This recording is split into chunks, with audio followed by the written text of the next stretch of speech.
Sorry to keep you waiting. That is perfectly all right. My data indicates clear skies in the coming days. Current conditions for maritime travel, optimal. I'll be ready whenever you are. But are we really gonna set off without telling anyone again?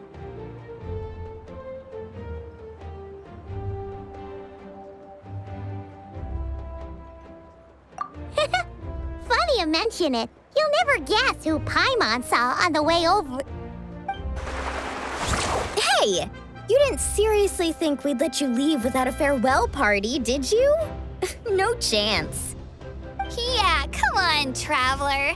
We've already made all the preparations. And most importantly, how dare you try and slip away without first paying your respects to the almighty Dragon Lord! A little bird told us you'd soon be leaving for Nordkai. So, we asked Paimon to give us a heads up before the date of your departure.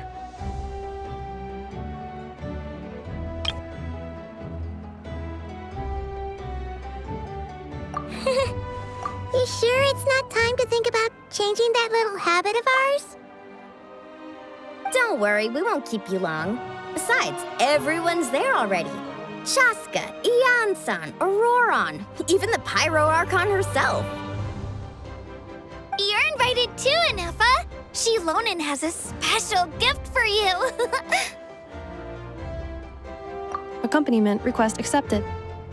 Shilonen demonstrates excellent massage technique. My impression of her is exceedingly positive. Wait, so robots like massages too? Or is it just that Shilonen really knows how you're wired? All right, enough with the chit-chat. Let's head to the venue. Woohoo! Party time!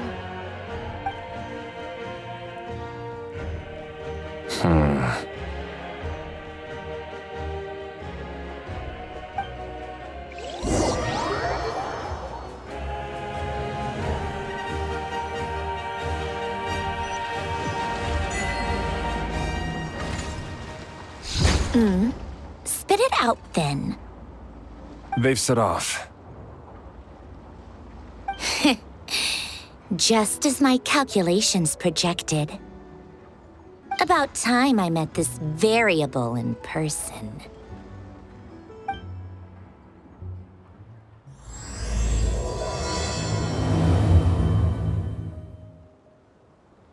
You know, every time we head to a new nation, there's always a point where it suddenly dawns on Paimon. This is it. The next chapter of our adventure has begun. This time, it was the moment she realized she just polished off the very last of her Saurus crackers. Should have stocked up better at the farewell party. In other words, Paimon has marked the geographic coordinates from 2 minutes and 40 seconds ago as the boundary between Natlan and Nordkai. This deviates somewhat from the official coordinates stored in my database. Paimon meant more in terms of how it felt on a psychological level. Anyway, what about you, Traveler? When did it really sink in for you? That actually kind of makes sense. What about you, Anefa? Come to think of it, maybe we should be asking the other way around. So, when you came over to Natlan, what was the moment you felt like you'd left Nordkai? In that case, probably when my sensors could no longer detect the moon's power. The moon? You mean that one we can all see in the sky? Negative. I was referring to... here we are. Paimon, Traveler, we have arrived in Nordkai. Oh, wow!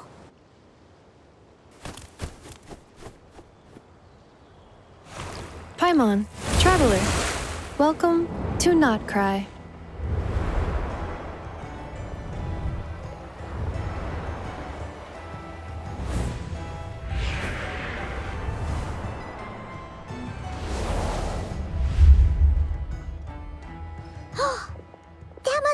there's a town up ahead. That's the place you were telling us about on the way over, right?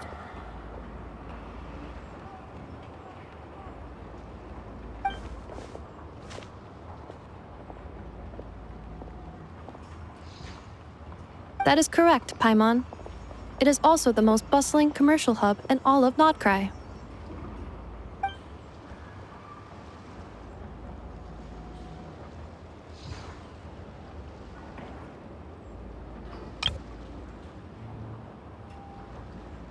Oh, sounds like the perfect place to start trying out all the local specialties. Huh? Is something up, traveler?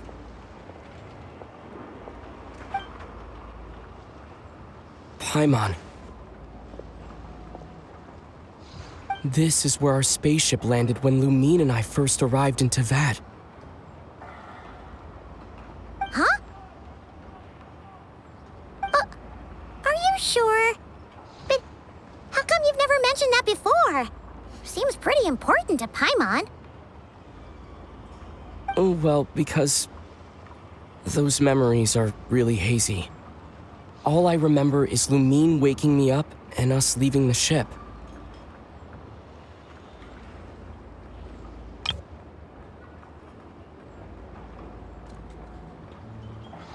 But just now, setting foot on this land, I felt something. The kind of power I sensed in those moments.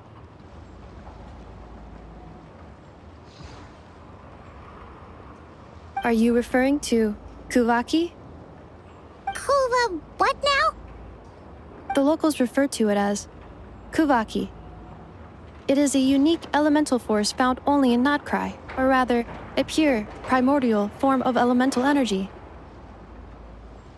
That is correct. Another similar concept I have found in my database is the primordial sea.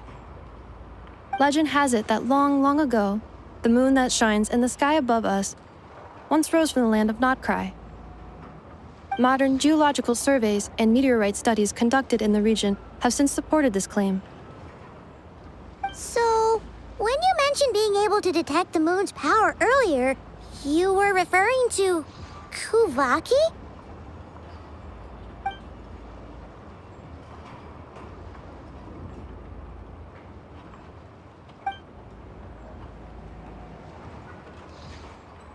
Wait, Traveler, you're saying we might actually find your spaceship here? Do you still remember where it landed? Nordkai is surrounded by the ocean. In other words, it could have been anywhere along its coastline. Negative. Description still lacks sufficient detail to pinpoint target location. Hey, it's okay if you can't remember everything right away. After all, it's been a really long time. Let's just do what we've always done and keep searching as we explore. Besides, what have you got to fear with your sidekick Paimon still here? I'd be more than happy to help you out as well. Our pleasure. Anyway, just knowing that your spaceship's here in Nordkai surely counts as a big step forward, huh? Like we've crossed another boundary? Paimon couldn't have put it better herself. You sure are a quick learner, Inefa.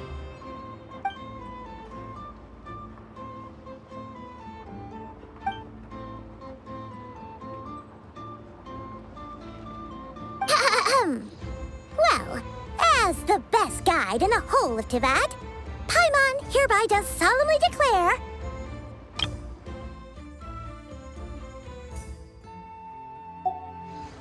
Nordkai, here we come!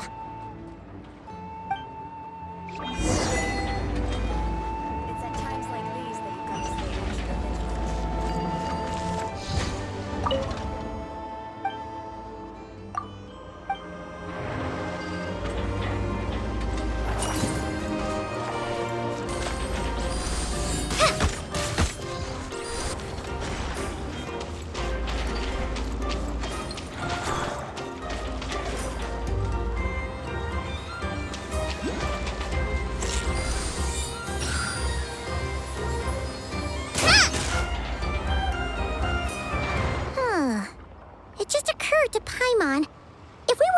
put out a missing spaceship commission, or to learn more about Nordkai, wouldn't it make sense to drop by the Adventurers Guild?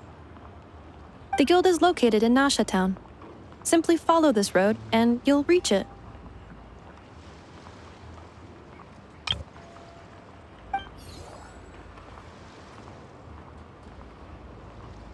Huh?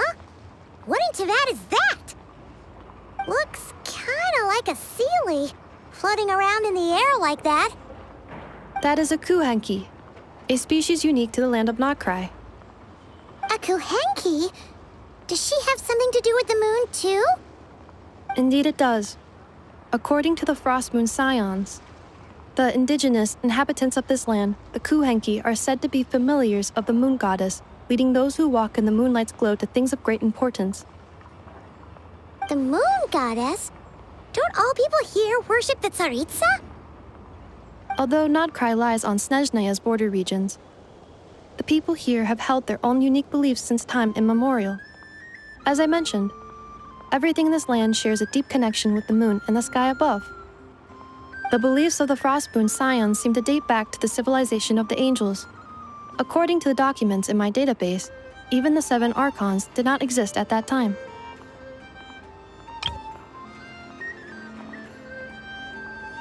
Wow! So the origin of their beliefs goes back even further than the Archon War? Correct. At some point, you may come across some statues of their goddess. The Frostmoon Scions carved these as well. Hey! Looks like she's floating away! I suggest you follow her. The probability of an ordinary person encountering a kuhenki lies in the single digits. Many here consider them heralds of good fortune.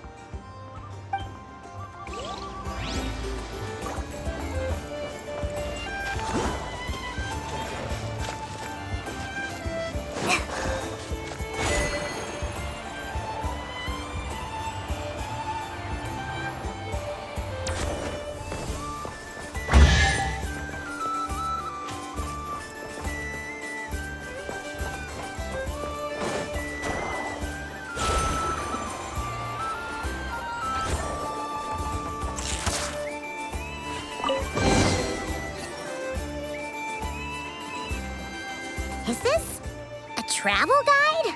Huh, it actually led us to something useful.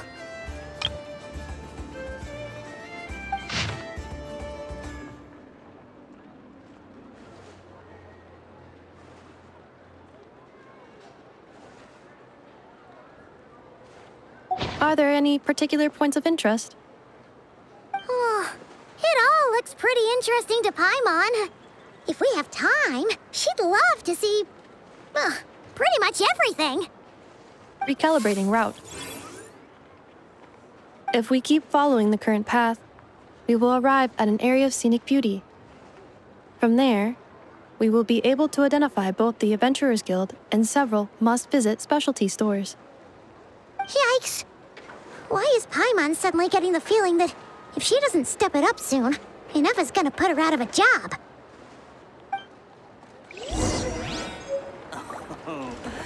There's no such thing as lost treasure. This Only place treasure sure that's is waiting different to from be Snezhnaya.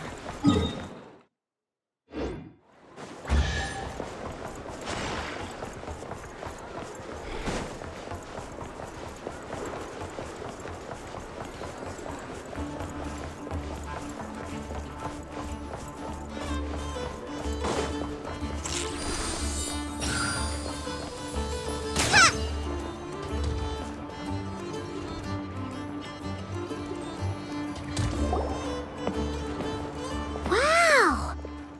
Nasha Town actually looks pretty big from here. Feels a bit different than Paimon imagined, though. Which aspects in particular deviated from your expectations? Well, Paimon keeps hearing people describe Nordkai as an adventurer's paradise. So she kind of thought it'd be a bit more picture perfect somehow. According to legend, there was indeed an era of peace in Nordkai's past, the age of the Fae. Tales of those ancient heroes are still told today. One of the most well-known is that of the Lantern Fae. This individual performed many good deeds for Nordkai, The present-day Lightkeeper's nightly lantern patrols are, in part, a tribute to their memory. But then, one day, What happened? there came a devastating abyssal calamity that swept across Nordkai, and for a time it was left desolate. Heartbroken by what had become of the land they had so cherished, that Fae extinguished their light, just as the abyss had extinguished all hope. Nowadays, the paradise people speak of is more of an aspiration, or an irony, perhaps. An irony? Today, no official authority governs Nordkai. In theory, at least, it is somewhere a person can do whatever they wish and become whoever they want to be.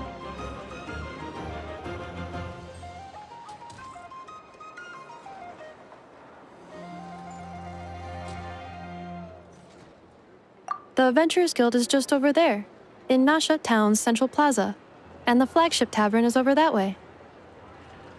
Hey, what's that building over there?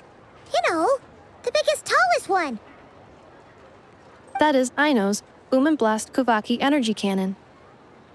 It gets activated when the wild hunt threat level outside Nasha Town reaches a certain threshold. But according to the scan I just ran, the energy cannon appears to be malfunctioning, likely due to a recent discharge.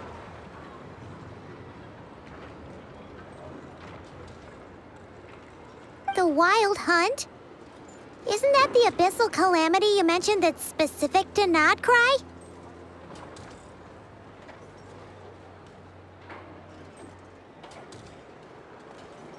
It is a phenomenon that has been occurring for several centuries now.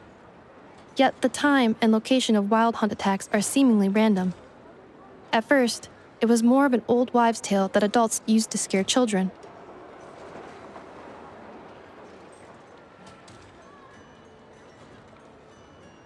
If you don't start behaving, kid, some night, the wild hunt's gonna come for you. Listen, do you hear that? That weeping in the fog? Those are the cries of a young woman being dragged away. You're saying people actually hear things like that? I have not witnessed enough wild hunt attacks to give a statistically sound answer.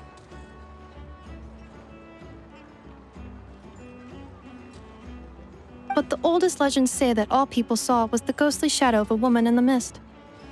It wasn't until later that it became a full-blown calamity. Abyssal monsters and all.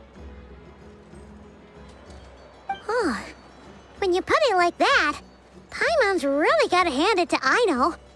Not only did she repair you, but she's even built a giant cannon to keep the wild hunt at bay.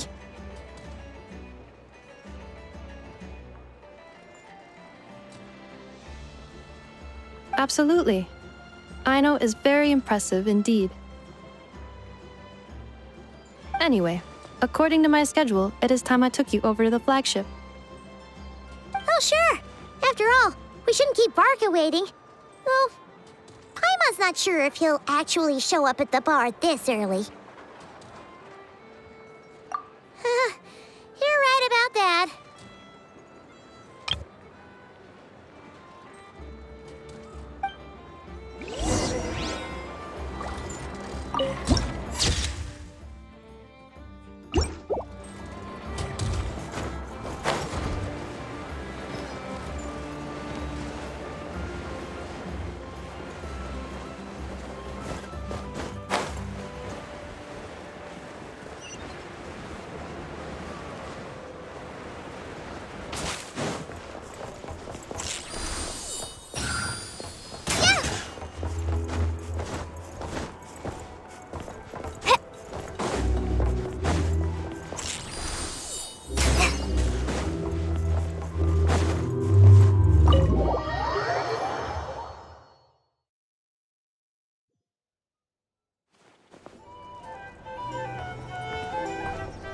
Here we are, the flagship.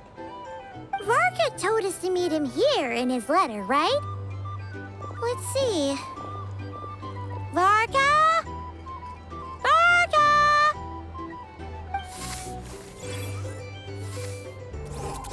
No matches, I identified. Huh. So he isn't here after all. Oh, guess we never did actually say we'd be arriving today. Hey, why don't we go ask the owner? If what they say is true, Varka's drinking prowess must have left quite the impression.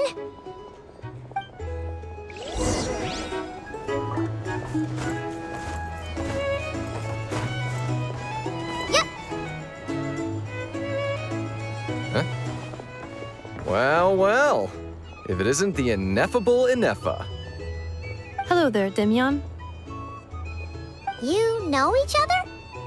Of course! Inefa's a regular here at the flagship. So, robots are into booze too? Not at all. The energy conversion efficiency of alcoholic drinks is very low, and most of them are full of impurities. Still, I can affirm that your berries and fried meat deserve a solid 9.12 out of 10. It has Aino's approval too. Funny that you should mention that. While you were away in Natlan, Varka would come in here every day to pick up a serving of berries and fried meat for Aino. Aww. He must have been worried sick that she wasn't eating properly on account of being so hung up about Inefa being gone. Actually it's 'cause Varka found out that Aino went wild after Inefa left, gorging herself on snacks she normally couldn't get her hands on. So it was more worry that she wasn't getting a balanced diet.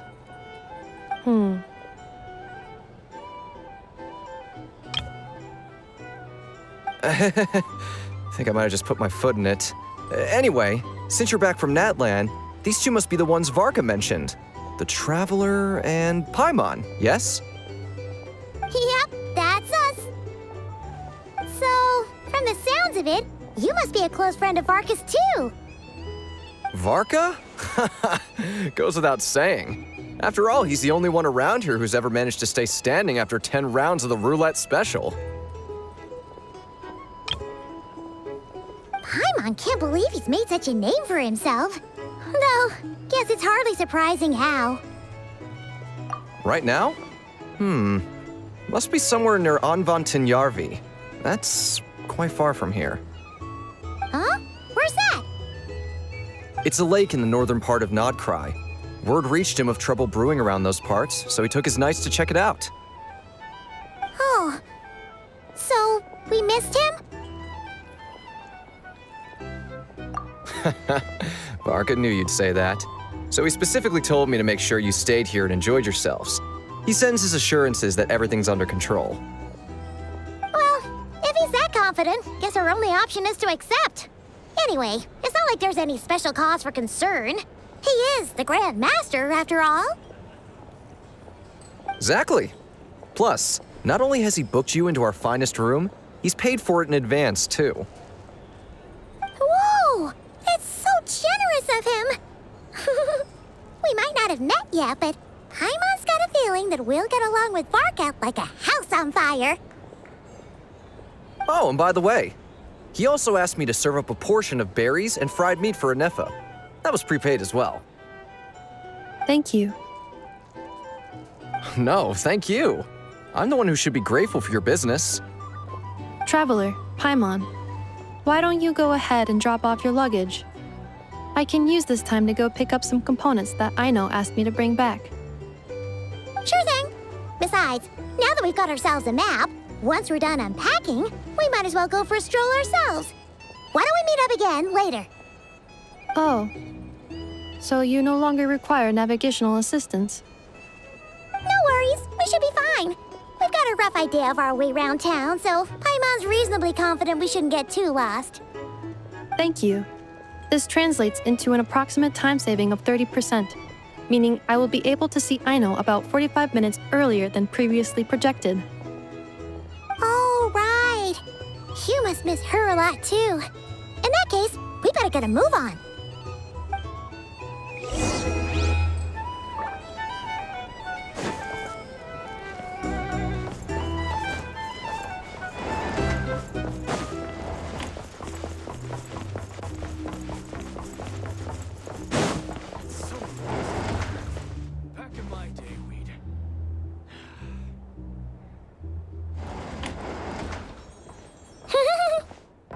pretty nice having someone sort out our food and lodging for us, huh?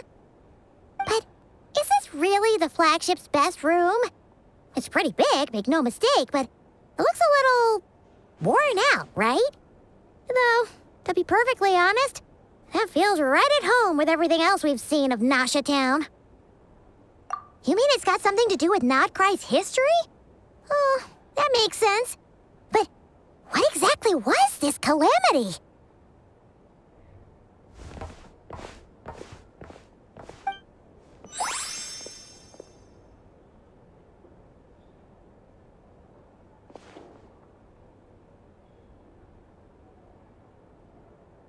Oh, should we try the berries and fried meat too? Paimon's getting hungrier and hungrier every time someone mentions it.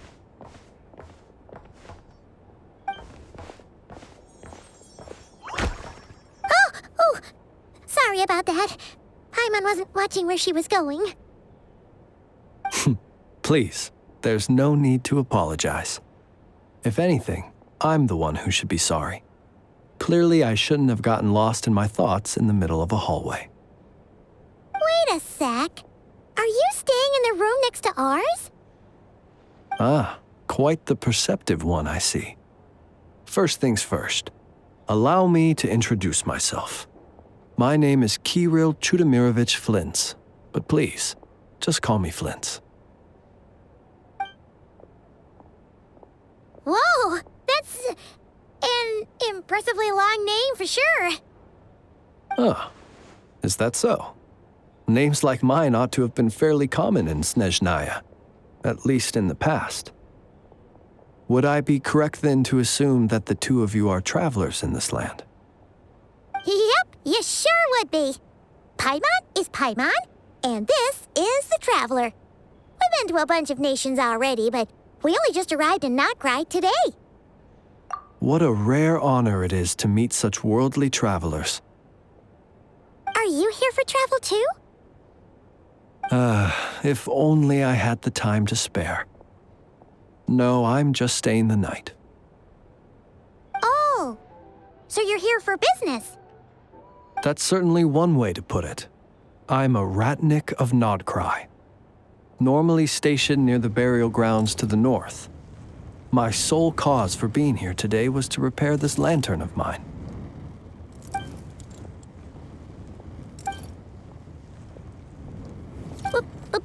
Burial grounds? Your surprise is entirely understandable. Most people cannot even begin to fathom the idea of a life surrounded by tombstones and decay. But if you've heard of the calamitous abomination that is the Wild Hunt, you'll know that in their wake they bring a host of souls tainted by abyssal filth. That then is why we are stationed by the burial grounds, to hold the line where it is most vulnerable. Oh, so it's all about fighting against the abyss. Oh, sounds like a tough job. I thank you for your concern. But in truth, I've long since grown used to it. In fact, I like to think it rather suits me. If anything, I'd say I prefer the peace and quiet of a graveyard to the hustle and bustle of urban life. Paimon sort of gets it now. But even so, she's still pretty sure she could never get used to living in a graveyard herself. For one thing, she'd be too scared to fall asleep at night. Oh, I assure you, there's no need to worry on that account. The kind of ghosts you find in cemeteries aren't too big on talking. But even when they do, they're usually far more discreet than the living.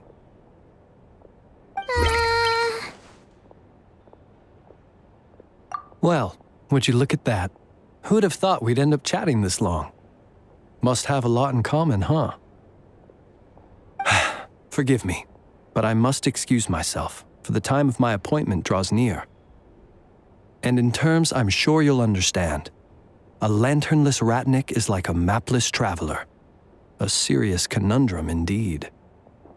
Oh, sure. In that case, you go right ahead. We won't keep you any longer. Not at all. Should the opportunity present itself, I'd gladly continue our conversation another time. You're always welcome to come visit my grave. The grave I stand watch over. Your visit would bring much-needed light to that place of final rest. Right. Well, if we get the chance. Then allow me to wish you a traditional Ratnik's farewell. See you by the graveside. Ugh. Jeez. What a weirdo. Not to badmouth him at all. In fact, he seemed pretty cultured, but at the same time, kinda spooky? Must be all that time he spent around graveyards. His lantern? No, not really. You mean, 'cause it was broken? Huh. Guess you've always had a nose for stuff like this. If you're worried, you can always ask him the next time we cross paths. Hey, don't you start spouting all that weird stuff too.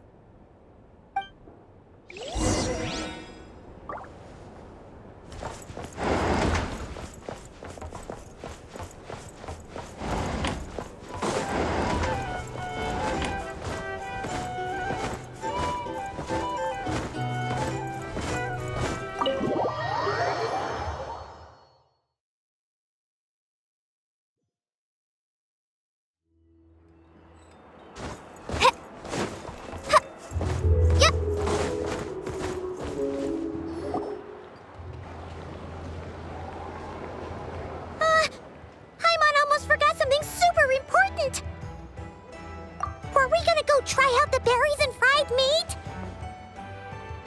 But now, heading all the way back to the flagship feels like such a waste. Please, accept today's boon. Come night or day, may the blessings of the moon goddess shine down upon you. Huh? What's going on over there? Wait, free food? Wow, the people here are so nice! Quick, let's grab some too. Paimon's super curious what their food tastes like. Moonlight illuminates the path before you, travelers from afar. Huh? How'd you know we were travelers? Just now were a song the birds in the sky, singing of your wanderings. You are no ordinary guests, it seems. The birds and the... what now? Forgive me. I should not have laid the words of others out as a welcome mat for our very first meeting. You, too, must be wondering who I am. I am Lauma, moon chanter of the Frost Moon's Scions. Please, as do our followers and other passers-by, accept today's boon. Happy to oblige. Paimon's name is Paimon, and this here is the Traveler. Thanks so much for sharing your yummy food with us. We'll take one each. Think nothing of it. These fruits were the finest we found, delicacies gathered in the wake of the morning dew. It is my hope that partaking of them may lift your spirits to heights anew. The finest you found? Wow! That sure is kind of you, but wouldn't you want to keep those for yourselves? The first fruit of the harvest must be placed upon the moonlight altar, not as an offering to the gods, but as a spark for lost hunters. For it is the blade of the starving that darkness most easily corrupts. As perhaps you have already heard, we Frost Moon's Scions revere and worship the moon goddess. We believe that together, virtue and compassion are the shining light that will lead us all out of the long, dark night. And now, with tides of haughty Fatui swarming into Nordkai, driven by greed and greed alone, more than ever before, we must all unite under the banner of virtue. Ha! Look who it is again.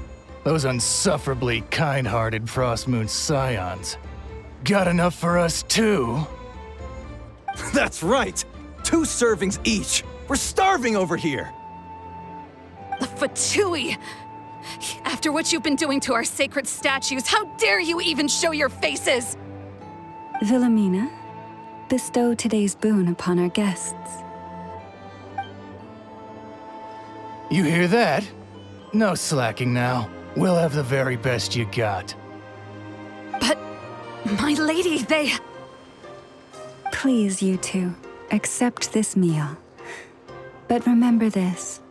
Kindness is the first lantern left to guide those who stumble in ignorance. Come again? Let me finish. But should they still refuse to follow the moonlit path, then by our frosted blades shall we show them its shadow. You! Hey, look who it is. Whatever. Just you wait. We'll be coming for you next. Huh? Where's the meat? Who wants to eat this garbage? Those stooges really are the worst. Ever since they came to Nordkai with all their weird equipment and built that so-called experimental design bureau, our lives have been turned completely upside down. Judging from how they reacted just now, it seems the Fatui already know who you are. Well, we have gotten in their way in pretty much every nation we visited, so we're probably at the top of their blacklist by now. I see. Then, on behalf of the Frost Moon Scions, I thank you for the goodwill you have shown us. Because if they had gotten ahead of themselves just now, I'm sure you would have stepped in to help. Just as the birds and beasts put it, your arrival heralds joy to us all. Besides, for a weary traveler far from home, what better respite than to bathe in the moonlight? You will always be welcome at the Frost Moon Enclave, the place we call our home. May we meet again in the moon's gentle glow.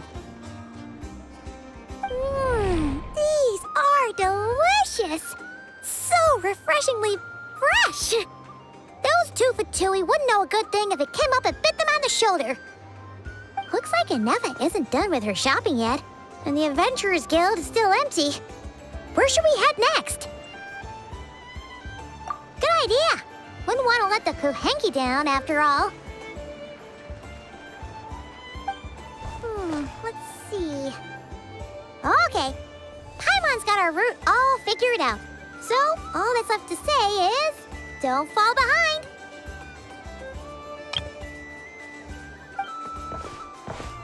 This is Nuts and Nuts.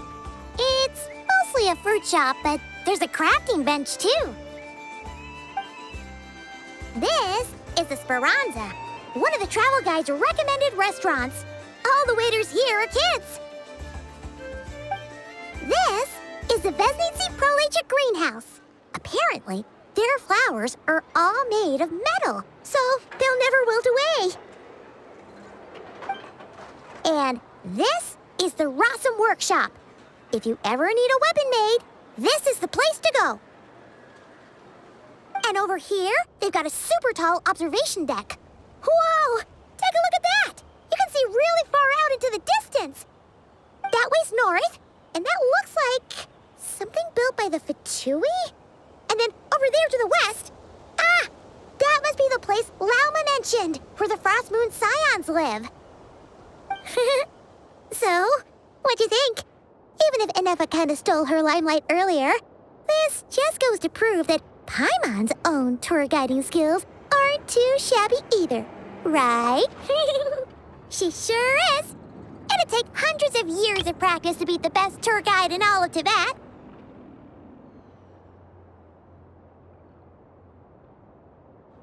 Huh? Look! There must be someone at the Adventurers Guild now. There's already a line forming outside. Looks like we'll finally be able to ask about your spaceship. Oh, or was there anywhere else you wanted to stop by first? Where? Which one are you... Oh, now you mention it, Paimon's noticed it too. Ugh, better not be who she thinks it is. Anyway, where we go first is completely up to you. Either the Adventurers Guild, or that suspicious-looking shop. A word of warning, though. If we step into that shop, be sure to keep a very close eye on your Mora.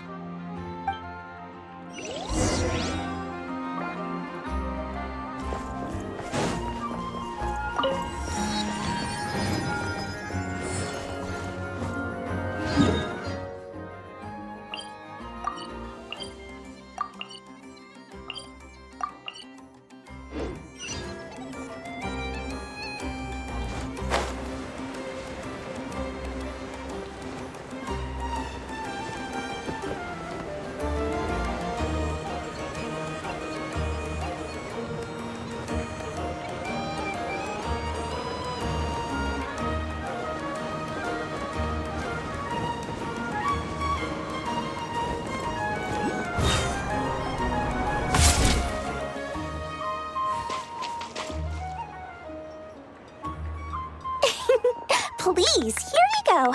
And if you ever need anything else, don't forget to make the great Lord Sangama Bay your first port of call. Oh dear. So it is the real deal. Of course it's the real deal. Everything you'll find here is 110% real, meaning every one of my deals is as real as a deal can... Wait a minute. Well, if it isn't my two most valued clients! And with no small thanks to your munificent patronage. Come. How could you just sneak into Nordkai like this without telling your dear Lord Sangama Bay? If I'd known earlier, I would have made an absolute pulled out all the stops to ensure that your boat ride over was as comfortable as humanly possible. Thank the Archons we didn't tell you. Oh, come now. You know as well as anyone how impeccably and conscientiously above board I am when it comes to doing business.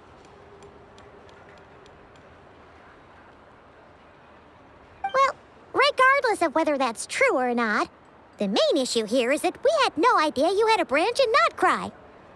A clever merchant always has a backup plan, or two, or three up their sleeves. As the saying goes, a rabbit with many burrows fears not the hunter's arrows. A merchant with stores galore hears no debtors at the door.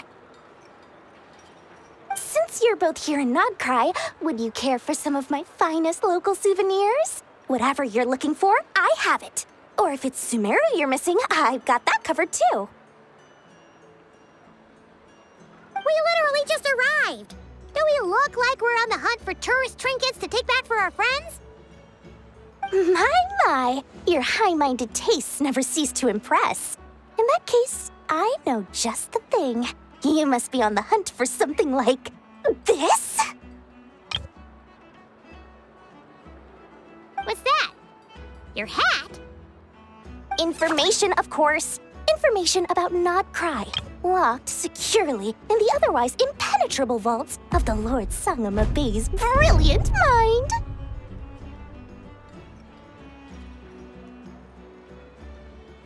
I knew it! I just knew you'd appreciate the value of my wares. On the back of all our pleasant dealings in the past, I'll even take a hit by throwing in some insider info for free. Wow. You sure are feeling uncharacteristically generous today.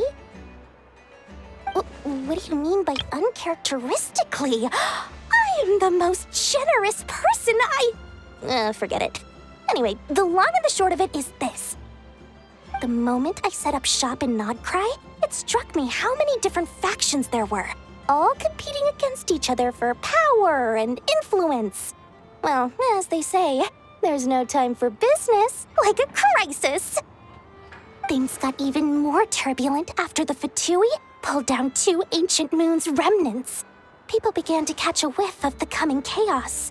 And the more troubled the waters, the greater the potential profit. Not at all sorry to interrupt, but we're not here for Mora. Oh, really? But surely it was the tales of an adventurer's paradise that brought you here. The chance to take your very own slice of all the latest and greatest business opportunities. In that case, what would you like to know about? The Frost Moon Scions? You mean the people who believe in the moon goddess?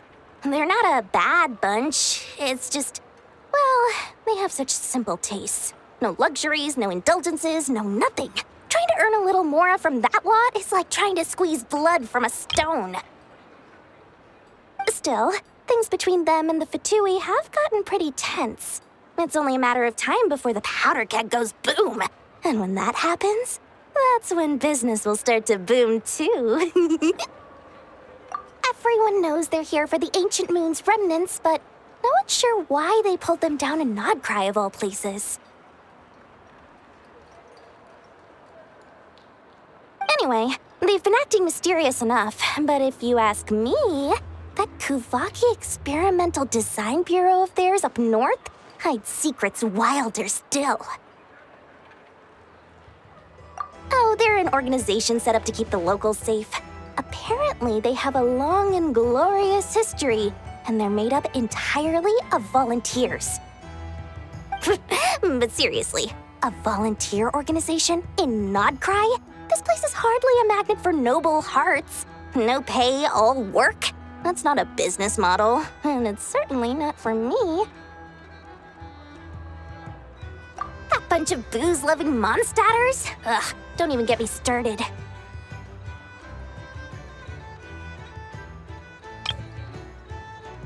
As fellow Outlanders, I thought they'd be easy pickings, but somehow, every single one of our business negotiations wound up at the flagship. I've done plenty of deals with heavy drinkers before, but those guys? I never once made it to the contract signing before blacking out. I'm getting flashbacks of the hangovers just thinking about it.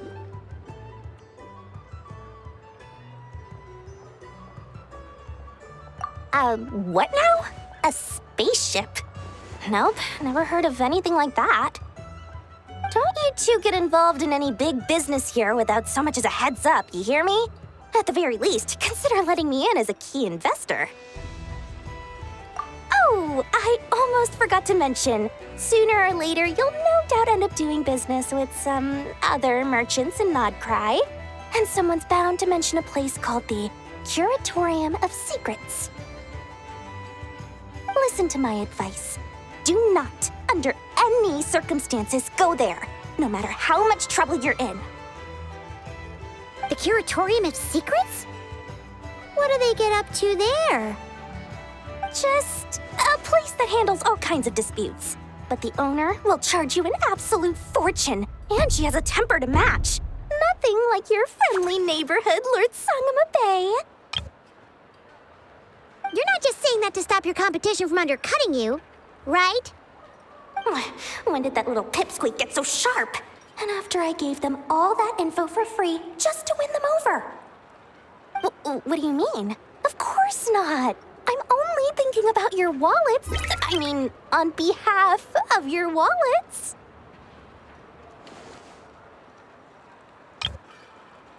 You're really not convincing anyone, you know. All right. Business is a cutthroat business. I won't argue with that. But I'm not lying about that boss lady. Not only did she make it into my top 3 people not to mess with in Nordkai, she's also in my top 3 people most eager to trade in favors. Seriously? It feels like you're just bad-mouthing your rival now. Fine. If you don't believe me, go see for yourselves. We might both be from Sumeru, but compared to hers, my conscience is so large, why, it could fill 3 whole palaces of Alcazar's.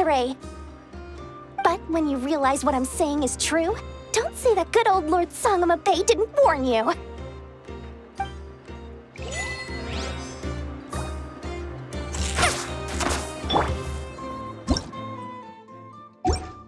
Anyway, don't be a stranger now. We might be in Nordkai, but don't forget, Dory's doors are always open for you.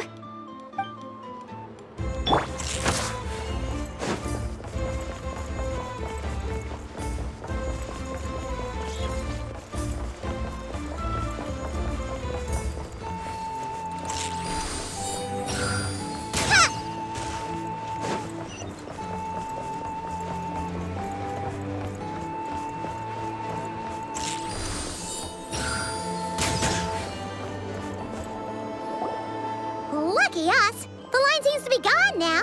Come on, let's go say hi to Catherine. Hey, Catherine, we meet again.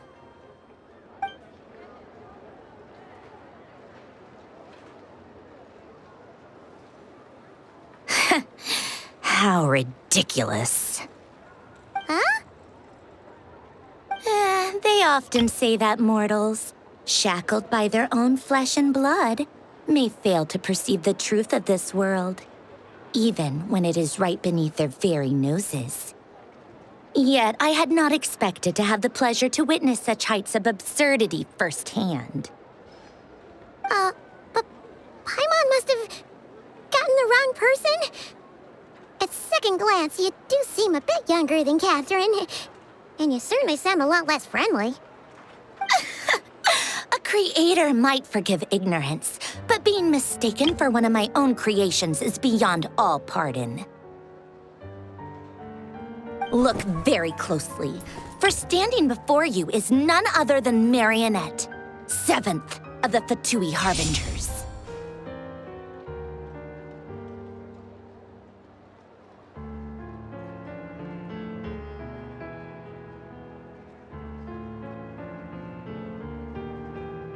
A Harbinger?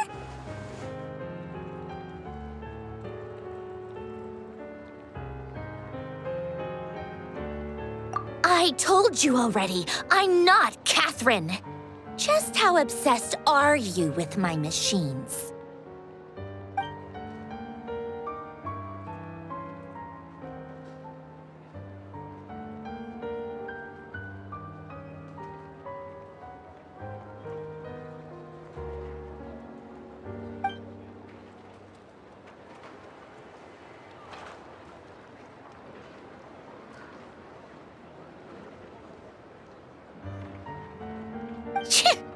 Today's encounter is merely a courtesy call. A friendly warning, if you will. You interfered with my work once before, with that little robot. I let it slide. After all, it was nothing more than a distraction, a side project at best.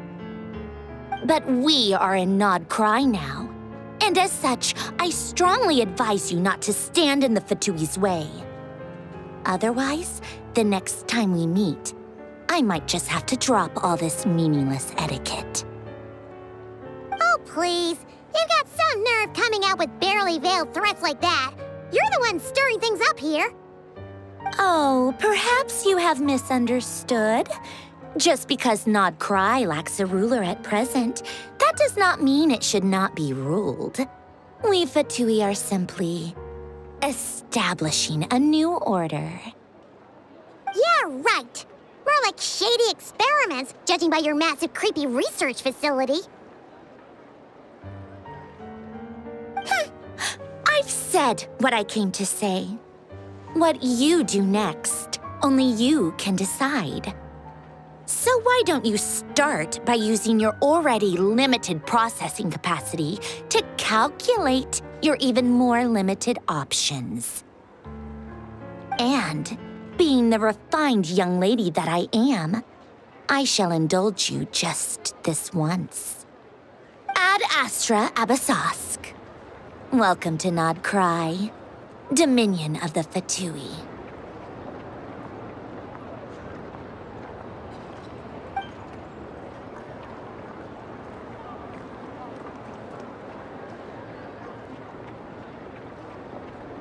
Ugh! Paimon's so mad right now! How can anyone so obviously evil be so annoyingly self-righteous? But if a Fatui Harbinger is here to greet us in person, that can only mean one thing. We'll have to be extra careful from here on out. Paimon hates feeling like she's being watched. Hey! The real Catherine's back! Ad Astra Abyssosque. Welcome to the Adventurers Guild. How may I help? I will do everything I can to assist you. You're so much nicer to talk to, Catherine. Please don't leave us again, okay?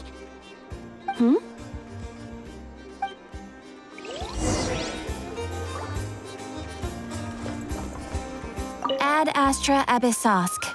Welcome to the Adventurers Guild.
According to today's forest...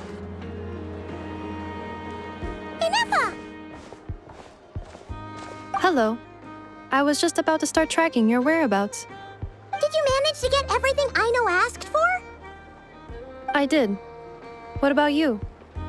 Do you need me to navigate or introduce any more places around town? Not for now. We've seen most of it already. We probably need some time to process everything we've learned, though. Any progress with the spaceship? No. Catherine came back just now, so we asked her, but even she hasn't heard a thing. One possible explanation is the vast stretch of time that has elapsed. Additionally, given the limited resources available in Nordkai, it is entirely plausible that the wreck was scrapped for parts, or even mistaken for a pile of broken machinery. Aww.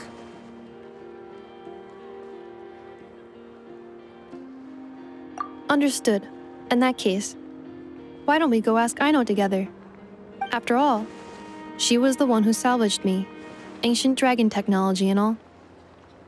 If there really are any unusual parts floating around Nordkai, there's a high chance they've passed through her hands at some point or another. Good point. And since you keep mentioning her, we're curious to meet this whiz-kid mechanic too. Understood. Then I'll handle navigation as before.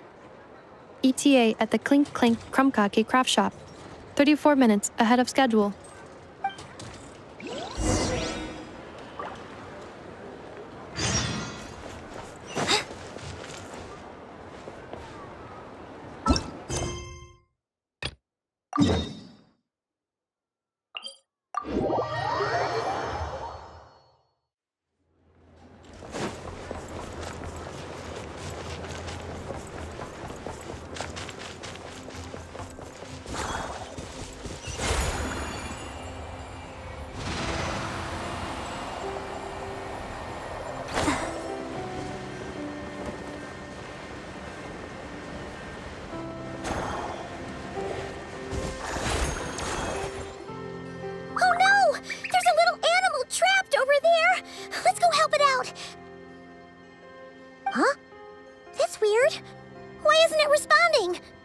The tides of Kuvaki affect everything in Nordkai, so much so that many creatures have evolved a kind of dependency upon it, growing stronger or weaker as it waxes and wanes.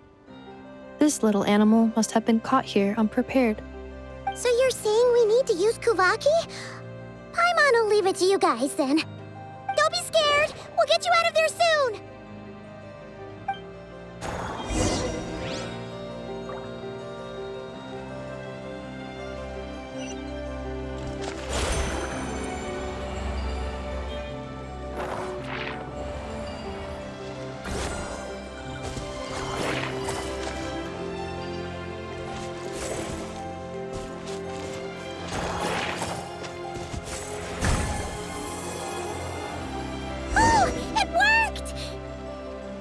Off you go now, little one.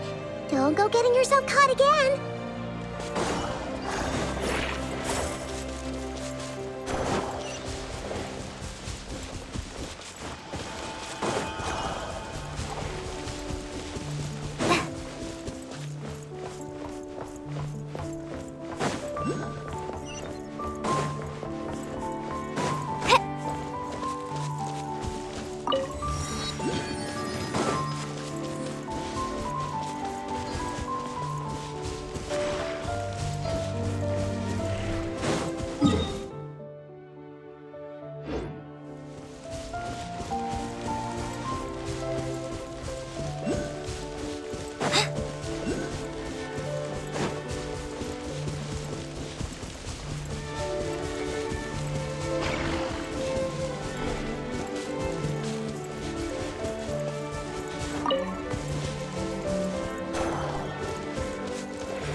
Here we are. The place Aino and I call home. Whoa! So many machines that Paimon's never even seen before. And then there's all these little robots. Did Aino build them all? That is correct. It looks like Aino has created 3 more little bots since I've been gone. Aw. Well, you were gone for quite a bit. She must have missed you. I missed her too. I want her to see what I've become. Let's not keep her waiting any longer then. Come on!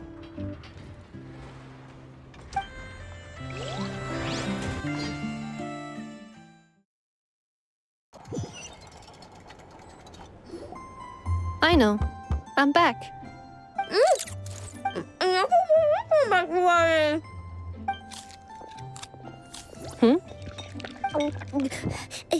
Ineffa? You're back significantly earlier than I expected. Like a whole 30 minutes at least. Everything went very smoothly, which saved me quite a bit of time, so I...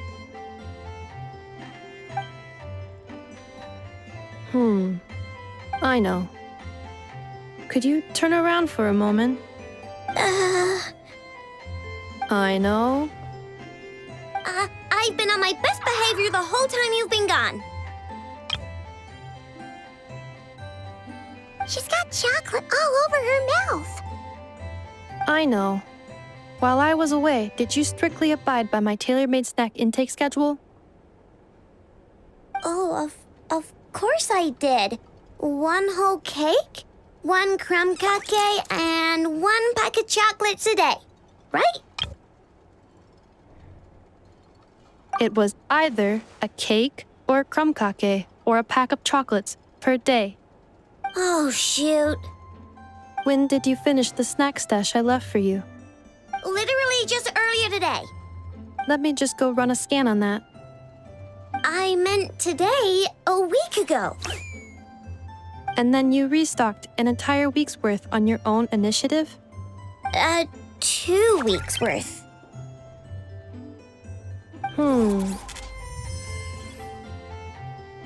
Why does Paimon feel like the roles in this household are pretty much the opposite of what she imagined? Calculation complete. Aino's recommended snack calorie intake for the next 4 weeks. 0. No fair! You're a meanie, Ineffa. This is what happens when you break an agreement. Oh, come on! Don't do this to me! I only ate a teeny bit extra every day. Just a teensy, eensy bit extra. That is objectively not a teensy bit extra. Seriously? If you'd only arrived half an hour later, I would have had everything cleaned up and you wouldn't have noticed a thing. But now that I think about it, you even said you'd come back a bit earlier than you did, so I wouldn't have to worry.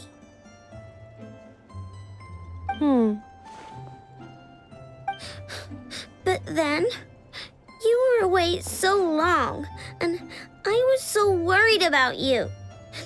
And that's the only reason I even... Oh. I know. I am very sorry to have kept you waiting. I'm back now. Welcome home. Oh.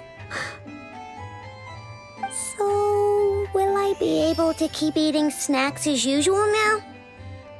Negative. Okay.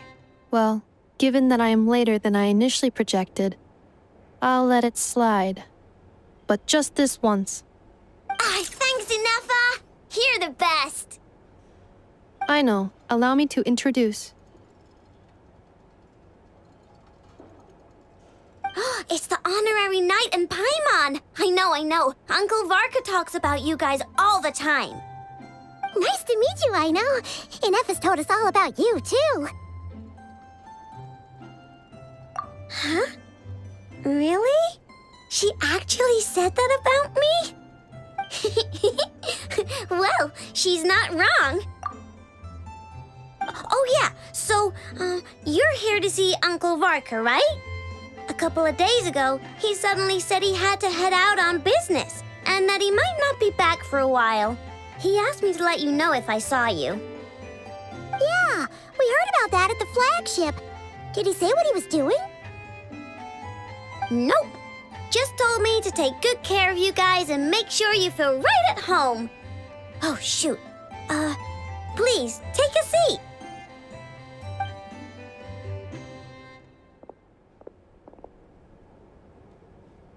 Do either of you need my help with anything? Anything at all? After all, I'm the head of this household. Sure wouldn't know it from that snack tantrum she just threw.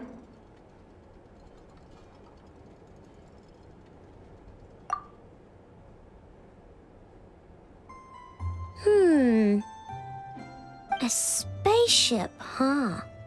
From outside to that? Exactly. So, ring any bells? No. Oh, you sure? Nope means nope. Never seen the slightest trace of it. More specifically, by nope, I mean, I've never seen a single piece of tech in all of Nordkai that might have come from out of this world. Not in any new machines or in any old ones either. Huh.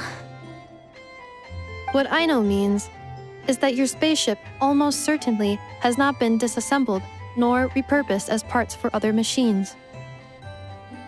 Oh, so that's what she was getting at. Yep. I've taken apart pretty much all the fun stuff in this city at one point or another, but I don't recall ever seeing any components that were anywhere near that special. So, either your spaceship crashed somewhere it's never been found, or someone did find it and then hid it really, really well.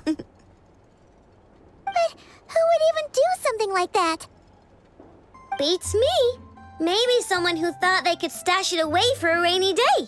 Just like how I sometimes hide snacks in the...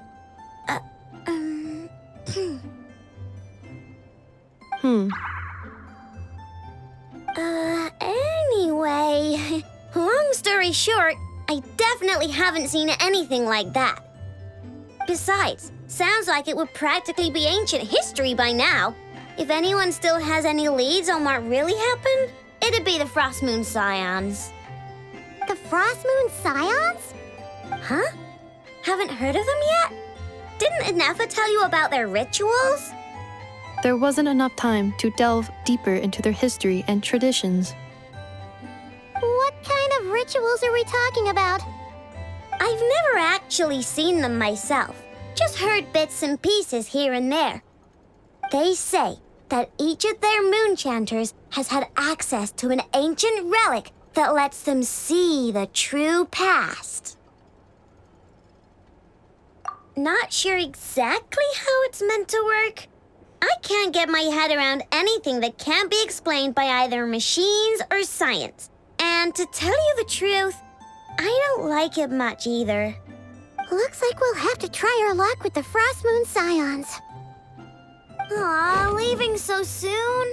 Sure you don't want to hang out a little longer? It's getting late, I know, and these two still need to head over to Hisi Island. It would not be convenient for them to linger much longer. Aww. All right then. Don't worry. We'll be sure to drop in on you as often as we can. Really? You promise? Sounds like my type of visitors. You're welcome anytime. I'll be staying to look after Aino today, so I won't be going with you. Hey, don't sweat it. We'll find our way just fine. I'm glad to hear that. Also, I must admit, I have very much missed the charging bed that Aino made for me. Oh, are you here to play with me? My name's Aino, and I'm an inventor. Me and Inefa live together. I could probably eat all the cakes and cookies in the world because I love them so much. But my favorite kind of all is Lackaberry Crumb Cake. Come visit my Clink Clank Crumb Cake craft shop whenever you want. Anyway, that's me. What about you? Tell me something about you. Then we'll be friends.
I stand against the long night and purge the darkness!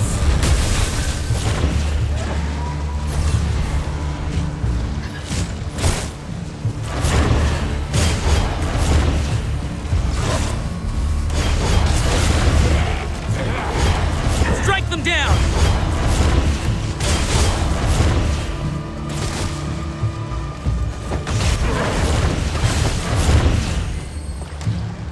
Strike them down!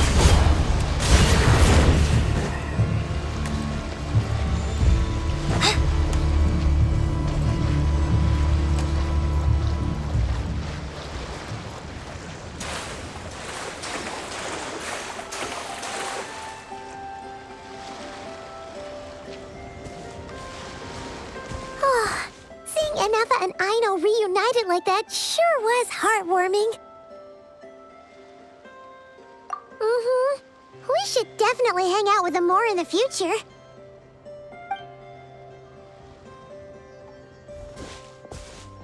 Speaking of homes, we must already be close to where the Frost Moon Scions live. The vibe here feels different, just like the scenery.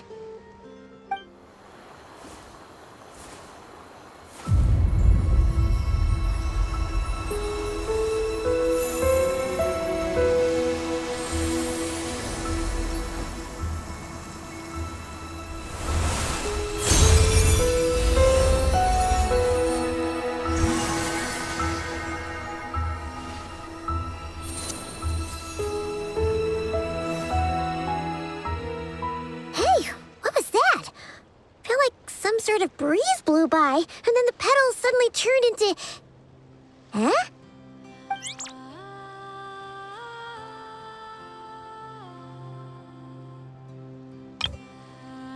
Is that a Kuhenki? She looks different from the ones we saw before. Hey there! What's your name? Huh. Doesn't seem able to speak. No idea what she wants. Unless you want to stop, maybe we should just keep moving?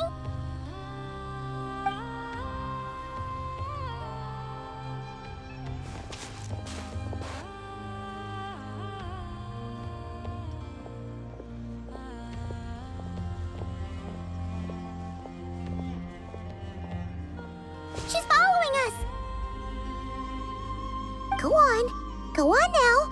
We've got stuff to do. Best you find someone else to hang out with.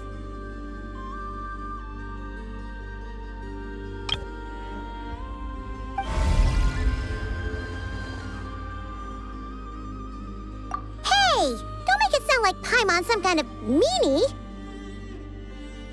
Paimon had no idea what she wanted, okay? Ugh. Anyway, next time Paimon sees her, Paimon promises she'll be nicer. Seeing as we're on our way over to meet Lauma anyway, we can ask her about it while we're there.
Huh? Hey, look! Isn't that Lauma? The moon chanter? Let me take a look at your wound. You must be more careful.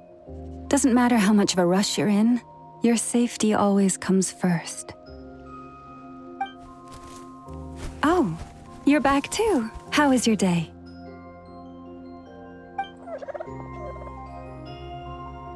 You what? Those two Fatui? The ones who were causing trouble in Nasha Town? You went to teach them a lesson? And you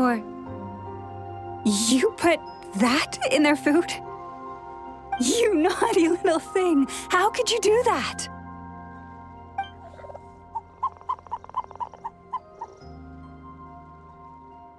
They didn't notice.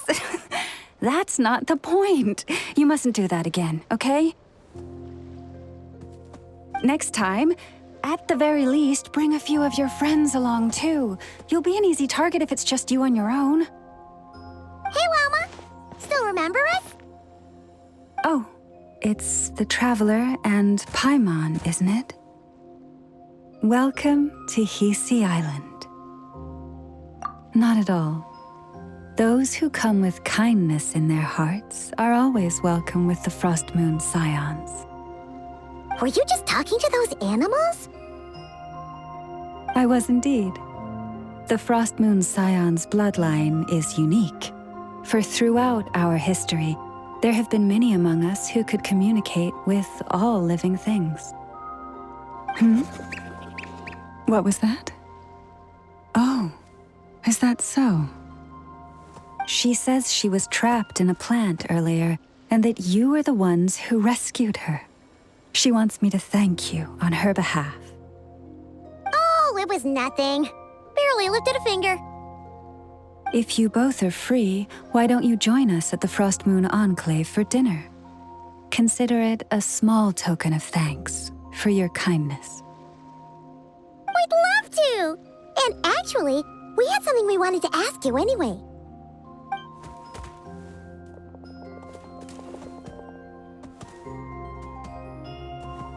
Oh. You're interested in the story of Kutar?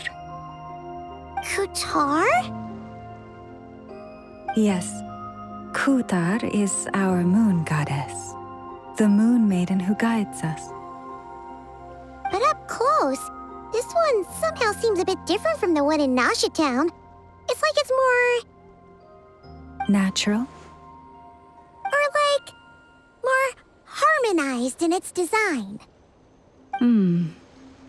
That is because ever since the Fatui arrived in Nordkai, they have been modifying and defacing our statues as they please. These statues were made by the Frost Moon Scions who settled here hundreds of years ago, crafted from the very finest lunasol stone. Not only is this stone exceedingly rare, but it also brims with kuvaki. I suppose the latter must be what caught the Fatui's eye. For a time, we put up fierce resistance, but now, this is the only one left that still retains her original form. We heard they even pulled some ancient moon's remnants down from the sky. That's right. The two largest remnants landed in Nordkai. One here on Hisi Island, and the other on Paha Isle. The Fatui built their research facility on top of the remnant over on Paha Isle, but they've had their sights set on the one here, too.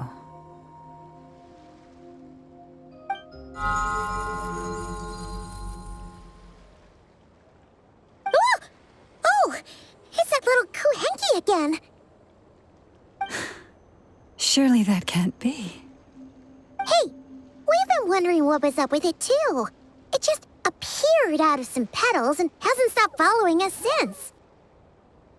No, that is no ordinary Kuhenki. These we name Luonnotar, beings born from the moon goddess's blessing.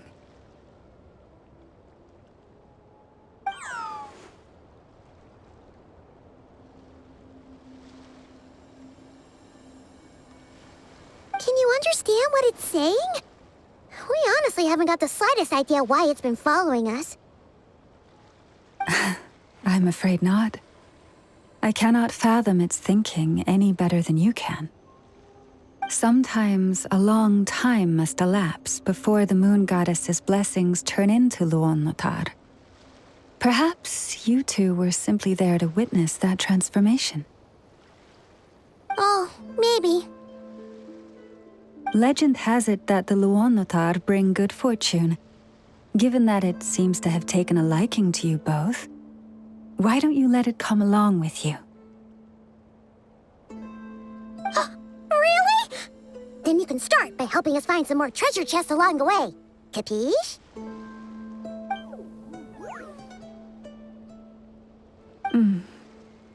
Twilight approaches. If you would hear more of the moon's story, then let us make our way to the Frost Moon Enclave. Beneath the gentle moonlight, I shall share this tale in full.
Oh, Lady Lauma, you're back.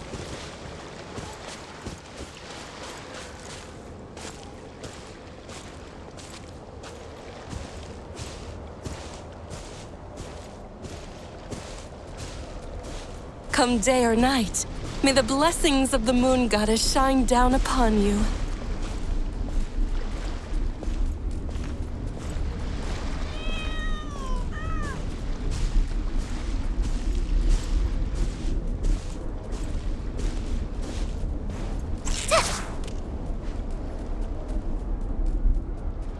Lauma, you have returned.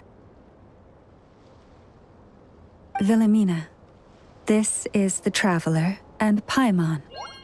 Kindly arrange for 2 additional dinner settings for our honored guests.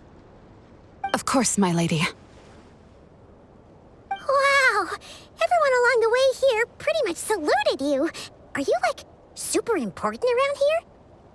I am but a moon chanter, one entrusted to convey the moon goddess's will. Nothing more. She's just being modest. The Moon Chanter holds the highest rank among us Frost Moon Scions.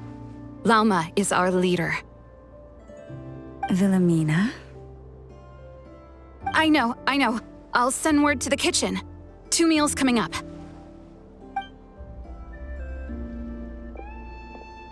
Whoa! Paimon had no idea you were such a big shot. It is merely that the unique traits of our bloodline have manifested themselves especially strongly in my person. That is no accomplishment of my own. Please, follow me this way.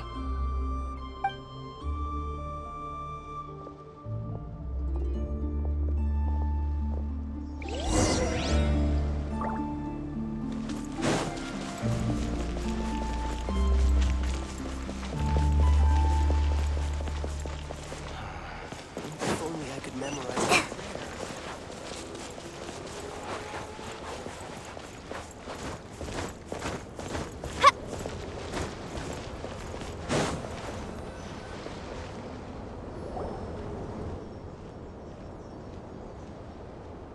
Even to this day, I am still trying to piece together the many fragments of our past. It is a story not only of the Frost Moon Scions, but also of the moons themselves. A story of the moons? Yes. We Frost Moon Scions are the last descendants of the ancient golden realm of Hyperborea. Its former glory may have faded, but what remains is a memory uniquely ours. In the distant past, Teyvat had not just 1 moon, but 3. It is said that they were created by the primordial master of this world, cast into the firmament to keep peace in the land below. Firstborn was the eternal moon, largest of the 3.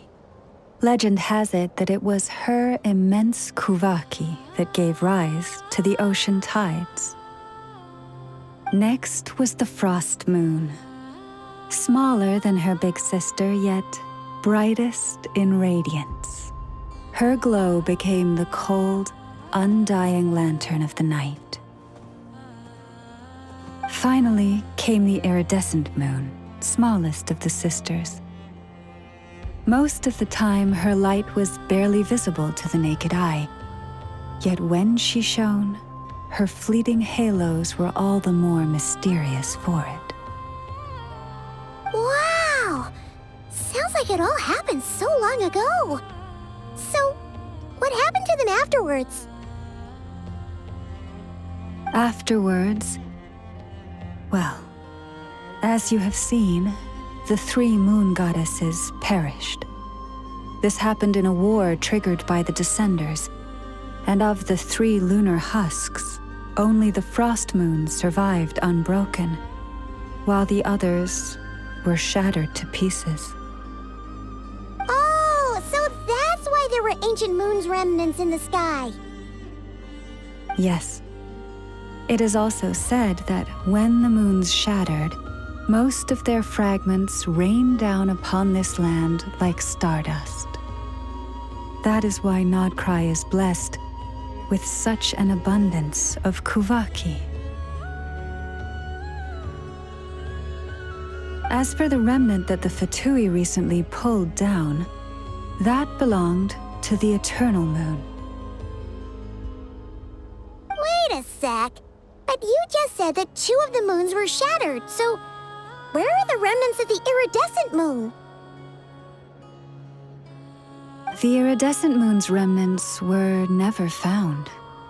What happened to her after the war remains a mystery.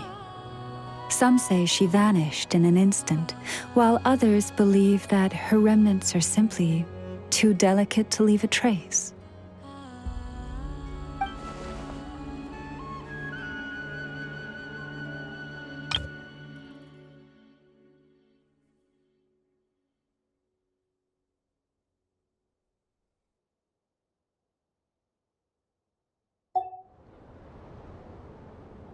Yet, though the era of the three moons has long since faded into legend, successive generations of Frost Moon Scions have always passed down a prophecy that one day the Moon Goddess would return.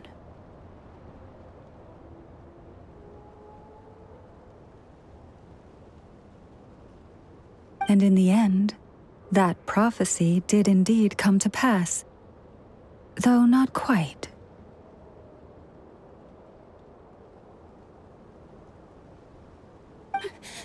Lady Lauma! Lady Lauma, are you there? Cappy, what is the matter? Lady Lauma, it's my daughter, Karina. Her illness. Take me to her, right away.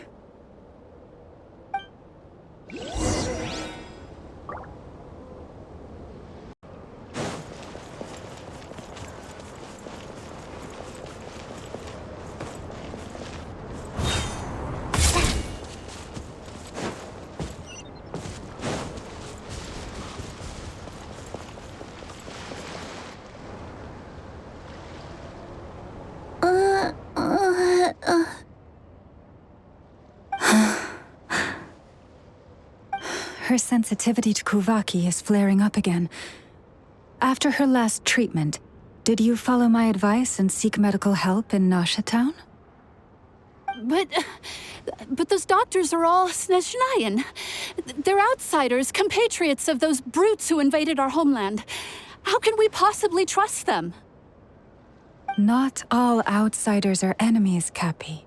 They've been treating this condition for generations. They have the experience we lack. But we're Frost Moon Scions. Should we not remember what the outsiders did to our moons? Surely the Lady Kutar will reward our devotion. But Cappy, Kutar is long... This isn't the time for a debate.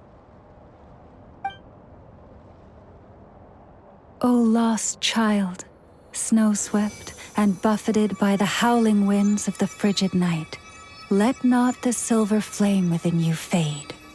By the frost moon's grace, I shall warm you, curled up as a fledgling in frozen soil.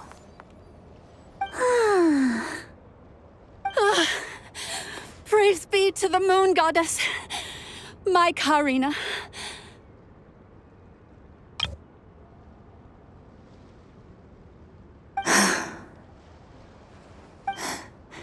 Remember, she must take powdered laka berries daily.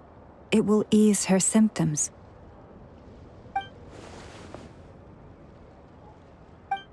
Lauma?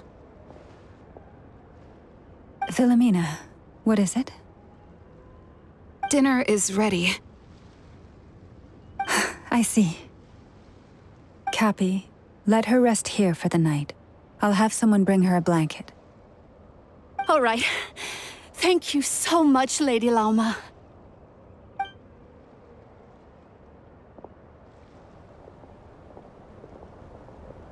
Will she be all right? Yeah. If there's anything at all we can do, please don't hesitate to ask. Thank you for your kindness. For now, though, Karina should be fine. She'll be feeling a lot better tomorrow.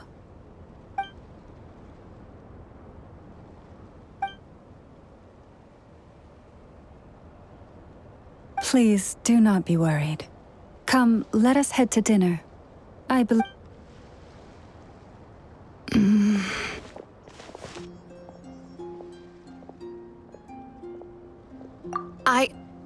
Oh, sorry. Yes, I'll be coming too. I was just thinking about something. Oh? Lauma makes such an unshakable moon chanter. Calm, capable, someone we can count on. Deep down, though, I know she's been quietly carrying the burden for the rest of us. Traveler, Paimon, believe me when I say that as a fellow Frost Moon Scion, I do worry about Lauma. It's just that sometimes It's hard to say it to her face. Could I ask you to look out for her? I can tell she really trusts you. Thank you. It means a lot. Sometimes I really admire her strength. But at the same time, I can't help feeling powerless myself.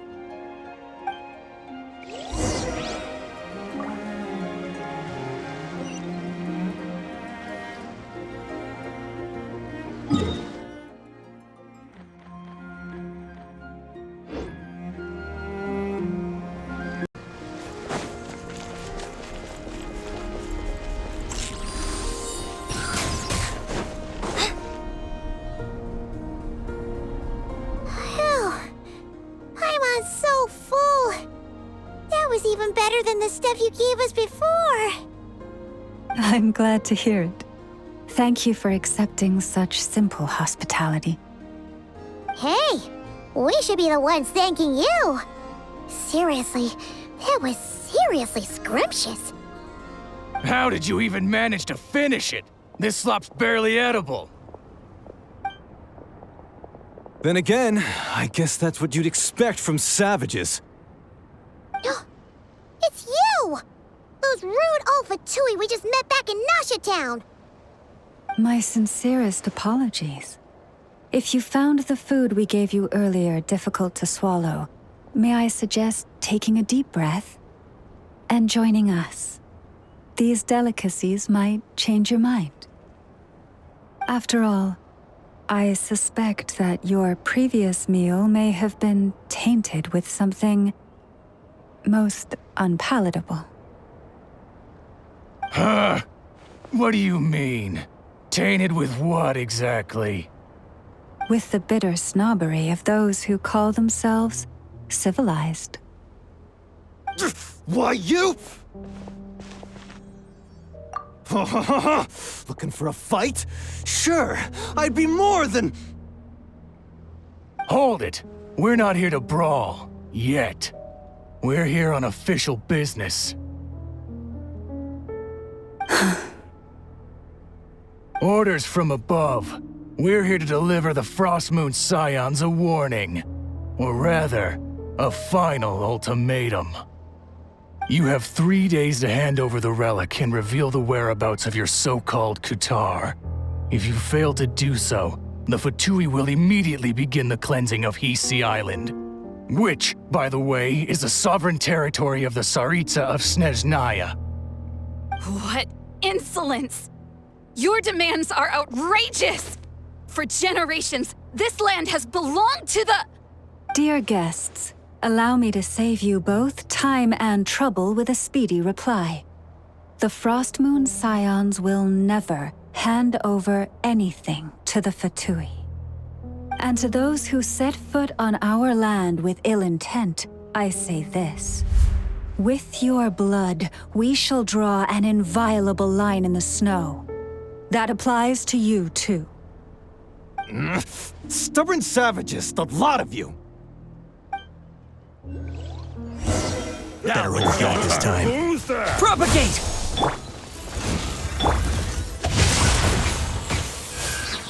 This ought to do it. Fire rate maximum! Germinate! You poor lost lamb.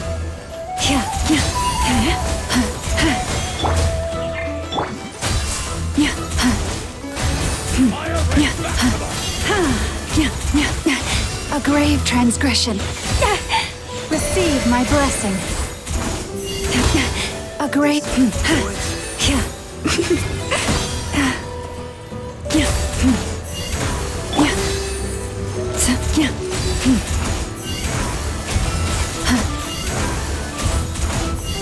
Fire rate maximum!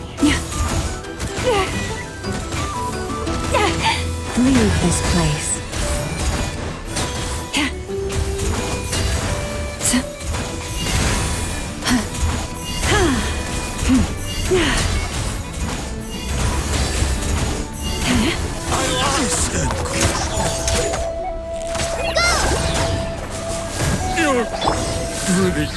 sharp. You'll pay for this. Mark my words. Hey, if you're so tough, get back here and put him up! Huh. Guess all they're good for is running away. I'm so sorry. You've had to put up with far too much unpleasantness today. Come on, it's not your fault. We don't like bullies like them either. But still, they mentioned a relic and Kutar. What exactly could they be after? Oh yeah, so this might not be the best time to bring this up, but we kinda have a favor to ask of you, Lama.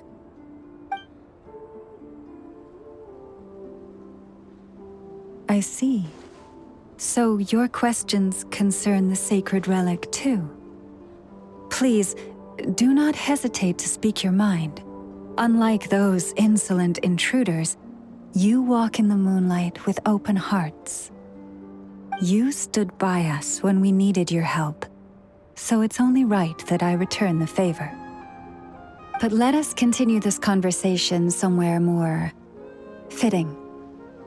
As it happens, there's something I'd like to show you, too.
This is the statue of our goddess, the Moon Maiden Kutar.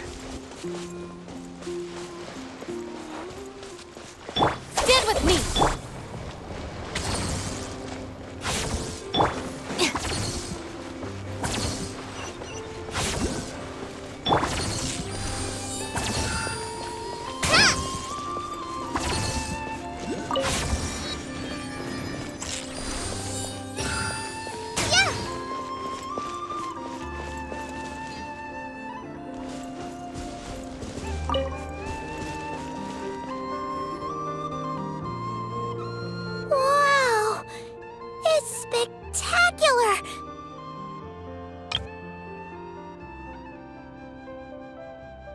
Kutar was born here on Hisi Island around 500 years ago.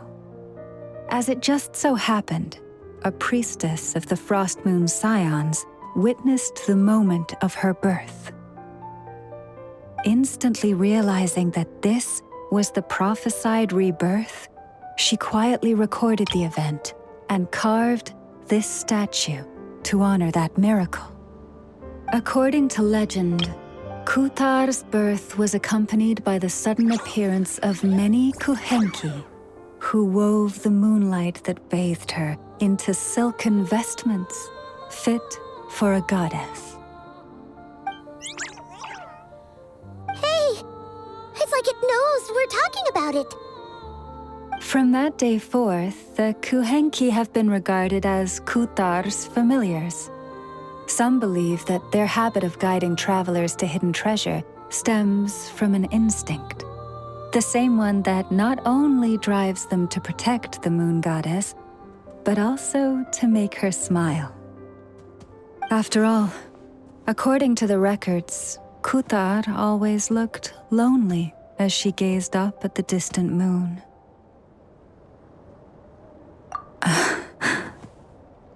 Kutar left Hisi Island before I was even born. According to the previous moon chanter, the goddess was angered by our people's greed, and that is why she left us. Where did she go? No one knows what happened after she left. But just a few months ago, after those 2 ancient moon's remnants fell from the sky, she was spotted on Hisi Island once more. And the Fatui have been harassing and threatening us ever since. Judging from what they've said, our moon goddess is actually their missing harbinger, Columbina, the damselette. The damselette? But isn't she number 3 amongst the Fatui harbingers? So she's actually the moon goddess. Why would she join the Fatui then?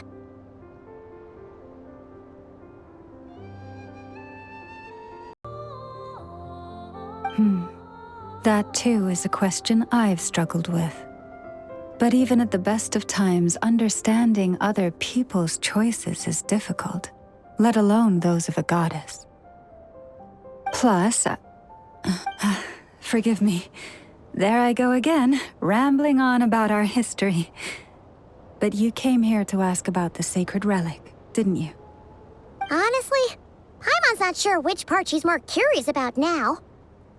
Since ancient times, the Frost Moon Scions have had in our possession a special fragment of the ancient moon's remnants. A piece in which I sense a power unlike any other. Successive generations of moon chanters have all detected a divine presence within it. We call this unique remnant the Moon Marrow.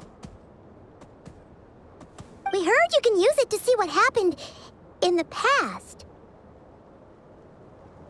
What is it in particular that you seek from the past?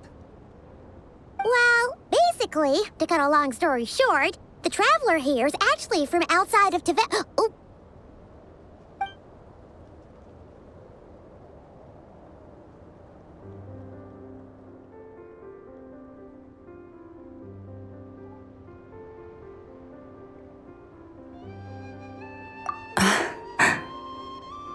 Thank you.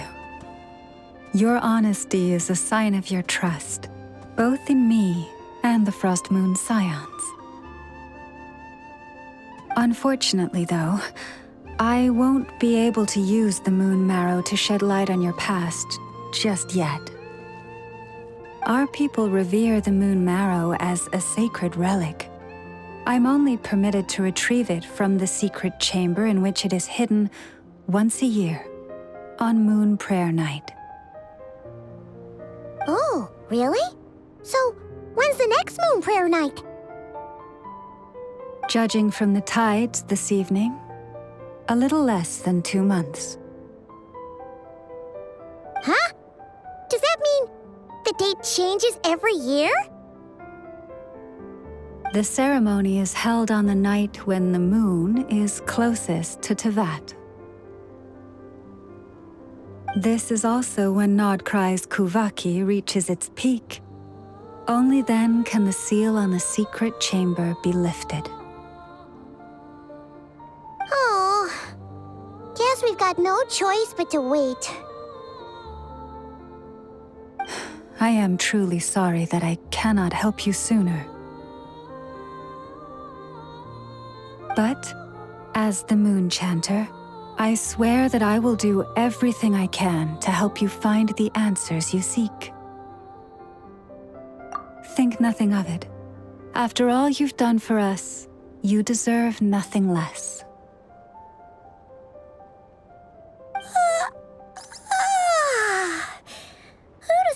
today was only our first day in Nordkai. Feels like so much has happened already.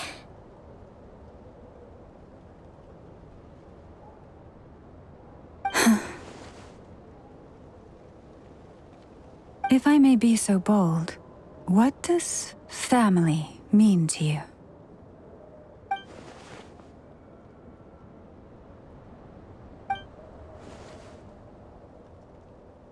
If you are aware of something, a secret that could hurt your family, would you be honest with them?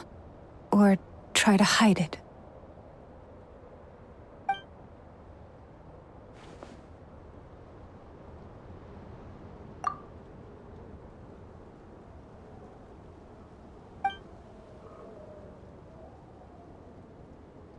Oh, I'm so sorry. That was a strange question. I didn't mean to put you on the spot. I guess I've just never met anyone with a story quite like yours before.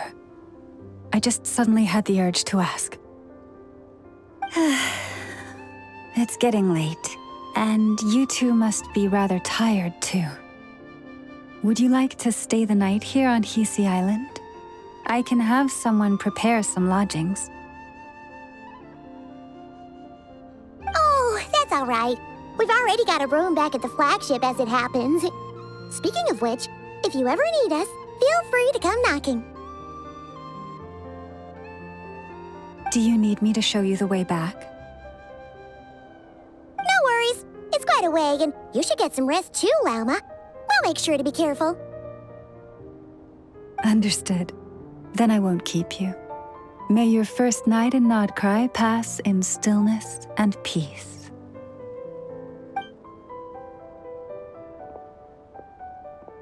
So, what you thinking? Sure was an eventful day, huh? The good news is, we're not at a dead end in the search for your spaceship yet. We can always learn more about this place while we wait. The usual drill, huh?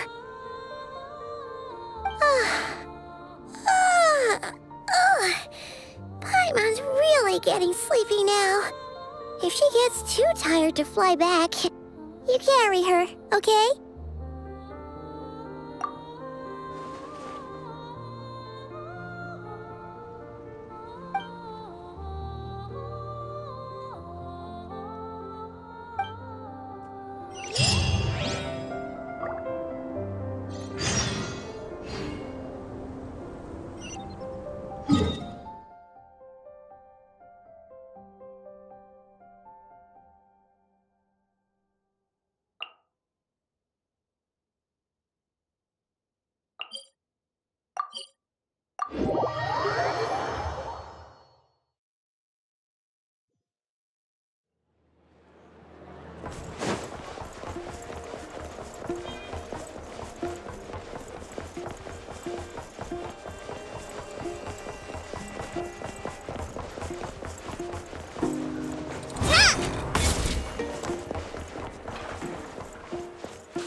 To sign up for It's so noisy here.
Just one more helping.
Hey, what are you doing here?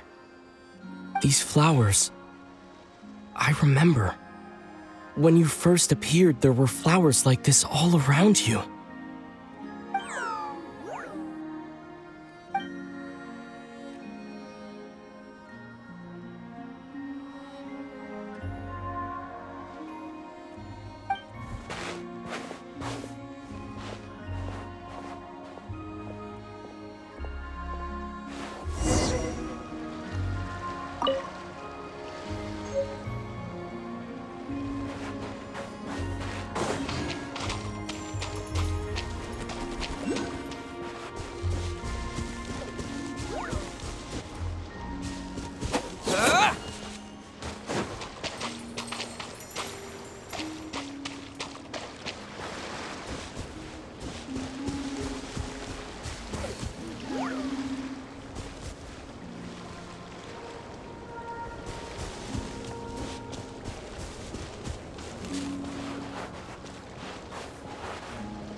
Who goes there? How did you get in here? I am but a passing traveler. I followed your song here. I'm very sorry if I've intruded.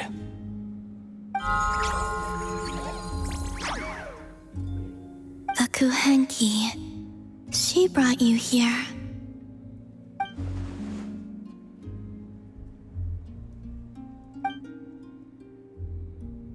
May I ask, are you the one they call Kutar? And the harbinger that the Fatui refer to as the Damselette? The Fatui? Are you here at their behest?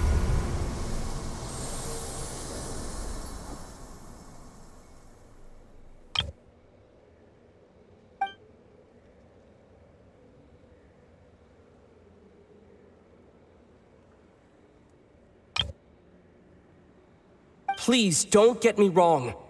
I have no intention of doing anything for the Fatui. I just wanted to ask you about Nordkai and the moons. The moons? Do not believe in what you can see. What truly matters is what you cannot.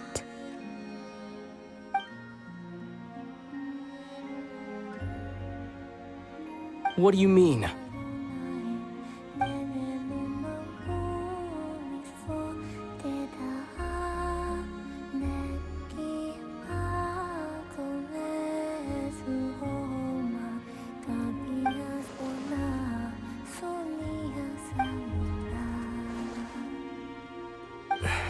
Listen, I'm the Traveler.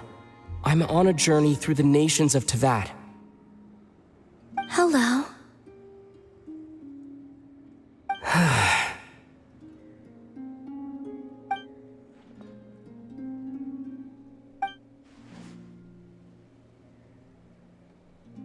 Could you tell me your name?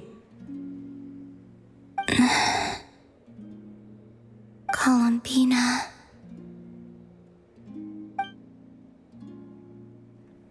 Kutar, the Damselette, the moon goddess. Pick whichever takes your fancy. I do not know my own name.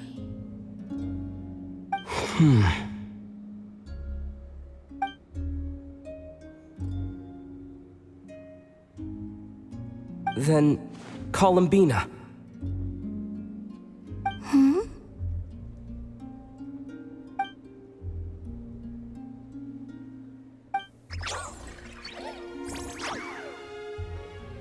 This Kuhenki, this Lanatar, did you bring her into being? Come here, little one.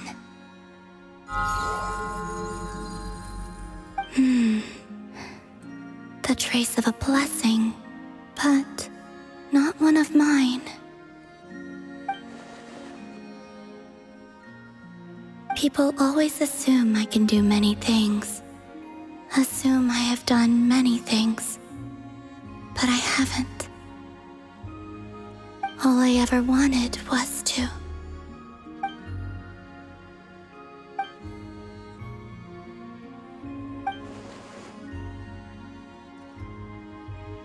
It's about time I got going. I'm very sorry for disturbing you today.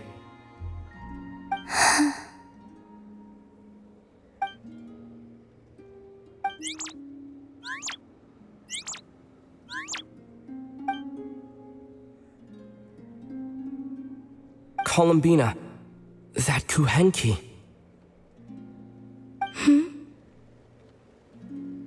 Oh, you're leaving?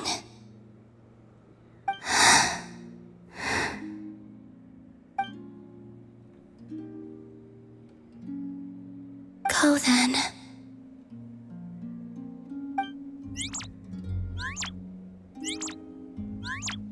Goodbye. Take care.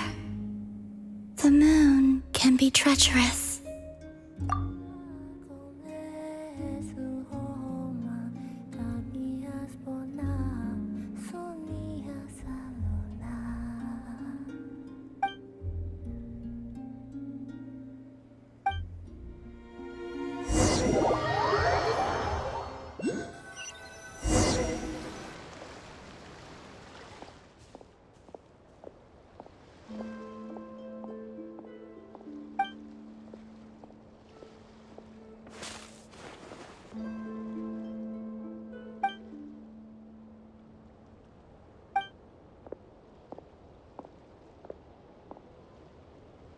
Wait, is that...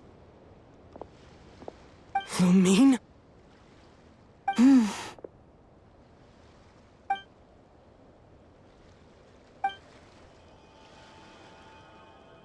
Lumine!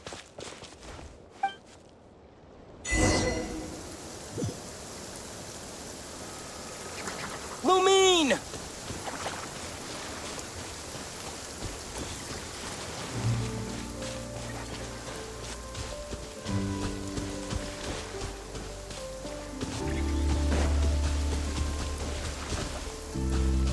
Scatter! Lumine! Ether, it's you.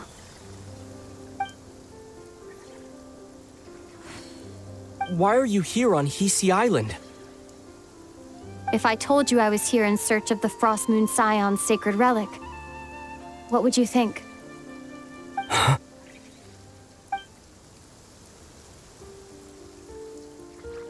Are you also here to uncover the truth about our past?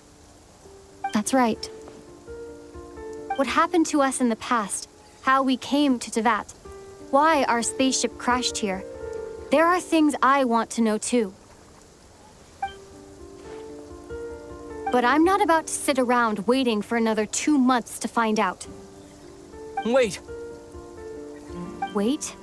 But I still have unfinished business.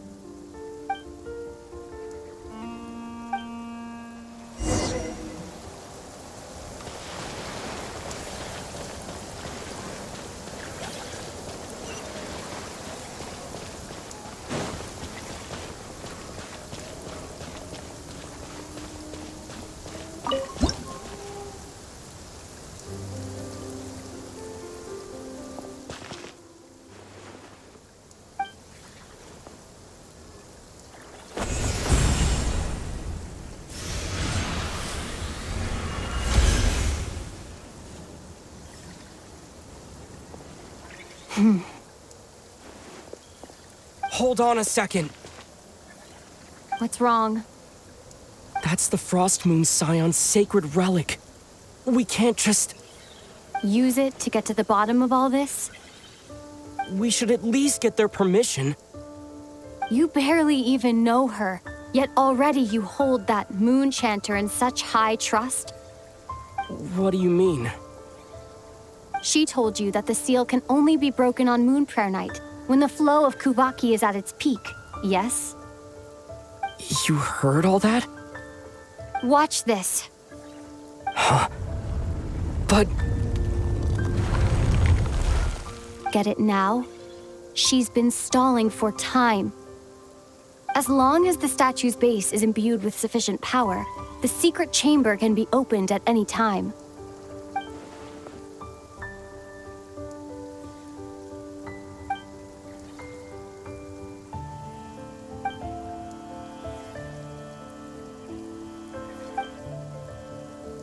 Is it such a sin when I don't put all my cards on the table for you, but not when someone else is doing it? It's not like that. Is it? Lumine, you've got it all wrong. This whole time, I've wanted to ask you, what happened to make you like this? I admit, I've been having trouble accepting it. But after all this time apart, I've finally come to terms with who you are, willful side and all. I trust you. I still do. Through all the worlds we've traveled, if there are things you can't explain yet, I can wait while the journey goes on. I trust you. I still do. Through all the worlds we've traveled, you've always been there by my side. I'll wait as long as it takes, until the day you're ready to talk. Ether.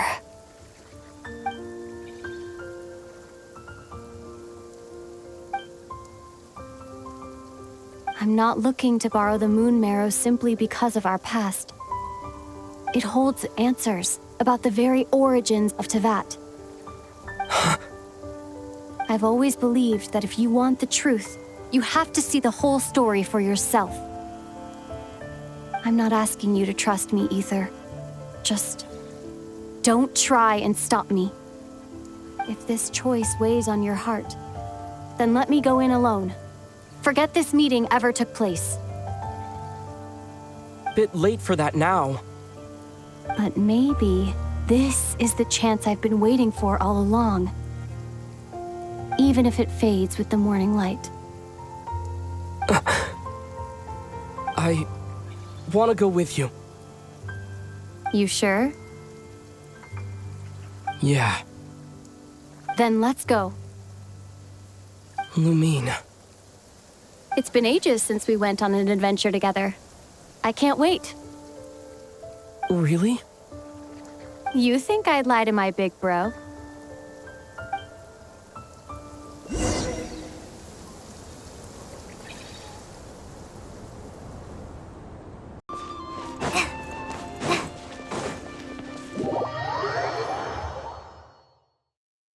From what I understand, the path ahead is likely to be full of trials and challenges. A deterrence against intruders, and a test for those who truly seek entrance. I doubt the two of us will have any problems. I agree. Still, if we get separated, things could get tricky. Best we move together and watch each other's backs. Even the sound of your footsteps takes me right back. As a warrior, as a traveler, as my big brother.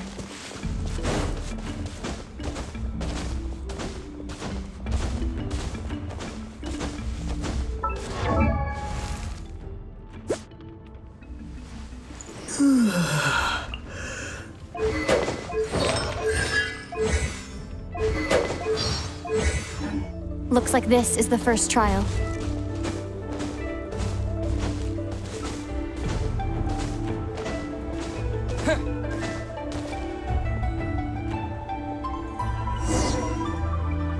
Ether, do you understand how Kuvaki works? How it exacts force through push and pull? Okay, I'll leave it to you then.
This should help Lumine get across. Lumine!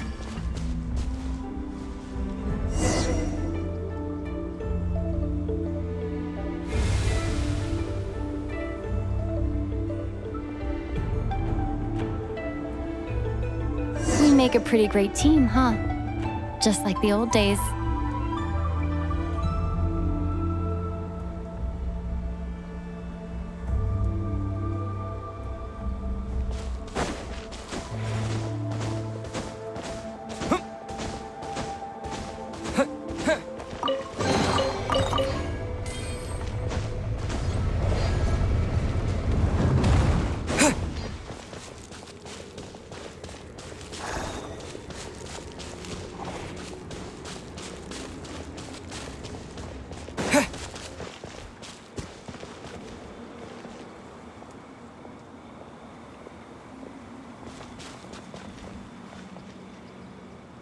A wide open space.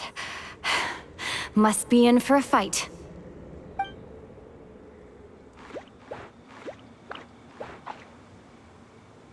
Was that it? What a letdown.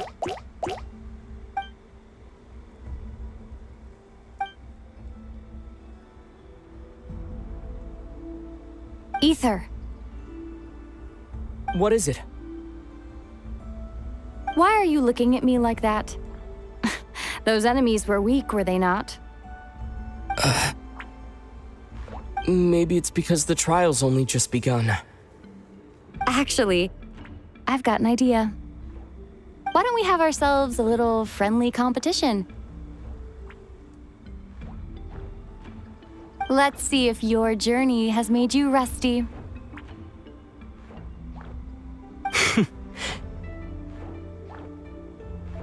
You're on.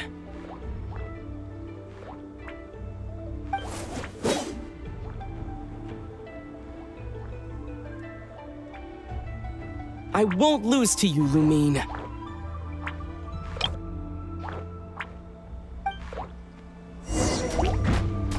If memory serves, I used to come out on top more often than not. You sure you're all right?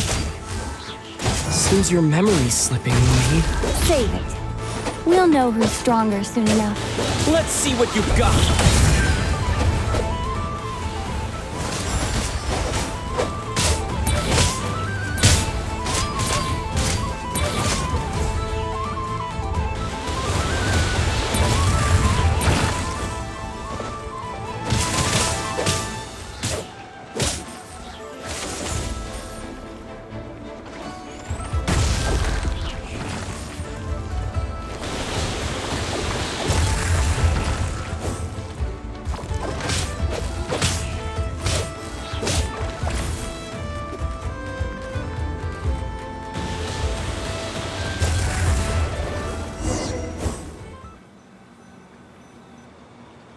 Been slacking off on your combat training? Or has no one been around to keep you in shape? No, I just wanted to let you win. Been too busy practicing your excuses instead, huh?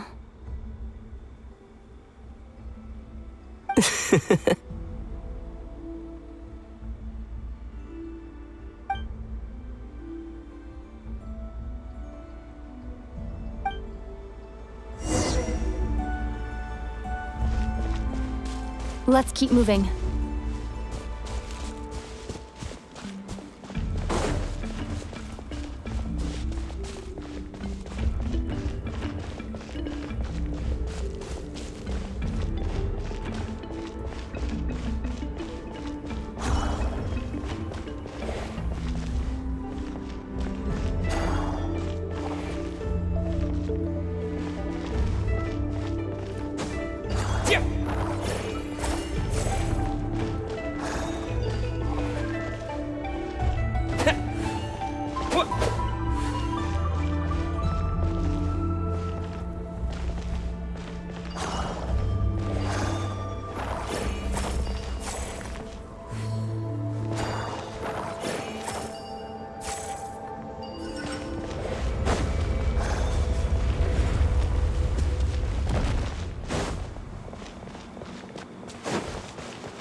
What is this place?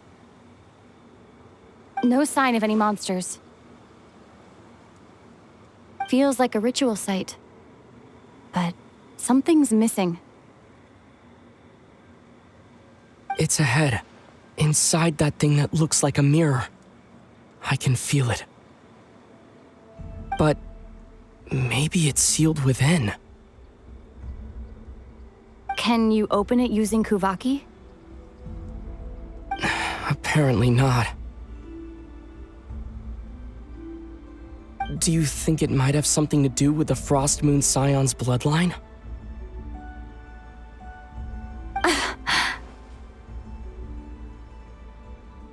Lumine?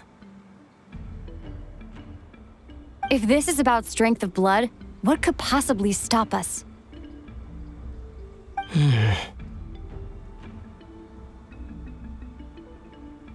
Let me give it a try. Why don't you check around for other clues?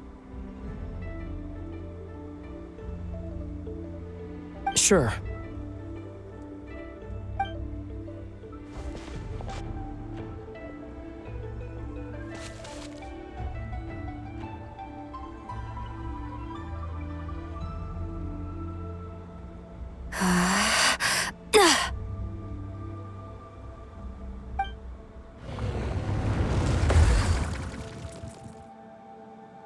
Found it. This should do the trick. Okay.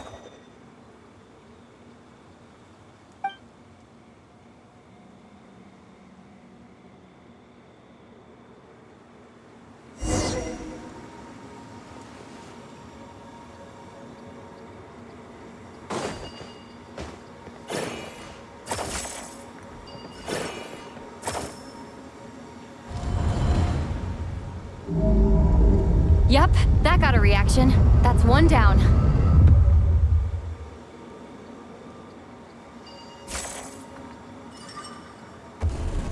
Nicely done.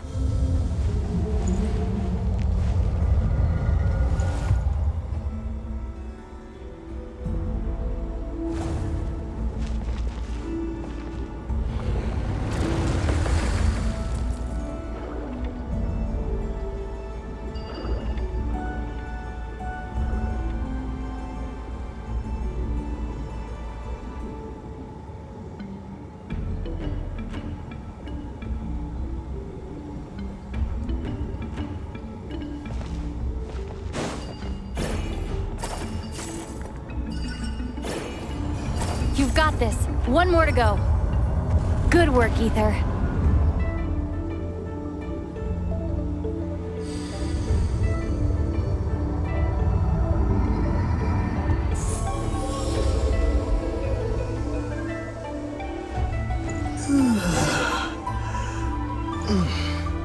The door's open.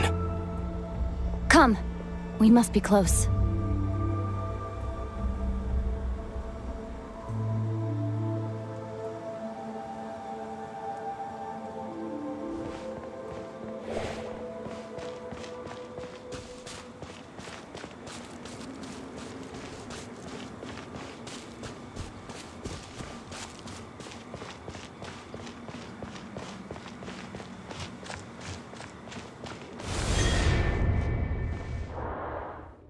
Stay on your toes now.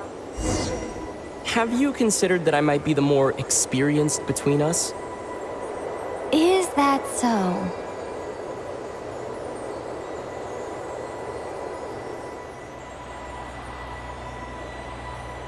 So, will you be heading off again after we're done here? Maybe, maybe not. Another cryptic response. Don't worry about things that haven't happened yet.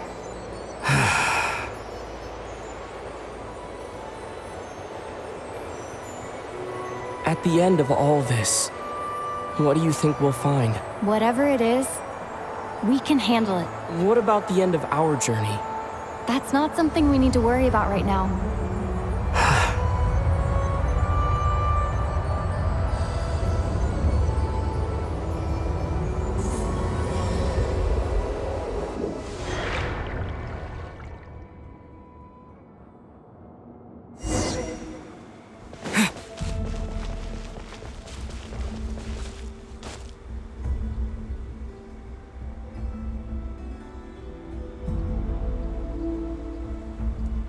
Looks like the final trial is just up ahead. Ready for battle? When have I ever not been? What's wrong? Going on an adventure with you, side by side, it's been so exciting. But at the same time, it just feels surreal, I guess. Maybe because it's been so long. You know, this is only the second time we fought together since the day we both woke up in Teyvat. Maybe that's it. Ether, let the light of our blades come together once more, just like they did in the past. What do you mean? This is a night of miracles, an adventure that belongs to us. Let's not weigh it down with worries and regrets. This is our adventure.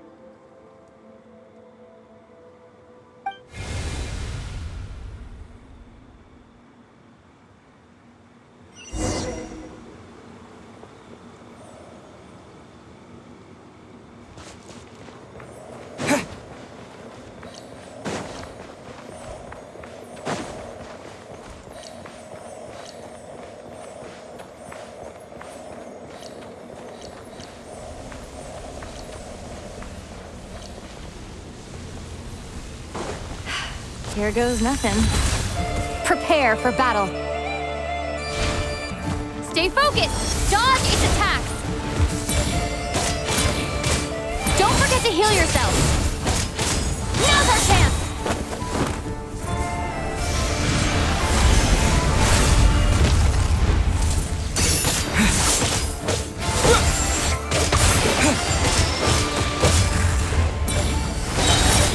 Watch out!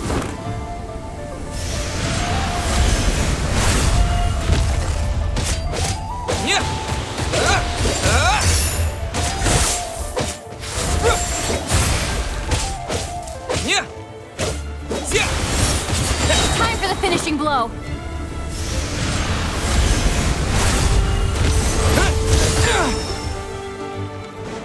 Stay focused. Dodge its attack.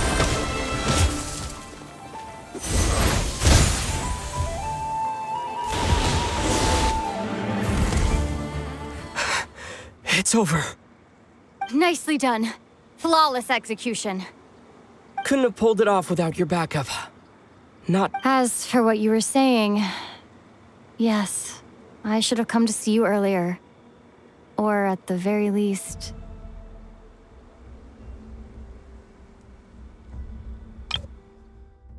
Couldn't have pulled it off without your backup. Not too shabby at all.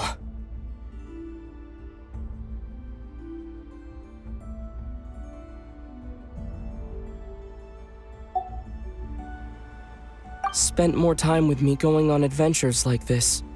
Something like that. Instead of just running off and expecting you to follow my trail. Wait a sec. That's not an official apology, is it? That goes without saying. Come on. Time to claim the treasure we came for.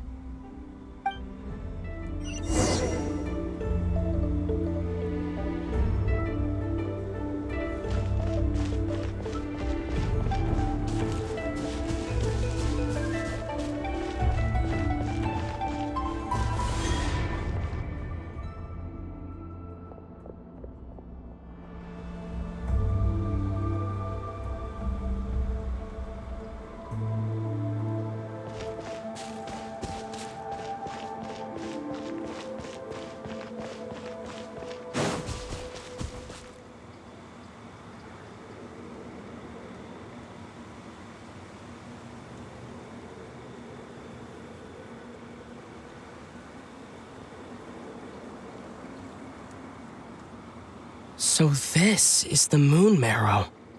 The treasure we've been after. All right.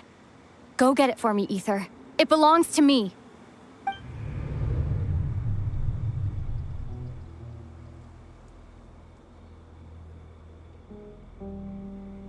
What's wrong, Ether?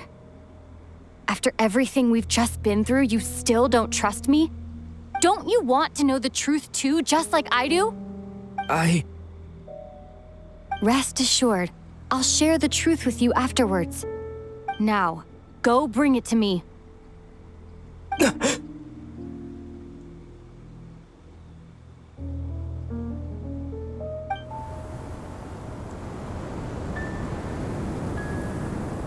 What's going on? Where did this fog come from? Lumine!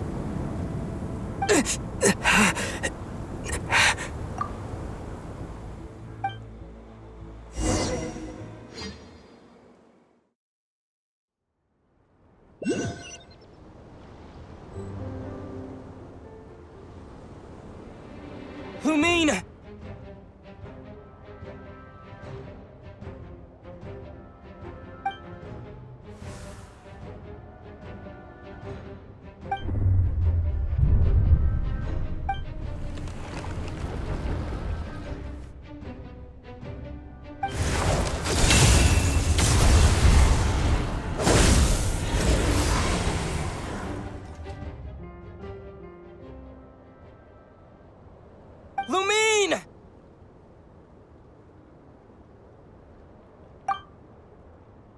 Huh?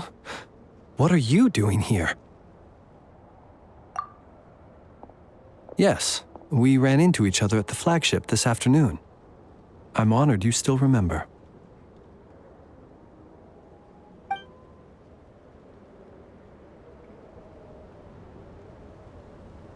Are you looking for something here?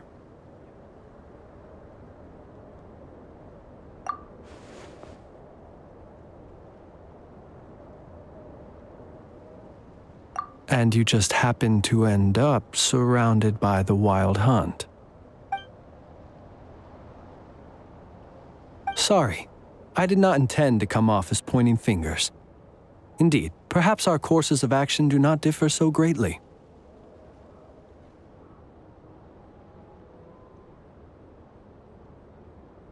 Not exactly. We Lightkeepers are accustomed to patrolling at night.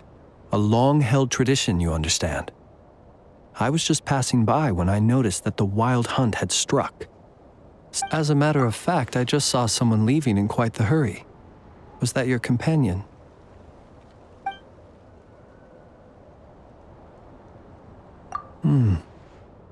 Perhaps I should take my leave now. After all, my patrol isn't over yet. Nordkai is a dangerous place to be at night. I'd advise that you head back soon as well.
Woke up and saw you were gone, so she made you a cup of berry juice to help you sleep.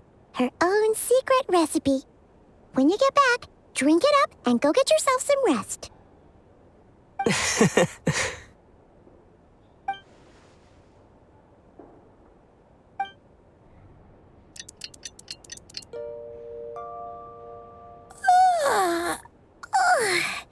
Good morning? If now still counts as morning. When did you get back last night? Did you sleep well? Good to hear. So, where'd you wander off to on your midnight stroll? Anything interesting to see in Nordkai at night? Oh, really? Come on, don't leave Paimon hanging.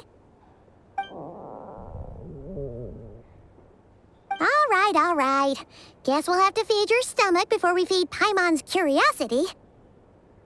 Let's go grab something to eat while we talk.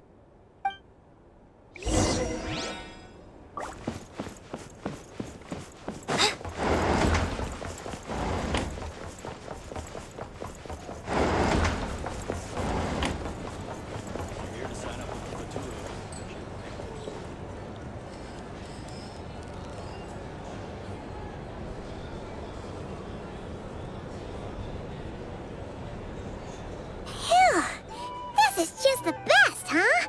Free food, free lodgings. This bark is friend for life material, that's for sure. Hey, did you hear what happened? Hear about what? You know, all that commotion over at the Frost Moon Scions. Crazy, huh? Huh? What happened? See what I mean? completely oblivious to what's going on around you. The sacred relic of theirs, it's been stolen. Hey, slow down! Paimon knows you're hungry, but you don't have to worry about her stealing your food. At least, not today. What? Was it those Fatui? No idea, but the news has already spread right through Nasha town. What did their high priestess... what did they call her again? The moon... something... Anyway, what did she say about it? What could she say? She's the one who discovered it was missing.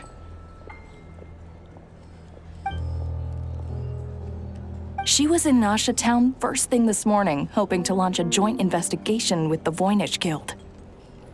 Whoa! Did you hear that? Lauma and the others, their sacred relic's been stolen! Who in Tivat would even have the nerve? Paimon bets it was that bunch of good-for-nothing, rule-breaking, troublemaking Fatui!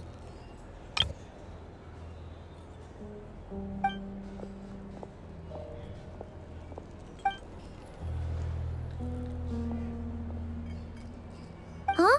What's wrong? You feeling okay? A joint investigation? Good luck getting any takers. Unless there's some reward or a business opportunity to sweeten the deal. Same thoughts here. So just a few minutes back, she switched gears and headed over to the one place that might actually be able to solve this. The Curatorium of Secrets. Ah! You scared, Paimon! What is it? Huh? Okay, just... Hey! Paimon's not a baby, you know! Quit pulling her arm! Our drink recommendations?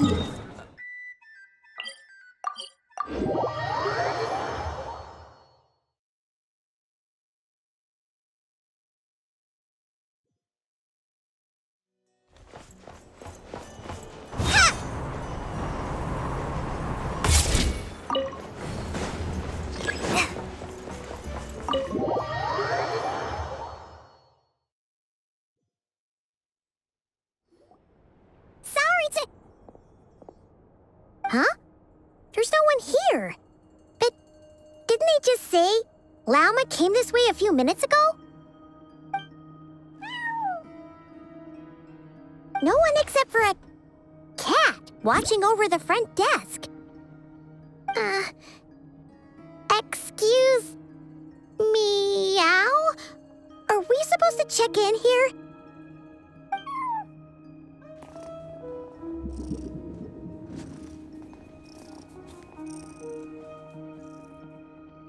No idea what that means. Is this Lauma's personal receptionist or something?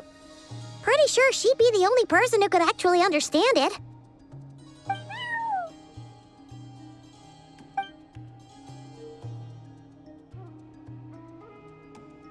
Huh? It's heading into that room! But why not? Like I told you already, that's just... Huh? Another client.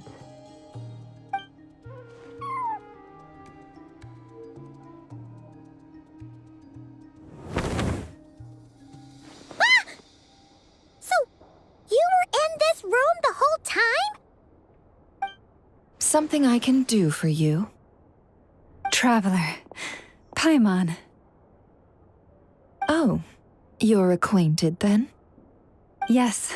They visited Hisi Island yesterday. We had dinner together. Allow me to introduce you. Traveler, Paimon. This is Nefer, boss of the Curatorium of Secrets. Pleasure to meet you. They are travelers who arrived in Nordkai just yesterday. Greeted by the birds and beasts of this land, they are kind-hearted souls who walk in the moonlight's glow.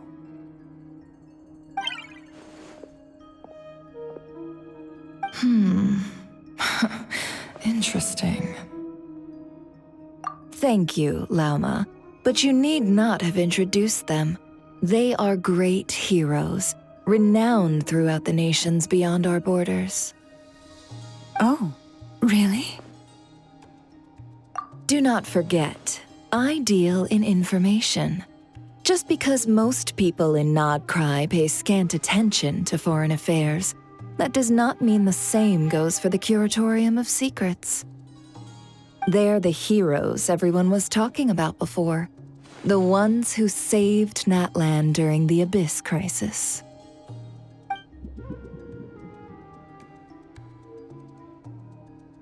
I see.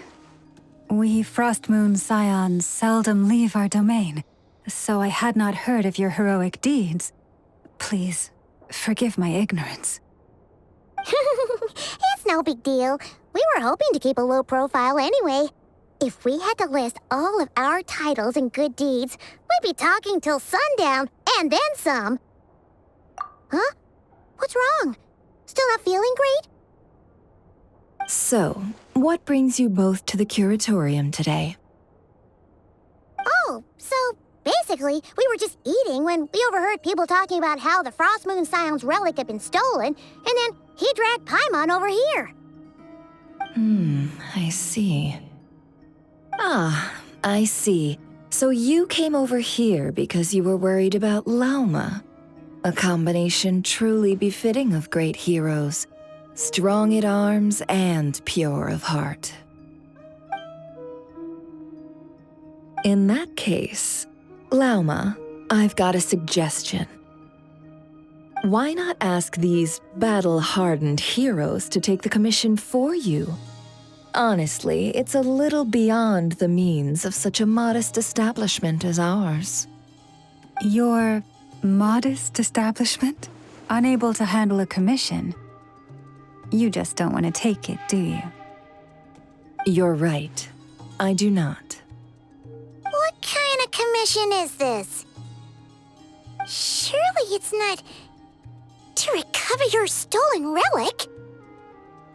Yes, that is it. Recovering the relic is both my duty as a moon chanter and a step toward fulfilling the promise I made the traveler, to help uncover the truth of the past. But Nefer has already declined our commission, multiple, and yet, just as it always has, the moon will continue to illuminate the sky above the Curatorium. Come night or day, may the moon goddess keep you. Enough of that.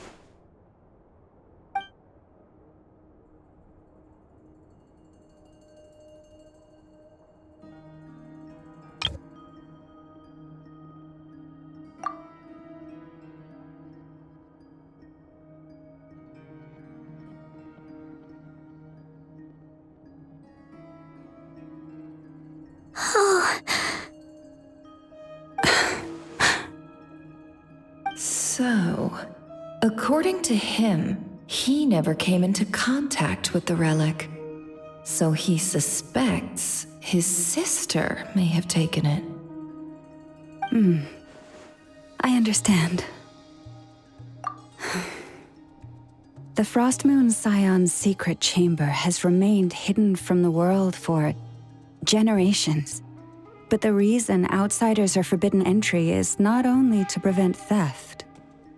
Within the chamber lie ancient trials, challenges designed to test the worthiness of those who enter. To intrude without rightful cause is a most perilous act indeed. So please, don't be too hard on yourself. The fact that you made it through those trials proves your right to stand before the relic. To put it simply, the moon marrow itself has deemed you worthy. No. Your honesty tells me everything. You never sought to take the moon marrow for yourself. As for what happened at the end, I suspect the chamber's protection mechanism may have been activated. Among those who entered the final chamber, there was either someone with impure intent, or else an abyssal presence. The Abyss? Perhaps that's why, then. Either way, the moon marrow was taken. And I believe you. So the problem remains the same. I need to recover our relic. See? Didn't I tell you it would all work out in the end? But before everyone starts celebrating, forgive me for asking just one more thing. Are you absolutely sure your sister took the relic? What do you mean? Weren't they the only ones inside at the time? Who knows? Think about it. After your sister broke the seal with abyssal power, what was to stop someone else from following you in there? In theory, nothing. And as it just so happens, I received a tip-off from one of my sources earlier this morning. Word is, today of all days, the Fatui suddenly called off their search for the relic. What? Huh? Why? Well, either they woke up this morning and suddenly decided they'd lost all interest, or... Exactly. Are you wondering if your sister might be in cahoots with the Fatui? Which is why I asked, are you absolutely sure your sister took the relic? Or to put it another way, do you really know your sister?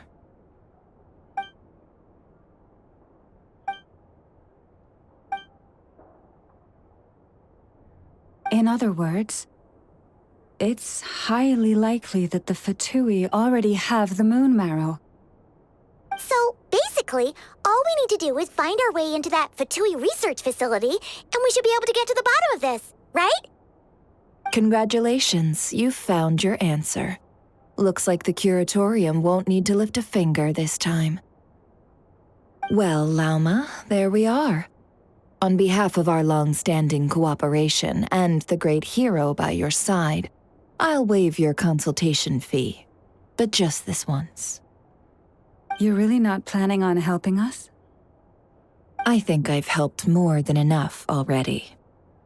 If we're to stand any chance of infiltrating that facility, we'll need the help of a specialist. Just so you don't get the wrong idea, let me make myself crystal clear. The Curatorium of Secrets has always striven to abide by a policy of strict neutrality. We do not take sides with any faction in Nordkai. I cannot help the leader of the Frostmoon Scions sneak into a Fatui facility. That would make me their enemy. When one of their harbingers asked me to help them infiltrate your territory, I gave them the same answer. No. All right, I understand. But I do have one final request. I promise. It had better be.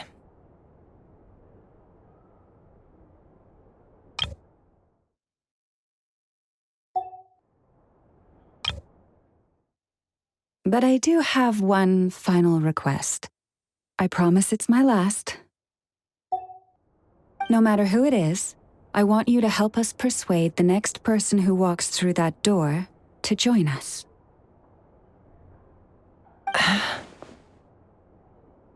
What is she up to? You're that desperate for help? What if it's a member of the Fatui? It doesn't matter. You're welcome to tell them everything, even about our plans to infiltrate the Experimental Design Bureau. All I'm asking is for you to say one thing, just one thing to help persuade them. If you do that, I promise I won't ask you for anything else. Made up your mind? Fine. Fine, I'll play along with your little game. Besides, as long as I'm not personally involved, no one can accuse us of taking sides.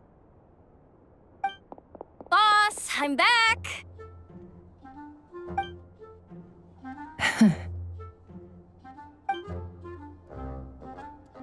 You won't believe the luck I've been having today. Remember you sent me to find that runaway cat, yeah? And you said I'd only be back after dark?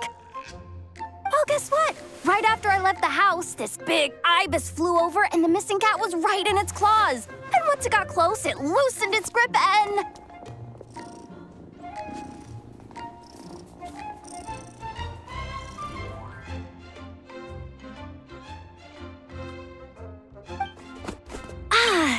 Boss, you're meeting clients. I'm so sorry. I'll get out of your way.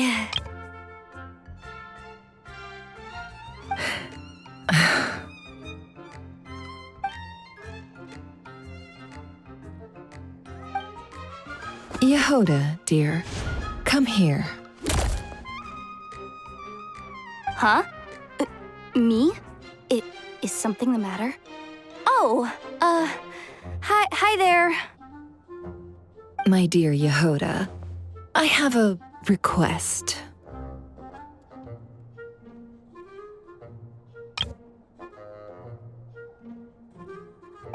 Yikes! Why does the boss sound so scary? Did I do something wrong?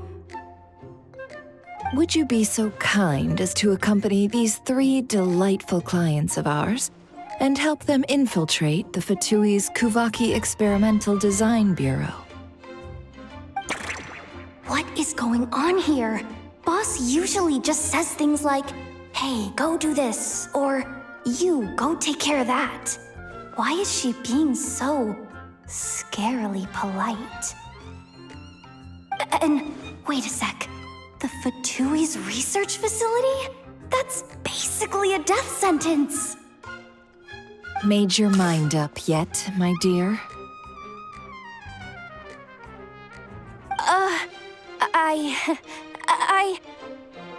What is up with Boss today? Am I supposed to say yes to this? Or maybe it's because the mission's too risky, so she's actually looking out for me? Why is everyone looking at me like that? Is this some kind of test? I can't let the boss down. Can I? Have you made up your mind?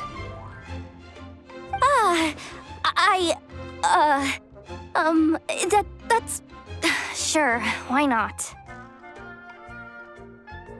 Really? You really don't mind helping us? Huh? Oh, yes. I mean, no. Of course, I guess I do. Oh, thanks so much! We owe you big time! On behalf of the Frost Moon Scions, too, thank you, Yehoda, for your help. What the? Seriously, what just happened? Why does the boss look so fed up? Oh no, was I supposed to turn them down? All that mentoring, time spent teaching her how to deal with different factions. In one ear and out the other. Never. You got what you wanted. You promised that was it. I know this goes against your principles. I won't forget the favor. Trying to get me to change my mind now? Of course not. I just wanted to say thank you. So, thank you. Oh. Yehoda, we'll leave the planning to you. Let's discuss the details elsewhere. Huh? Oh, okay. Oh, what have I gotten myself into? Oh, by the way, Yehoda, before you go. What is it, boss? You're fired.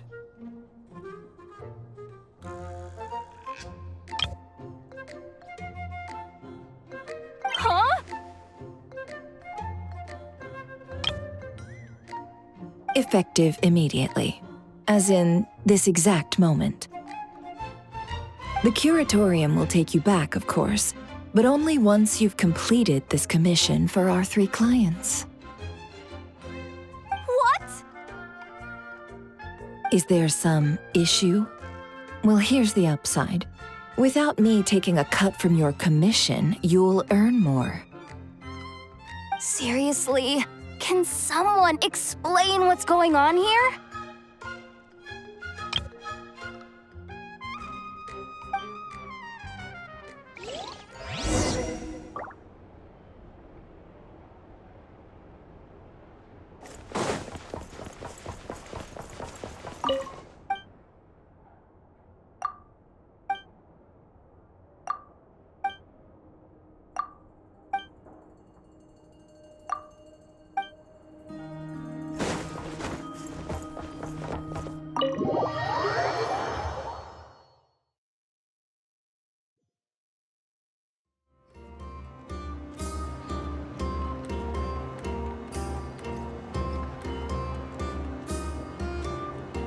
Are we sure Yehoda's alright?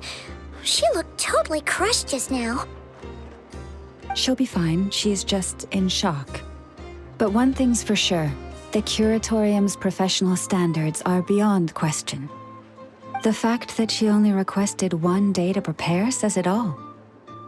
As an apology, I'll ask my animal friends to help her out more often in the future. Also, thank you for being honest with me. It means a lot. Was it really, though? As far as I see it, trusting your family is never wrong. In this case, let's call it a misjudgment. But the truth is, we all make mistakes every now and then. What matters is how we deal with the consequences. So, in return for your sincerity, there's something I'd like to share with the 2 of you as well. Oh? What is it? Perhaps it is something best said under the moon's gentle light. Would the 2 of you meet me on Hisi Island tonight? Oh, it does sound important. You're right, there's too many people here. Somewhere quieter makes a lot more sense. Thank you both for understanding. Then let us meet beneath the moonlight.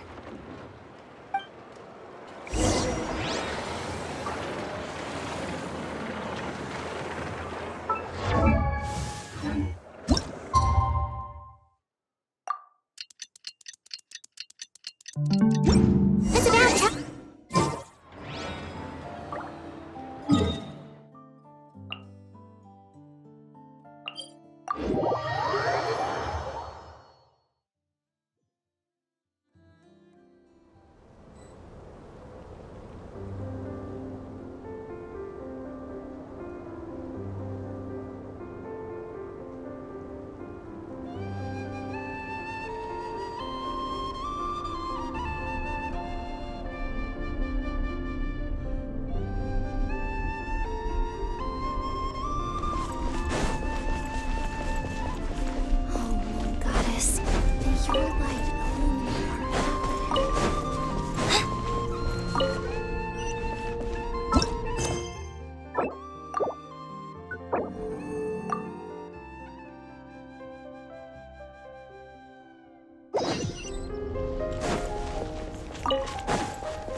I am indeed. For the moment I was born, my people exclaimed, "Behold, eyes like the moonlit tide, antlers like the crescent moon, and blood that glimmers silver as the moon's reflection." From as far back as I can remember, I was revered as the Frost Moon's emissary and the Moontide Maiden. The first words I ever learned were prayers to the Frost Moon. The first gestures, those of our sacred rites. Wow, that must have been tough. Back then, I didn't know any better.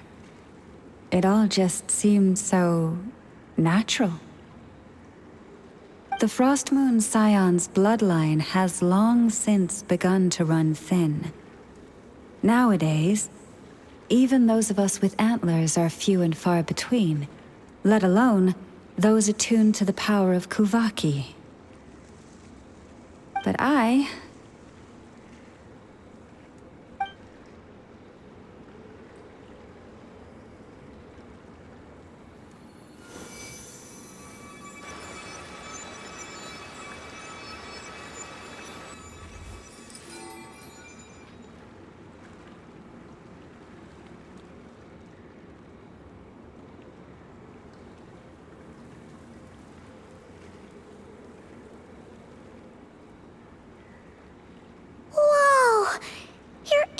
Are so pretty.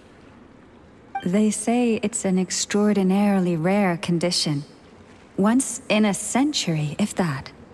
I am unusually sensitive to the moonlight, as well as to the Kuvaki's ebb and flow. As a child, I could barely sleep because of it. Oh no! It was that serious?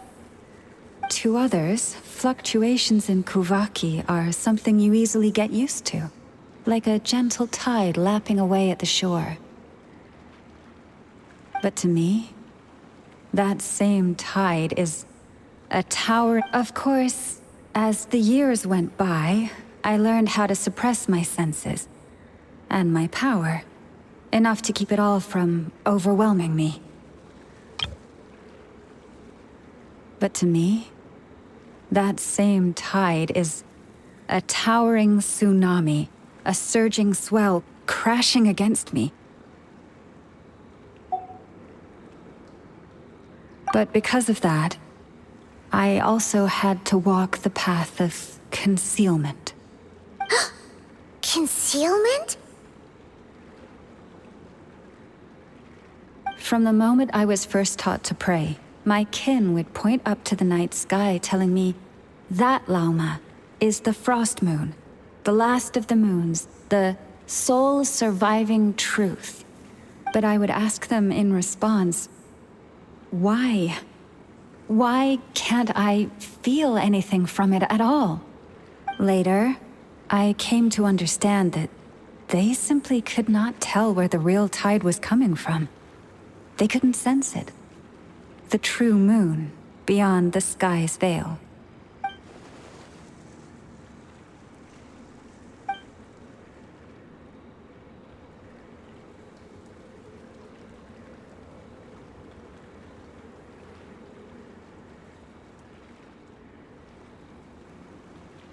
The moon is false. I reached that conclusion long ago. But there was no one I could tell. Not a single soul. At least, not until now. Am I the one who's wrong? Is it the moon that is false, or my own senses? I asked myself such questions time and time again.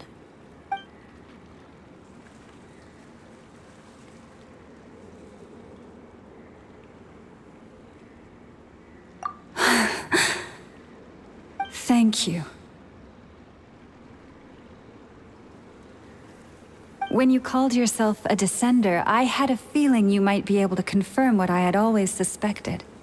And now that you have, it's exactly as I imagined. I feel relieved. Oh, kinda gets why you couldn't tell anyone now. It's not easy to change people's minds on something they've believed for hundreds of years.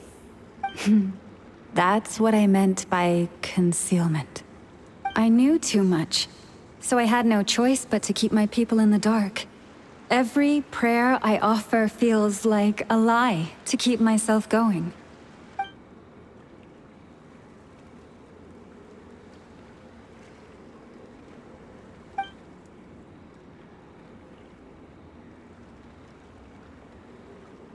You've already met our Kutar, haven't you? Huh? When was that? And more importantly, when were you planning on telling Paimon? Ah, no wonder. What did you think of her?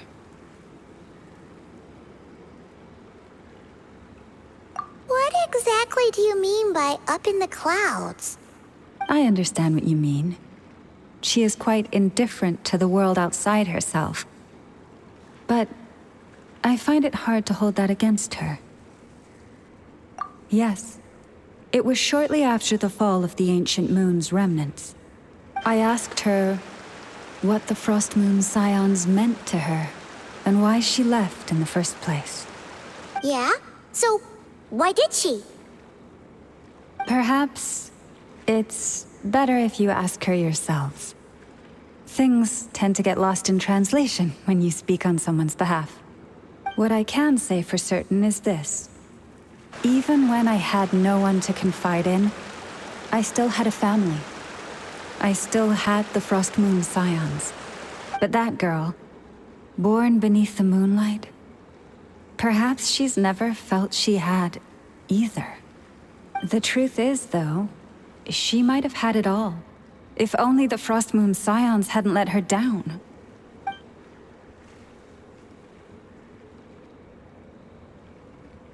The Frost Moon Scions now walk a path of error.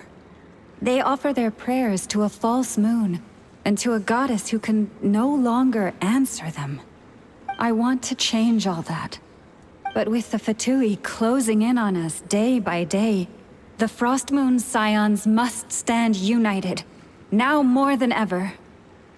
I just need to wait for the right moment. Lady Lauma! Lady Lauma! Cappy? Has Kadena's condition deteriorated again? Traveler, Paimon, we'll have to continue this conversation later. We'll come too!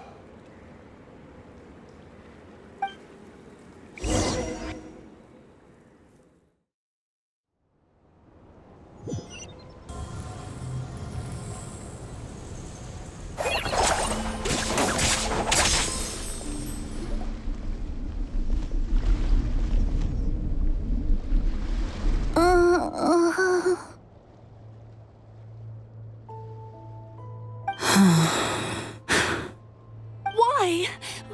Did I do something wrong? I've been praying to the moon goddess every day. Why isn't she getting any better?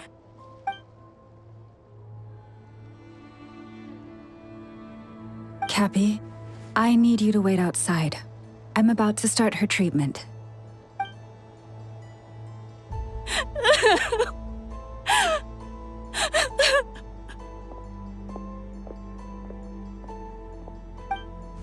Is there anything we can do to help? Just don't be alarmed by what you're about to see.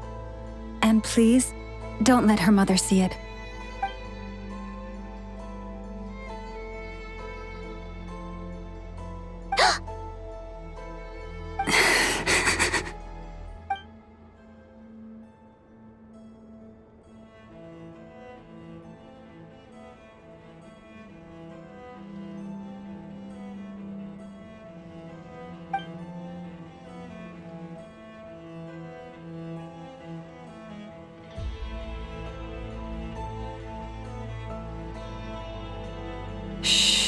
Please, help me keep this a secret. She looks much better now. But, Lauma, was that? A medicine prescribed by a local doctor. For ordinary people, my blood has the power to counteract any adverse reactions to Kuvaki.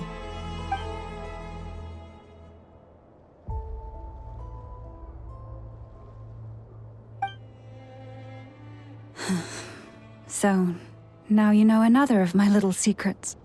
I had hoped to guide the Scions out of error before Karina's illness reached this stage, but clearly, I was too late.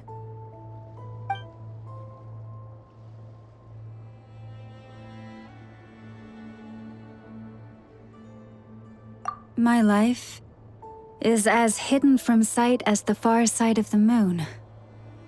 Yet people only look to the bright side for guidance.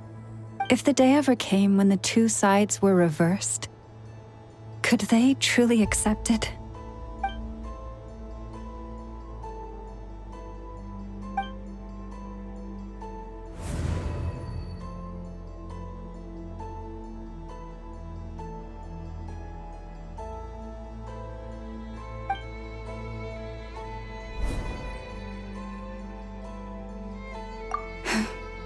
Hearing you say that puts my heart at ease.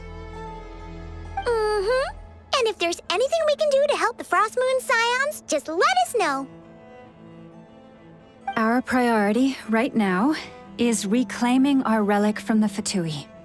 But I now understand that the day I will tell everyone the truth is no longer far off.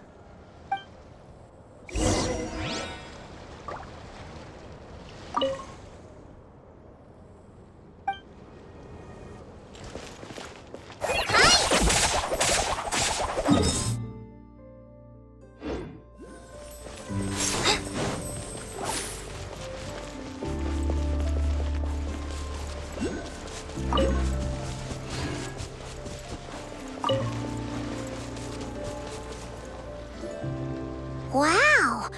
Paimon would never have guessed Lauma had all that bottled up inside. Hey! Watch your step! Ah! What's wrong?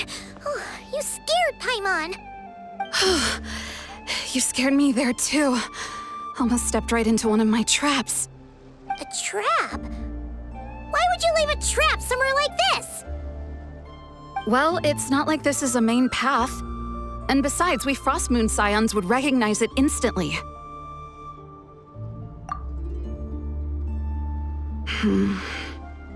All right. You don't seem like you're with the Fatui, so I guess there's no harm telling you. Lauma asked me to set up these traps to keep the Fatui at bay. Oh! Come to think of it, their 3-day ultimatum is almost up now. Yes. Hopefully they'll back off when they realize we won't go down without a fight. Oh, you've done a lot for the Frost Moon Scions too, just like Lauma.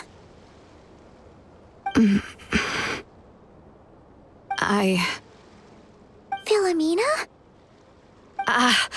It's nothing. I was just wondering if any of this is really worth it.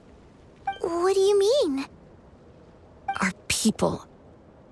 So many are stubborn, stuck in their ways, clinging to a truth they refuse to even question. Do they really deserve everything Lauma's doing for them? Afraid. Huh. I suppose. Maybe you're right. No. I shouldn't be saying this. Just forget it, okay? Bye. Huh? Why did I say all that?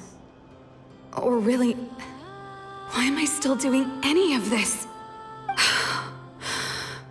Either way, this will be my final night with the Frost Moon Scions. Wow, she sure took off fast. So, are we heading back to the flagship for a break or what? Wait, you're not thinking of visiting that damsel light up in Cloud Cuckoo Land, are you? Huh, given who she is, pushing her won't get us anywhere. Hey, why don't we... Let's bring her something tasty. If she doesn't want to talk, we'll have to win her over with food. Hey, no harm in trying. At the very least, it shows we're trying to be friendly. Let's see.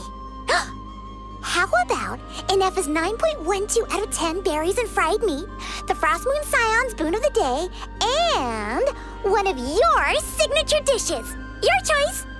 Should be a good mix of meat and veggies. There's bound to be something she likes.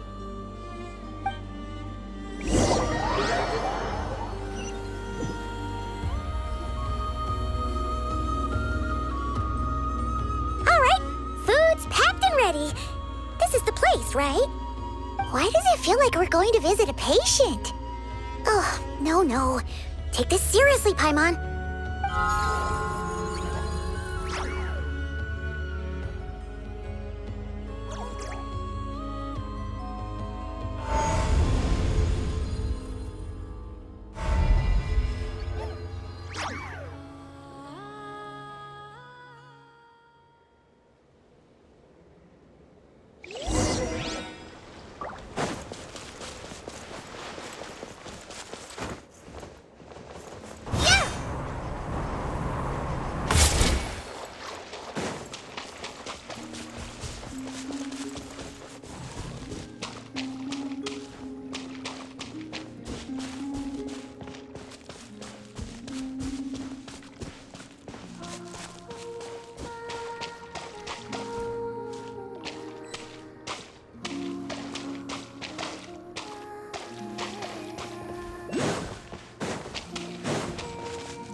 Remind me, who are you again?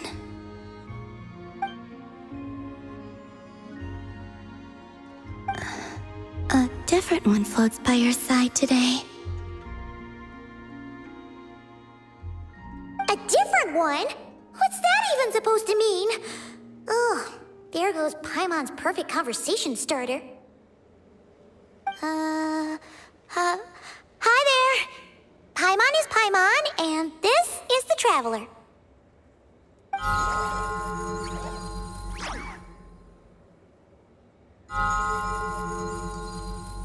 Oh, there you are. Between the two, I suppose you're cuter. Wait, what do you mean Paimon's less cute than that floaty thing? Columbina. What is it? What's your favorite kind of food? Is this a treat? Or an offering? Let's go with treat. Anyway, this is all the Traveler's cooking, so please, help yourself.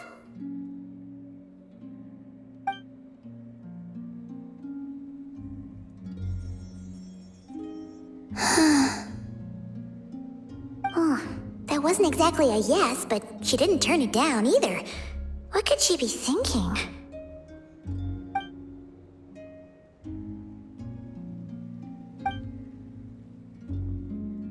So, what do you want to ask? Hey, she's actually playing along! Quick, now's our shot. You know the moon in the sky isn't real, don't you? I know there is only one moon in the sky. It is simply that some can see it, and some cannot. What does it mean to you?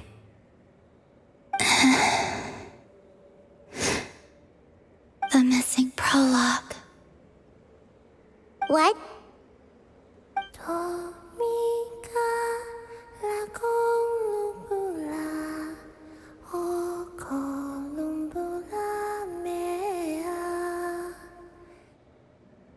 Huh? What does that mean? Isn't she going to explain herself? Can you tell me more about that melody? You were humming it last time, too. It must be important to you.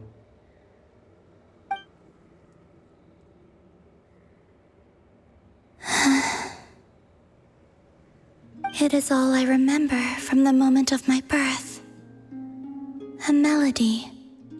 A few lines of lyrics. Like a lullaby from a foggy dream. Oh, so who was singing it? I do not know. I have nothing else. Just that song. Huh? And the Frost Moon Scions who found me. They had nothing either, but hope. Before I even knew what was happening, they were already calling me their goddess. And I had no reason to decline. Like two lost infants unknowingly exchanged, I adopted their faith, and in return, they adopted me. But my adoption drops you into the story halfway through. What came before was scribbled onto the wrong pages, never even bound into the book. That sense of something missing only served to nurture their greed and doubt. And thus, I came to realize that this place was never truly my home. Greed and doubt? O Moon Goddess, forge weapons for us, drive out our enemies, and expand our lands. O Moon Goddess, heal our wounds, ease our suffering, grant us strength. They asked for everything, and I obliged. Until the day came when no answer could be given. If mortals can turn to the gods when they are powerless, then who do the gods turn to when they have nothing left to give? You've got Paimon there. In those days, the Frost Moon Scions cared more for faith than for truth. Reality rewrote the sky in words I could not understand. I did not want to read a tampered version, so I simply stopped looking. The real beginning of my story lies up there, on the moon, forever beyond my reach. Like a message carved for blind hands, sealed. Huh. So that's how it is.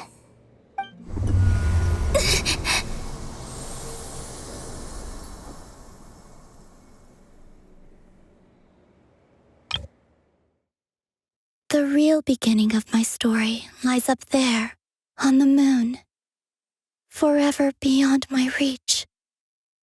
Like a message carved for blind hands, sealed away where no fingers can find it.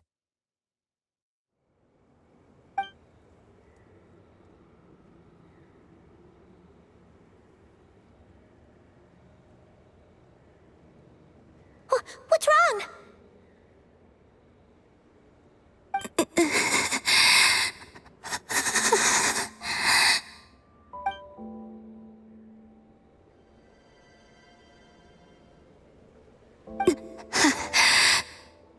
You should go. What, now? But you really don't look well. Did something just happen? Is there anything we can do to help? No. Aside from answers, I have nothing else to give you in return. This is the price of running away from home a second time. Running away from home?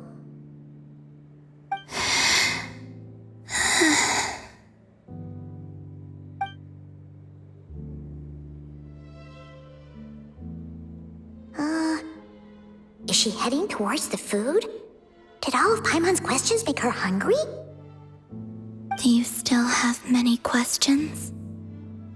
I know I should offer more in return for your kindness, but I'm feeling a little worn out. Oh, we're so sorry about that. But Tsaritsa was right. Freedom always comes with a price. She said I could treat the Fatui as a second family, a second home. But in the end, they were no different. All they wanted in truth was my power as the moon goddess. I'd rather not dwell on such unhappy memories.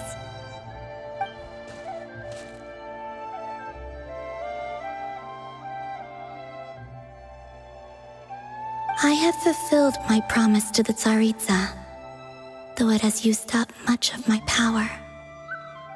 So you see, this has nothing to do with betrayal. So, you're just staying here for now, resting and recovering your strength? Yes. What about these flowers? They have grown in Nordkai for many generations. They're highly sensitive to the ebb and flow of Kuvaki.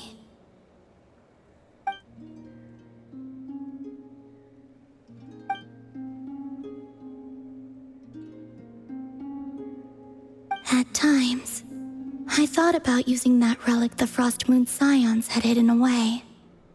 I could sense the power within it. But going out is such a hassle. People might see me, and I promised Lauma I wouldn't show myself to anyone. Besides, I know it's gone now anyway. Really? Lauma asked you to stay in hiding?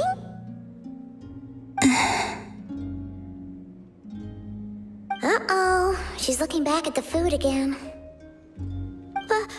Paimon's still got some little crumb cookies here. You could have these for dessert if you wanted. Lauma said she wishes to change the Frost Moon Scions, which is why she asked me to stay out of sight. I don't really understand what she meant, and to be honest, it's not something that concerns me. But I wasn't planning to see anyone anyway. If they found their way here themselves, that's hardly my fault.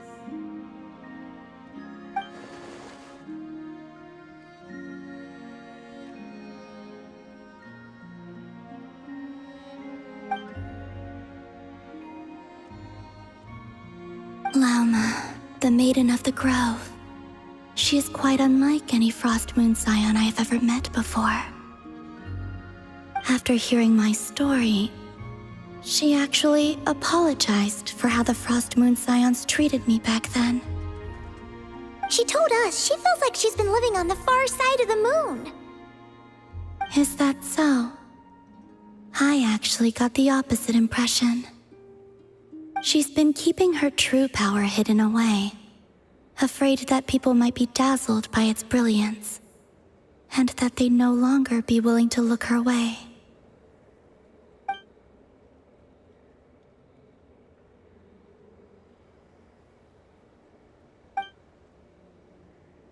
So what do you wish for now?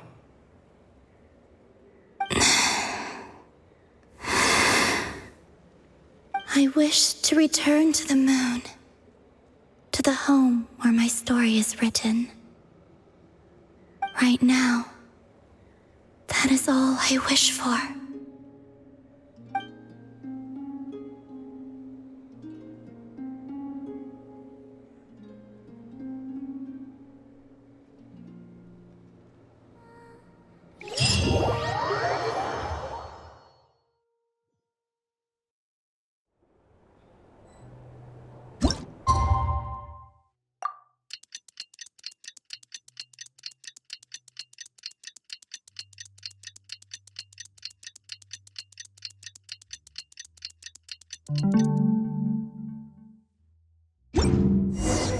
Tonight's the night we infiltrate the Fatui's Experimental Design Bureau. Come on, we better go meet up with the others.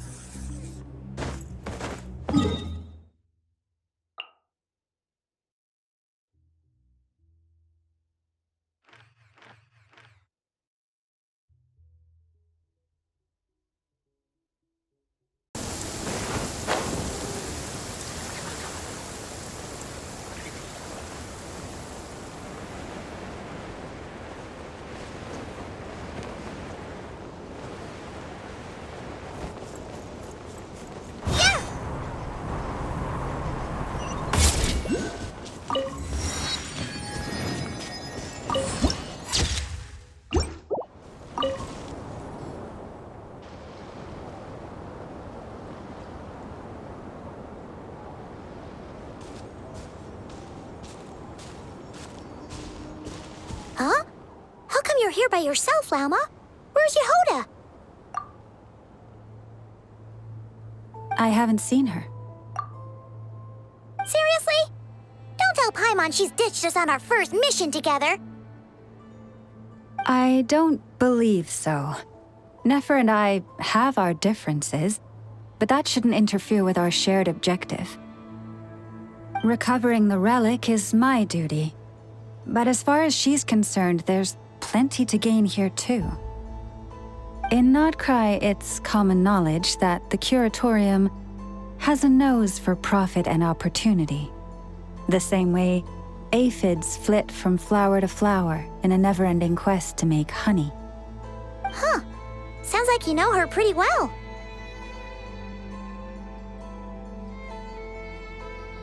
Still, Yehoda sure is taking her sweet time.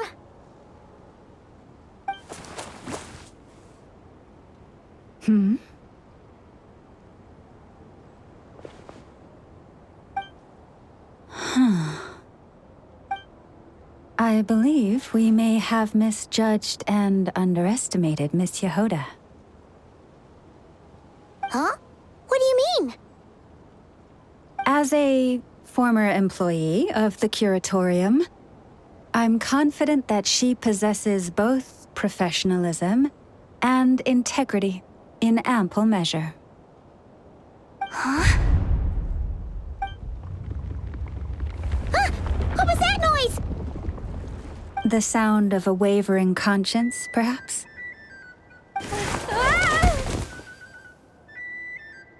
Whoa! Something just fell down. Hello, everybody! What kind of an entrance is that? Wait a second. Have you been hiding nearby this whole time? Yeah. I was just, scouting things out from up high. Darn it. How did Jane Doe even notice me up there? I can't believe I'd only realized I'd run out of smoke bombs this morning. What if something goes wrong inside? How am I supposed to make a quick getaway now? Thought I could just hang back and wait for the clients to get cold feet. But nope, turns out they're all completely fearless. Don't they know how scary the Fatui are? Really sorry, everyone. Truth is, just as I was heading out this morning, I discovered I'd run out of a super important, completely essential, absolutely indispensable piece of equipment. So, what are we gonna do? Well, as I see it, there are two options.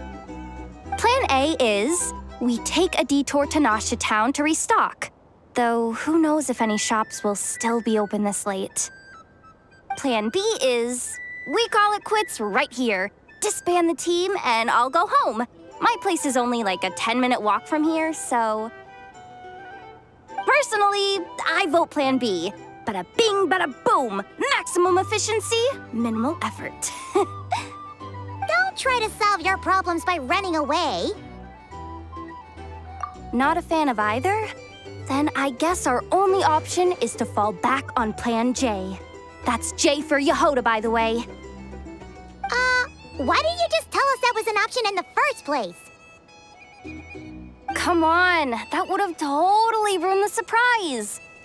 Boss pulls this trick all the time, and it's always the clueless ones who end up praising her to the skies. Feels like you just threw shade at a whole lot of people. I have faith in your professionalism, Yehoda. You don't need those flashy tricks. Your abilities alone are more than enough to earn our respect.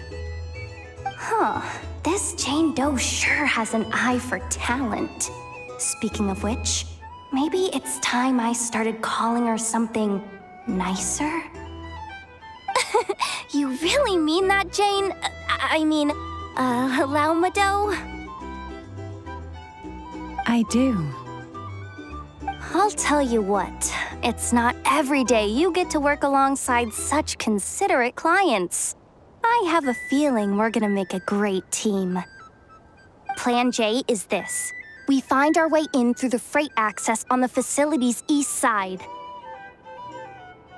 It's tucked away from view, and security's lighter at night.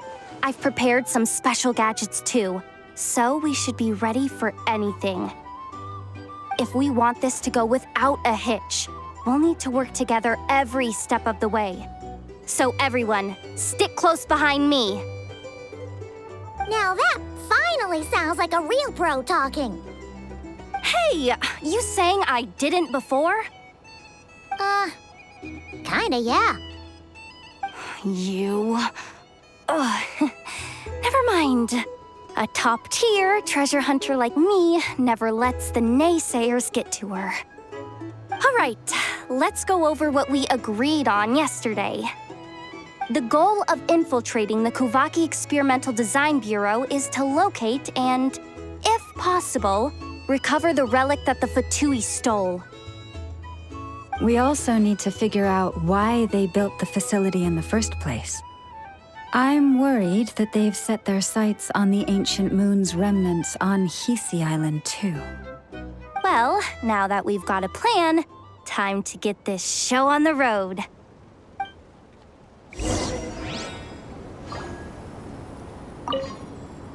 Everyone ready? Yeah? All right then. Let's get this job done.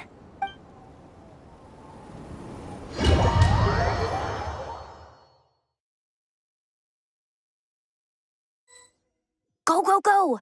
But make sure you stick to the side.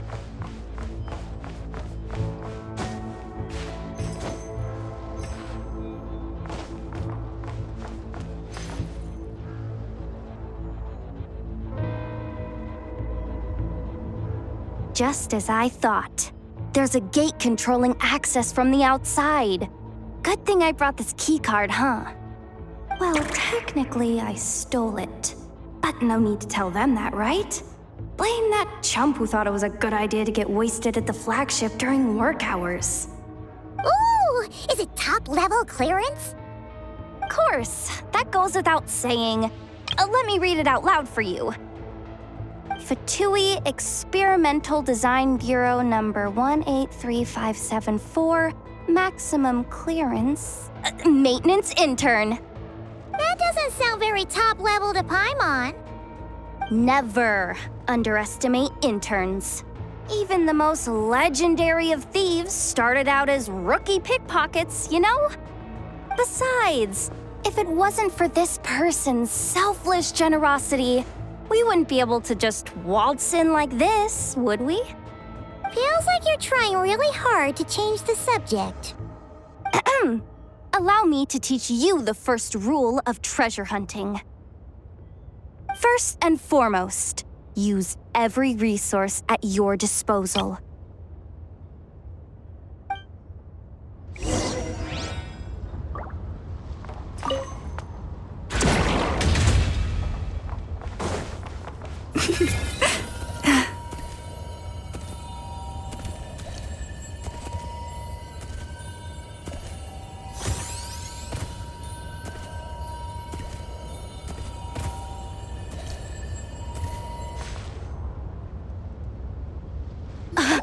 I get it now.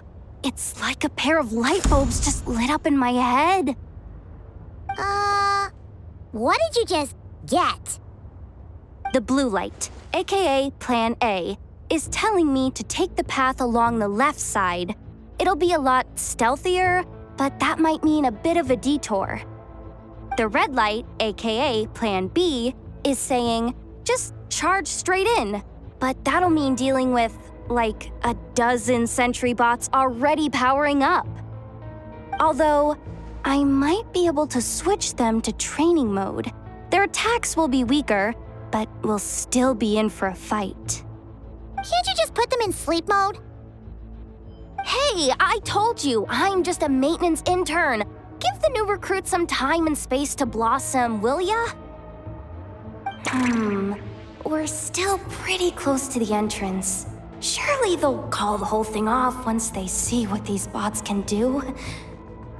Anyway, I say we go with Plan B. Either way, I won't be doing any of the fighting, so the shorter route sounds good to me. If we can avoid fighting at this stage, we should. Plan J is to call it a night so we can all make it back to bed before sunrise. After all, the deeper we go, the more dangerous this is gonna get. So we might as well give up while we still can. Well, just don't forget, whatever you do, don't let those recon bots spot you.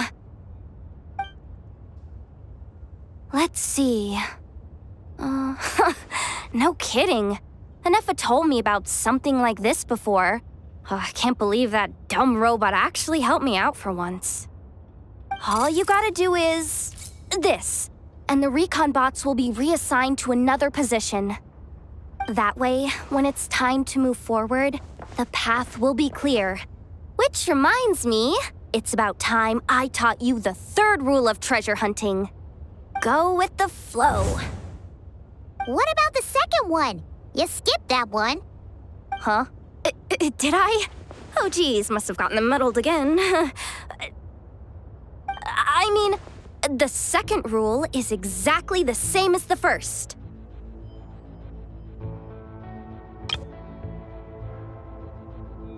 Guess that's what you meant by going with the flow, huh?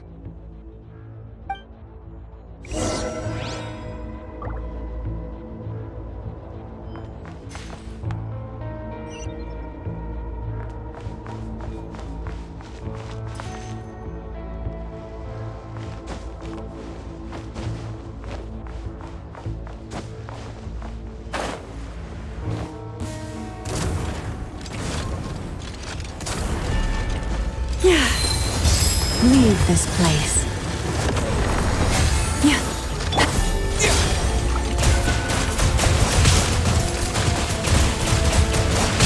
Water jet!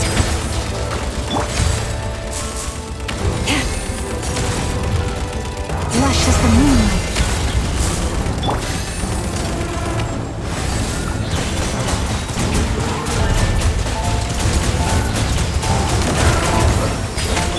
For the everlasting forest.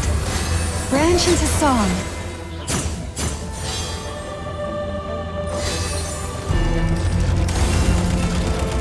Bombs away!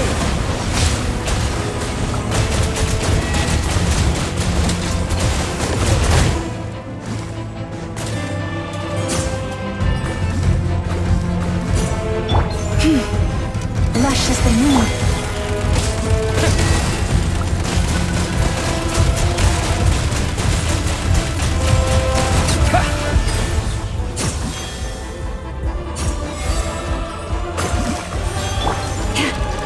With one heart, we pray.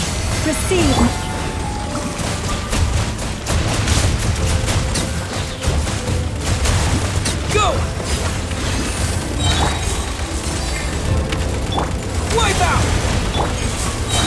the moonlight.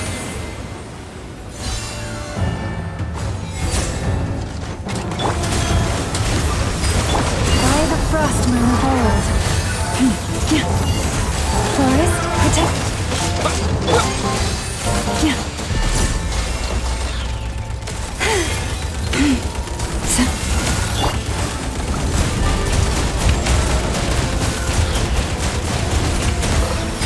With one heart, we pray. Leave this place.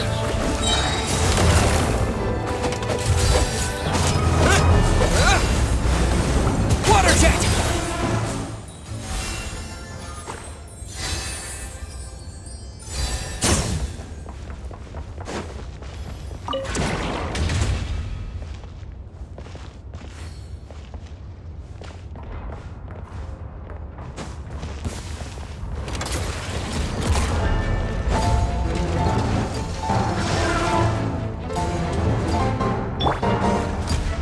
Forest?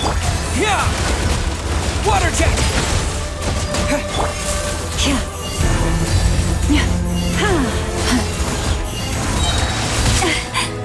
For the everlasting forest.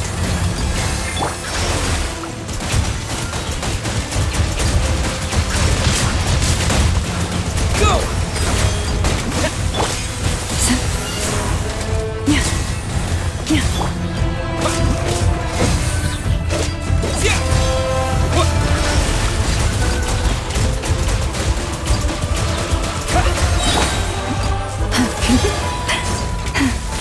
You poor lost lamb.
Someone up ahead! Has the lockdown been initiated? Move it, soldier! The cargo has already been transferred. The lockdown procedure is complete, Commander. That sector is now fully sealed. The night shift. Just our luck. Don't they usually handle deliveries during the daytime? There's not supposed to be anyone here. We've come this far already, and they're really trying their best. If I suggest backing out again, it's not gonna look good. Come on, brain. Think!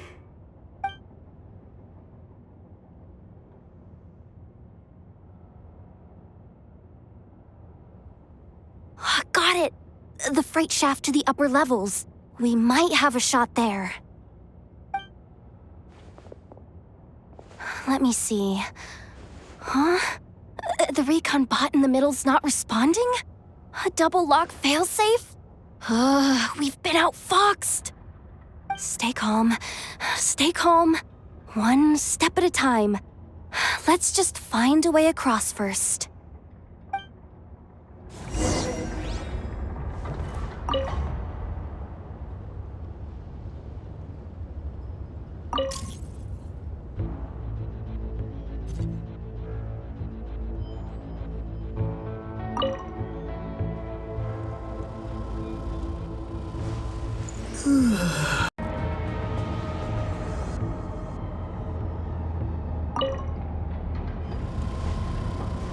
All set. Let's head down this way.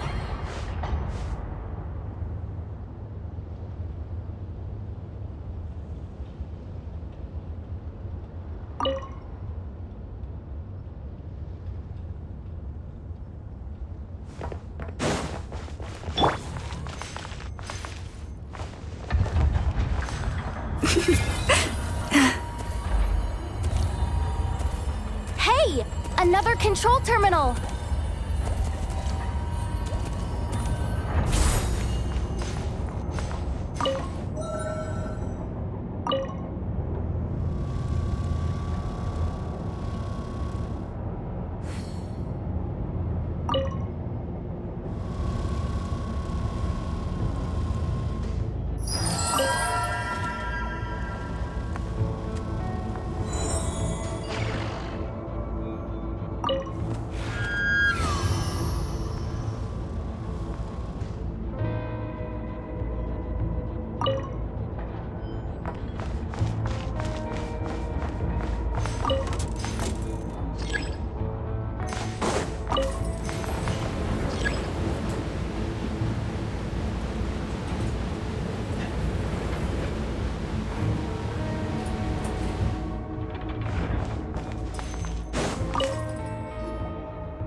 here too. Don't worry. Bots are way easier to deal with than people. At least their behavior is predictable. First, let's find a safe spot to land. Good. That spot shouldn't draw their attention. Let's... let me just try something. Maybe I can use the terminal to command them to move out of our way. Security verification? With 10 questions? Are you kidding me? Are you serious? Doesn't he trust me? Or is he just trying to make things easier for me? No. Judging from his body language, he really isn't afraid of the Fatui. What kind of person is he? And what has he been through? So brave. It's kinda scary. Yehoda? No complaints from me. You go for it. Then let's make this quick.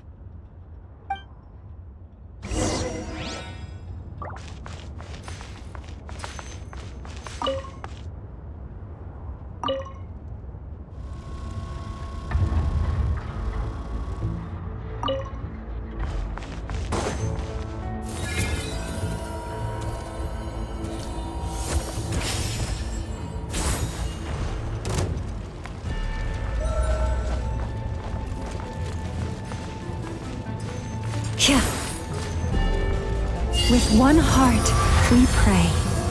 Leave this. Wipe out!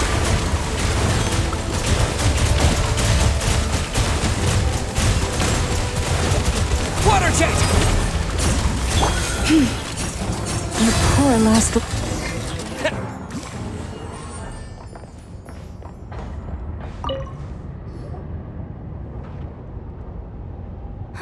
Didn't think they'd even cut off the supply of Kuvaki.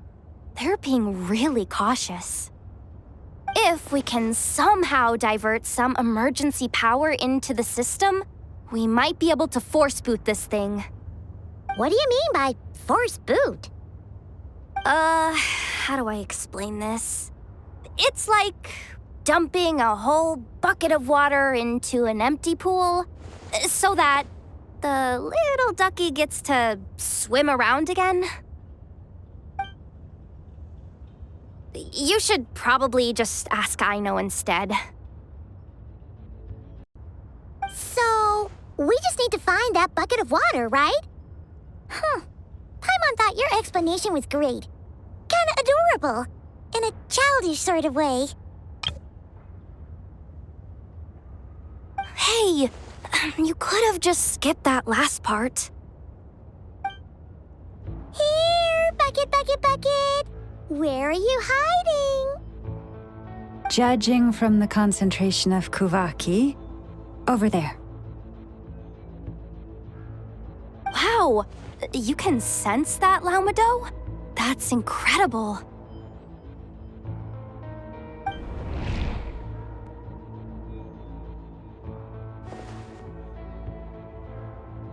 Let's move the recon bots above them out of the way first.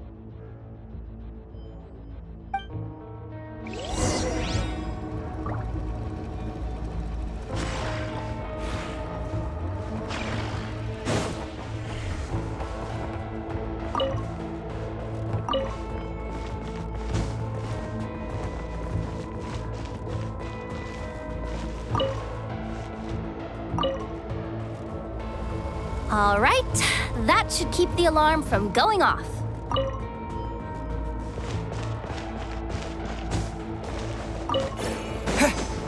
Time to plug in the charging component.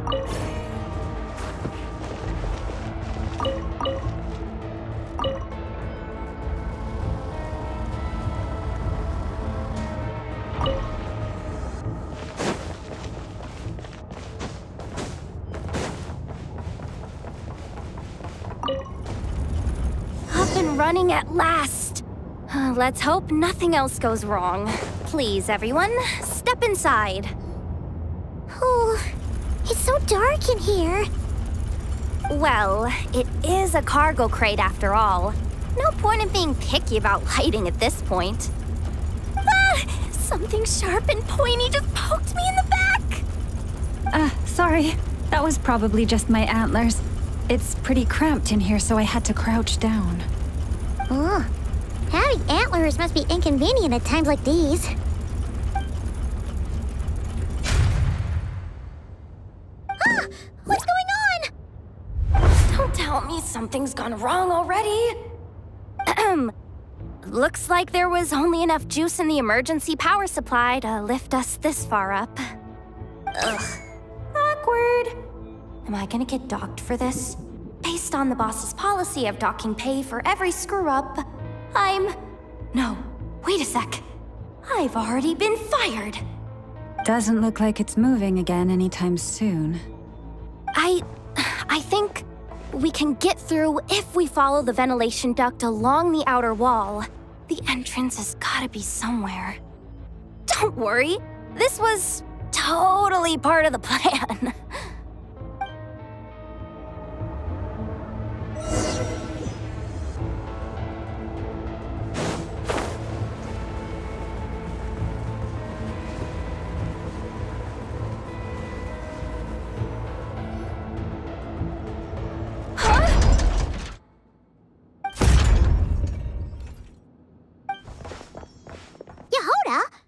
How'd you end up outside?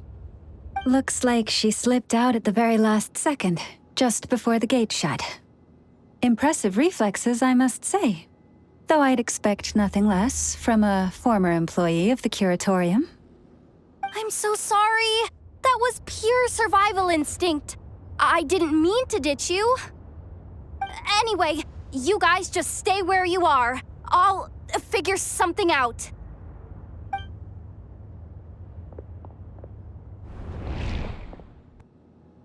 Hey, there's a terminal nearby. Hang tight!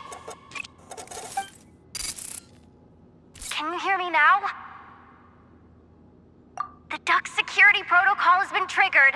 The gate must have dropped when it detected a living presence.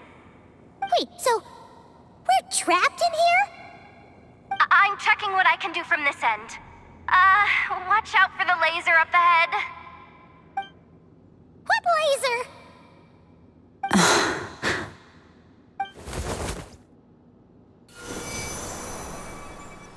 Oh, we see it now. Good thing we didn't move. Got it. I think I understand the situation. Hang in there. Just one moment. This is killing me, but I think I've got it. I can try adjusting the direction of the Kuvaki flow inside the duct. If I've got this right, you might just be able to dodge the lasers by utilizing the Kuvaki's pull in reverse. Oh, Paimon thinks she gets what you mean. But I can't see where you are from here, so I'll need your constant input. Just tell me what to do. I'll follow your lead.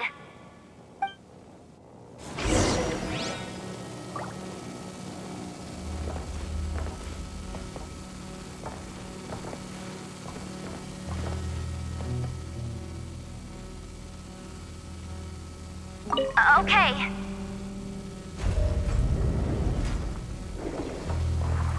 So, wanna grab dinner after our shift?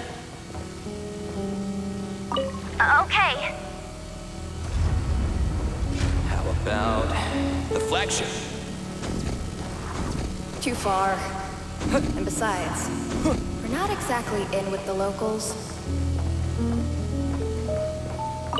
Okay.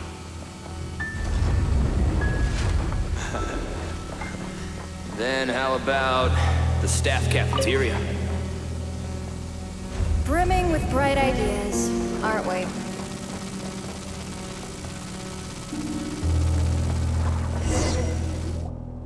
Oh, we made it to the other side. And all thanks to Yehoda. But the gate hasn't opened. How's she gonna meet up with us? Yehoda! No irregularities detected in the duct. Confirm. Confirm. Confirm. Just confirm the the command already, you useless excuse for a terminal! You piece of robo-junk! You mindless pile of scrap! What the? Insufficient clearance? Of course, I don't have the clearance! You oversized... Ow! Go with the flow, Yehoda. Go with the flow. If the others make progress, that's great. But you can't bank on it. You've never been one to depend on others. So it's about time you stepped up to the challenge. Deep breaths. Stay calm. My priority right now is getting my hands on a high-level access card. That way, I can override the security protocol.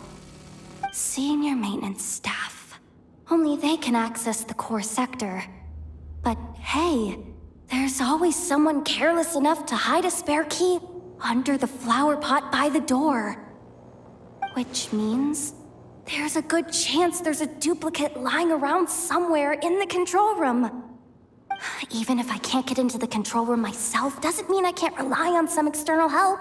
If I can take control of one of those guard bots, maybe I can use it to search for the access card. This is crazy, Yehoda! You're all alone. You've got nothing. And yet, you're charging ahead like fear's a foreign concept. Maybe that's exactly why. 'Cause I've got nothing left to lose!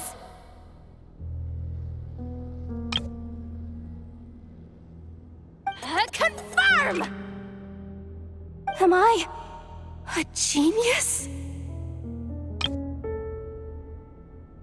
Whoa, this feed's super clear. Oh, this is gonna be a piece of cake. Wait a second. Oh, this thing's not a guard bot. It's a janitor bot.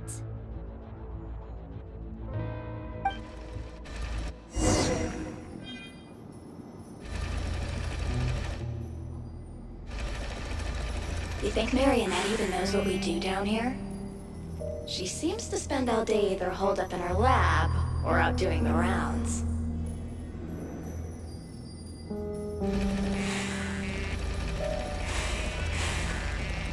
It's still a mess over there. Go clean it up. Why? Planning to skim a little off the top? No, nothing like that.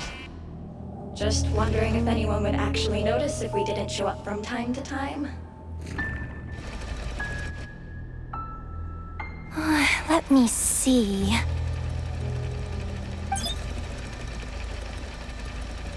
Oh, there it is! Hey, why'd you stop? You haven't finished sweeping that corner. But, I can see the car from here. Guess I have no choice but to swallow my pride and stay in character for now. Sweep up the crumbs by my feet. Yeah, good luck with that. What are you gonna do when they ask for a progress report?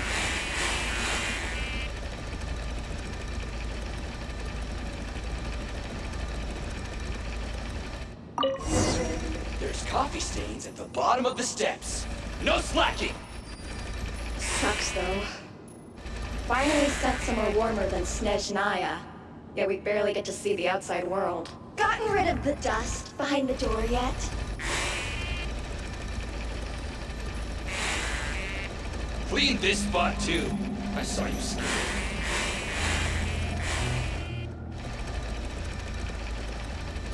Come on. Where's that bot passage when you need it? There! Oh, the terminal's just ahead. But will Yehoda be okay? Paimon? She said she'd use every resource at her disposal, so let's have some faith in her abilities. Besides, when it comes to surviving in Nordkai, she probably knows more than any of us. So, they really do believe in me. But how long are we gonna have to stay here? Paimon doesn't want to get caught by the Fatui either. Does Paimon mean the two Fatui in that room? Let me see if there's a way to distract them. Wait, did you hear that? Huh? The alarm? What's going on? Let's go check it out. This looks like somewhere important, but there's nothing here. Hey guys! It's me! Yehuda, are you okay? I'm fine. I managed to swipe a high-level access card and triggered an alarm to draw the guards off. But we don't have much time.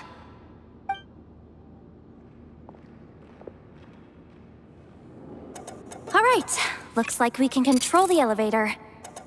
Come on, hop in. Let's take it further down.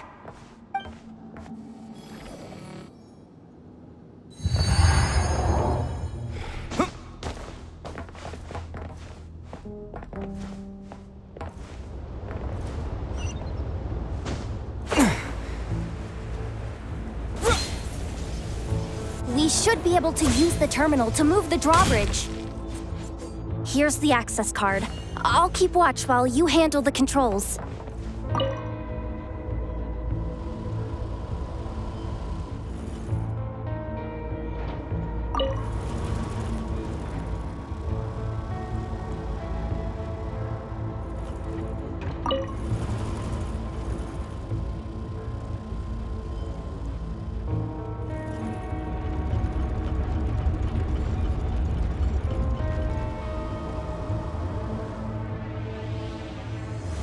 All done.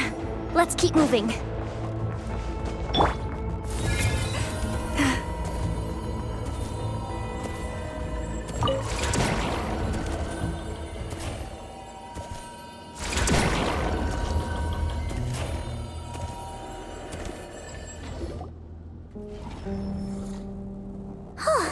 There's no one here.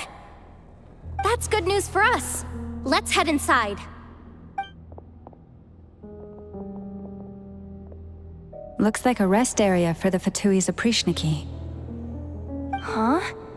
The terminal's still on?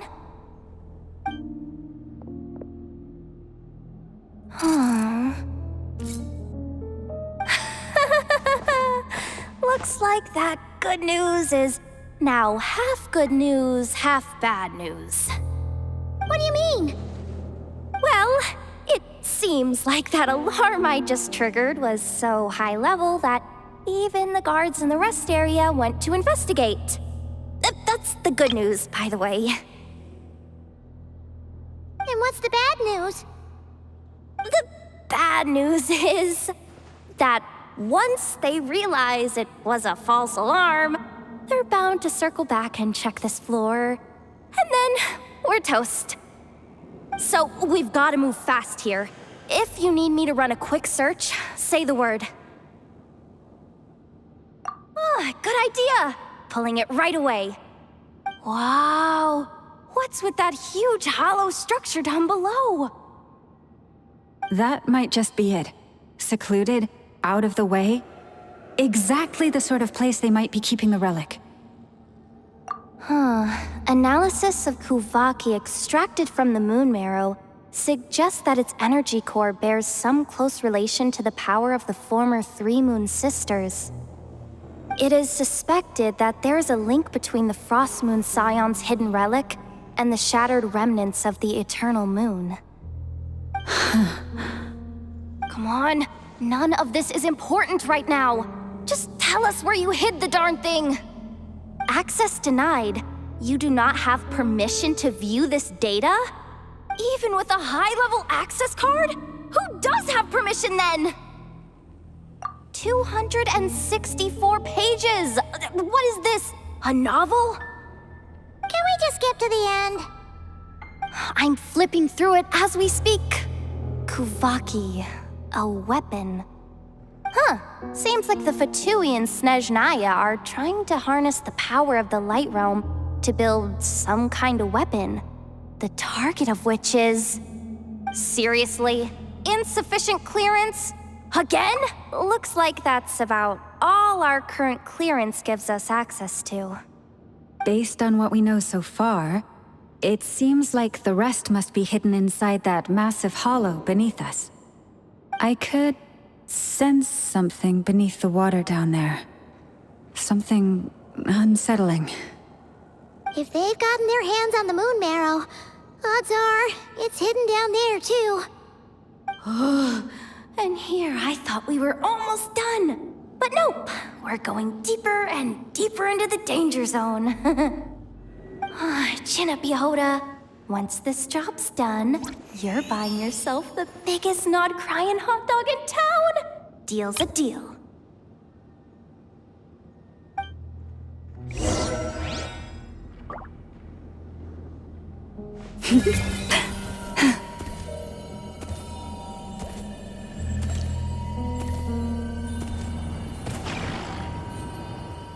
Watch out for that defense bot! Ah! It's aiming right at us! You'll have to use Kovaki to deflect its attacks back the way they came!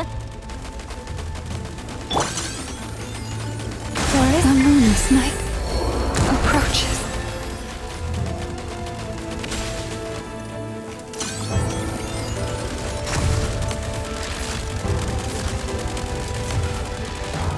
Maybe I wasn't meant for this.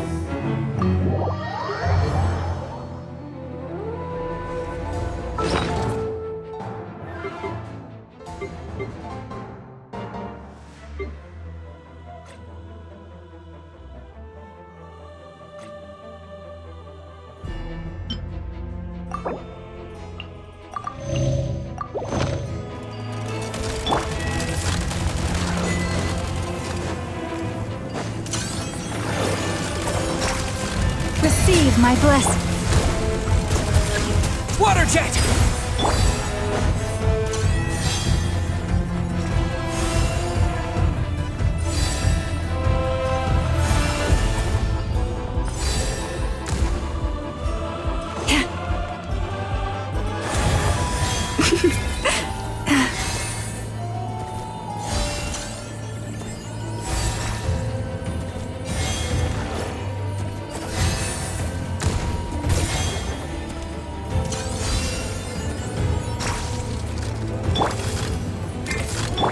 Leave this bubble.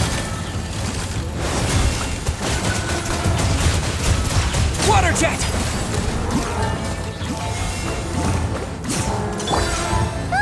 Its attacks are getting faster! Almost there. We're almost there.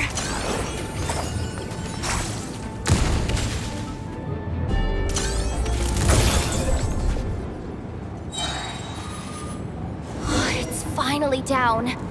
Quick, let's hurry down to the lower level before we're spotted.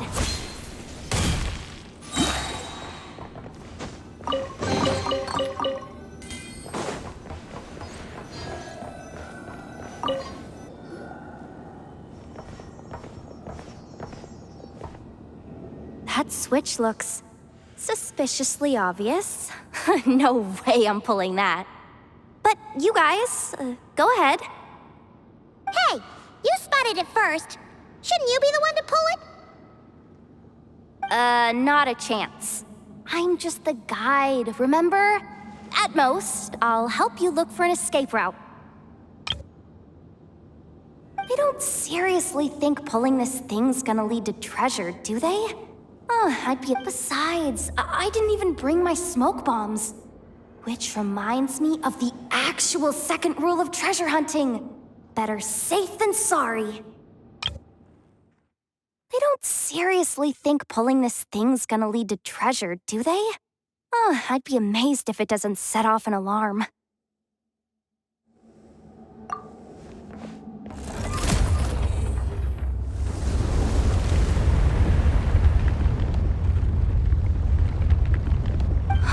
The ground, it's shaking!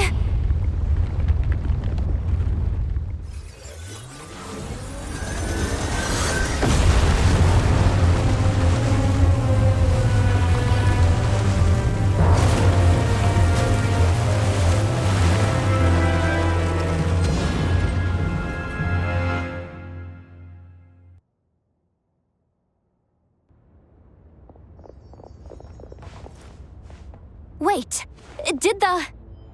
Surface of the water? Open up? This is bad. This is really bad. I'm getting put on the Fatui's blacklist for sure. Don't worry, Yehoda. You've helped us so much. If they try anything, we'll protect you.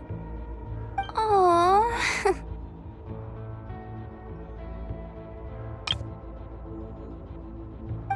Come on, I was just kidding. I'm tough, okay? Just haven't had the chance to show off my fighting skills yet. Me, afraid of the Fatui? Ugh, not a chance. I suspect the relic is hidden down below. Yehoda, your commission ends here. I am truly grateful for everything you've done for us. You don't need to put yourself in any further danger. I'm coming with you. This has nothing to do with the commission or the danger or whatever. This has already gotten way out of hand, so I'm coming too. End of story. Ah, she's blushing. Hey, zip it. Why'd you keep staring? Oh, you looking for a knuckle sandwich or what? Oh, come on, move it already.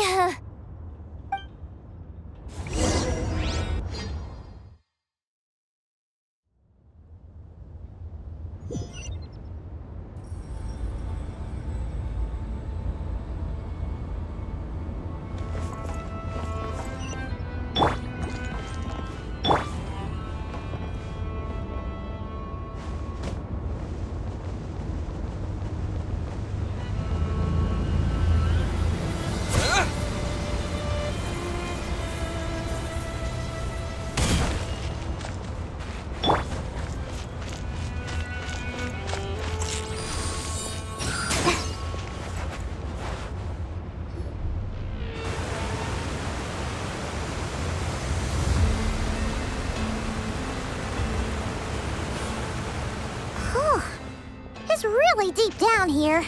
What is this place? We're standing on another fragment of the ancient moon's remnants. So this was the source of the Kuvaki I sensed earlier. Wait, what? So the Fatui had it hidden underwater this whole time? This gigantic thing?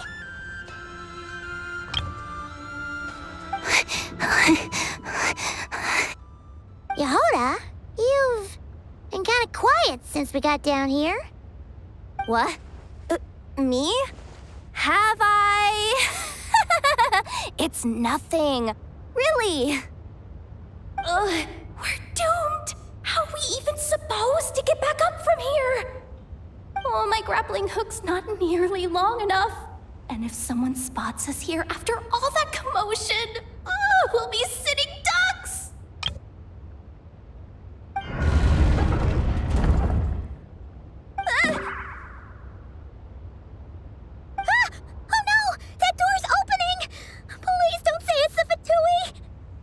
No, please, no! We finally made it here, and we're so close to getting the job done! I didn't risk my neck just to die before I've even had a chance to spend my reward!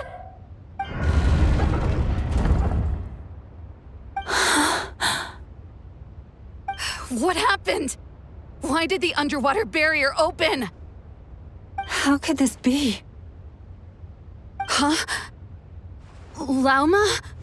And you guys... Wilhelmina? What's going on here? Looks like there's no point trying to hide it anymore. Well, what are you talking about? I thought you might come, but I didn't expect to see you here so soon. Forget it. The Moon Marrow isn't here. You... joined the Fatui? Yes. When? The day I could no longer bear to live a lie. At first, the Fatui wouldn't accept me. But then, one of their harbingers noticed me and said she'd give me a chance.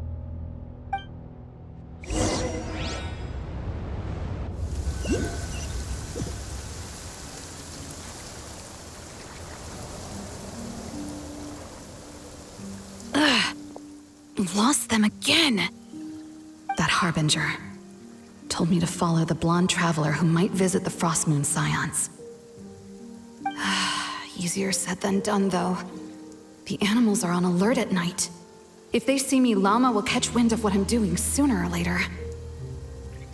Am I really doing the right thing? No. It's too late to turn back now. The empty prayers, the stubborn displays of faith like Cappy's today. This isn't the life I want. Huh? Is that? The Traveler's back. I won't let him slip away this time. Wait, who's that with him? They look so alike. They seem to be heading towards the statue of Kutar.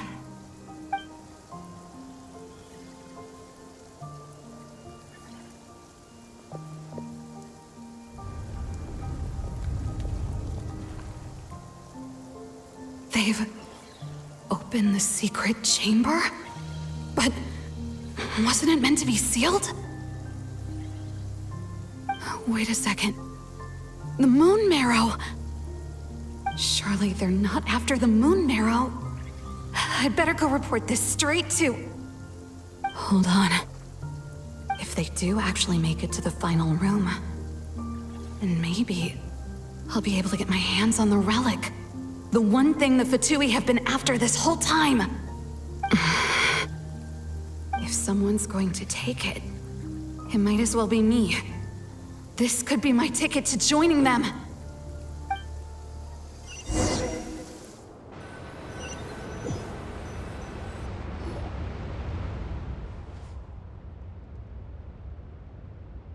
Yes. And in your final moment of hesitation, I took the chance. And then you gave it to the Fatui? But when we talked to you before, you seemed so genuinely worried about Lauma. Because I thought she was as fed up with the Frostmoon Scions as I was. We grew up together, Llama. I know you were chosen to be the next Moon Chanter when you were just a child. They never gave you a choice in that. I saw the look in your eyes when you were treating that child. That sense of helplessness. Surely you too must see that this blind, inherited faith of ours is simply holding us back. If our prayers are never answered, then why keep praying? Do they really deserve all of your devotion? Or are you trapped by the responsibilities they imposed on you? So those are your reasons for wanting to leave the Frostmoon Scions? Isn't that reason enough? When we pray to the moon, we do so to show our gratitude for the life it granted us long ago. It reminds us to strive for something higher within ourselves. But I know that's not what you want to hear. You're right, Philomena.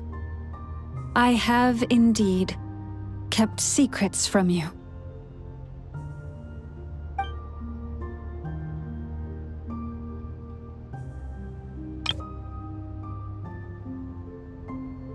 I knew it. You don't want to be the Moon Chanter, do you? No, that's not it. I'm talking about the fact that the moon in the sky isn't real. What? You're saying... Huh? I've completely lost the thread now. Oh, do we really have to do this here? What if a Harbinger shows up? Oh, I'm not cut out for fighting big bosses! The pain you sensed in me was the pain of hiding this truth. If what you're saying is true, then you already knew that the Frostmoon Scions wouldn't believe any of this. Why didn't you just leave like I did? You don't understand, do you? That's the difference between us, Wilhelmina. I care about the Frost Moon Scions. They're family to me. It hurts because I care. And that's why I chose to hide the truth.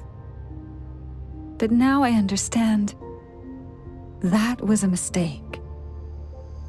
My family deserves to know the truth. I shouldn't have tried to hold it all together with empty prayers. Are you trying to say that I only ever cared about myself? There's nothing wrong with that in itself. No one would have tried to stop you from leaving. But you did not have to stab us in the back like this. We've been spotted! I knew it. I just knew it. Oh, what now? If a Harbinger shows up, I'm out of here. No darned relic is worth dying over. Looks like I misjudged you, Llama. I didn't think you had it in you to stand up to your fate. Turns out, you are a great moon chanter after all. But you were right about one thing. I haven't considered Hisi Island my home for a long. Bosses, time to go. I will change the Frost Moon Scions, Wilhelmina, as soon as the new moon rises. But you were right about one thing. I haven't considered Hisi Island my home for a long, long time now. And I guess I won't be around to see it. Say, Llama, what happens to those who betray the Frost Moon Scions?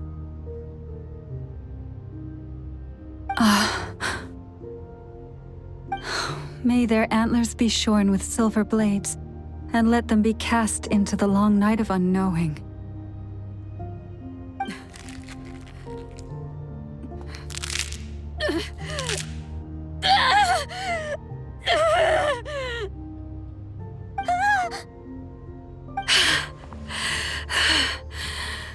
I have honored the ways of the Frost Moon Scions one last time.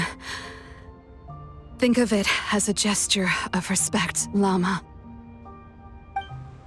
There they are! Grandma?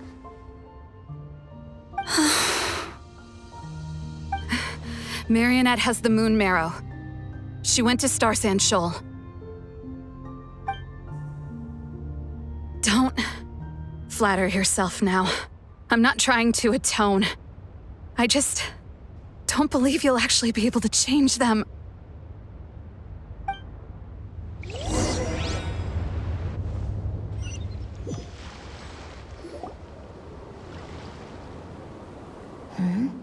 An alarm coming from the Experimental Design Bureau. Interesting. Hey, wrap things up and get yourselves ready. Looks like we might be having some guests. Yes, milady. Perfect timing. This job's been boring me to death. Time to test some hypotheses.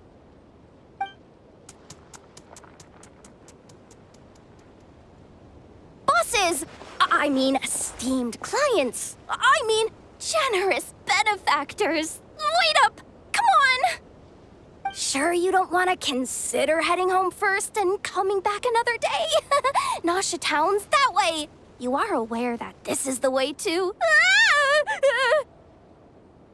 A little ahead of schedule, aren't you? Oh no, it really is a harbinger this time. Marionette. So you are here after all. Hand over that relic right now. It belongs to the Frost Moon Scions. You mean that thing your antlered turncoat brought us? Huh. I have never much cared for trophies given up without a fight. But watching you tear each other apart over it? Priceless. I'm not in the mood for warnings today. Ooh, how frightening. Had I a Trimble function, I'd have rattled off at least a dozen screws by now. Or perhaps I've just set my sense of humor parameter too high. Were you trying to be funny just now? You don't honestly believe you're a match for me, do you? Go on then. Let's serve our guests a little appetizer. Hey, didn't you hear me? I said let's serve our guests a little... What's going on? Oh no, watch out! It's the Wild Hunt!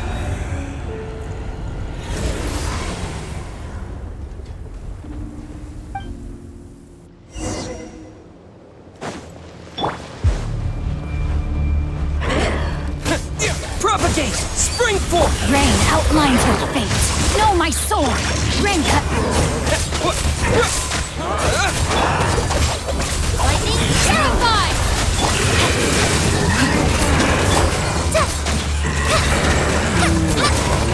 Just like we rehearsed!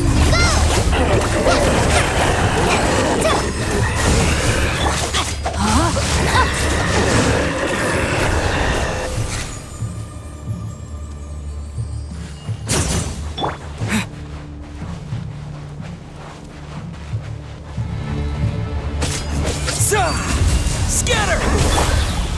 Let me weave you a web. Out of my way! Dissipate!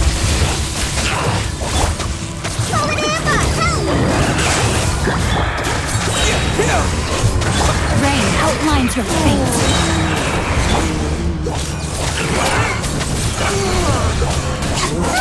These things just keep coming! Is there anything we can do?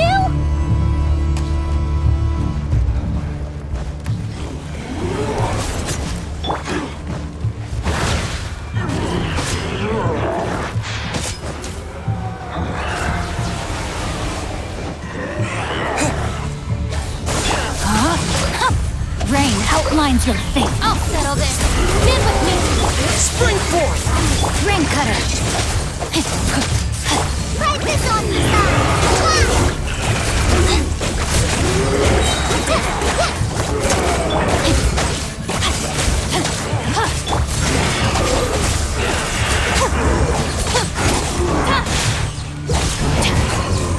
Scatter! Rain outlines your fate. Let me weave you a verse. Lightning terrified! Our bond... Fallen Amber!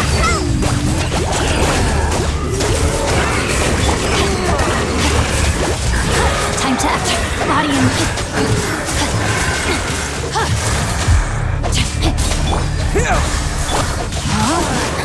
No, my sword!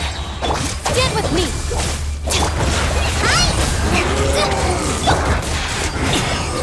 Propagate! Spring forth! Witness the power of the wild!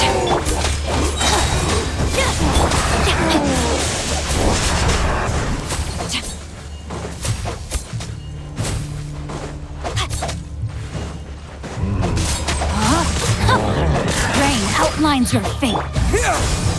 Our bond is strong.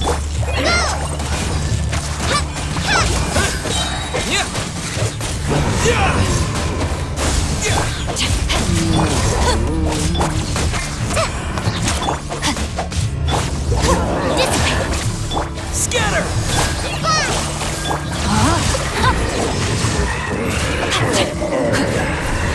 Use that device to steal them away!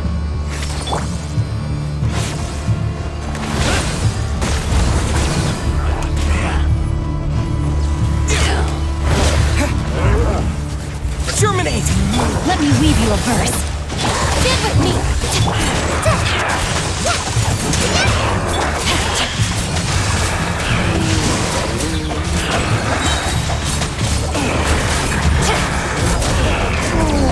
Time to act.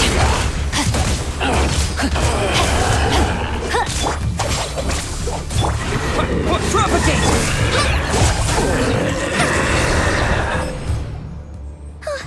Is that it? Oh, at least that's what the Lightkeeper's handbook says. Careful! It's not over yet!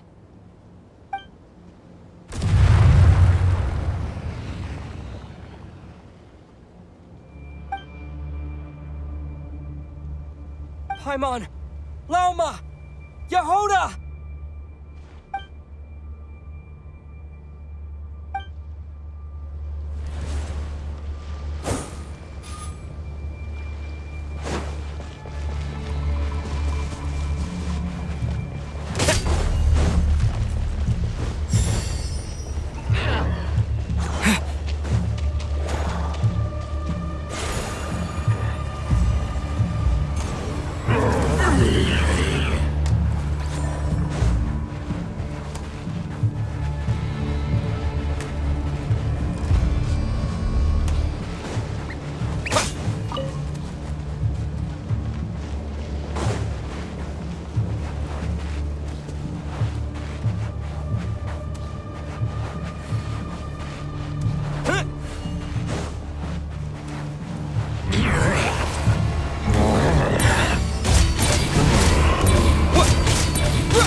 What was that?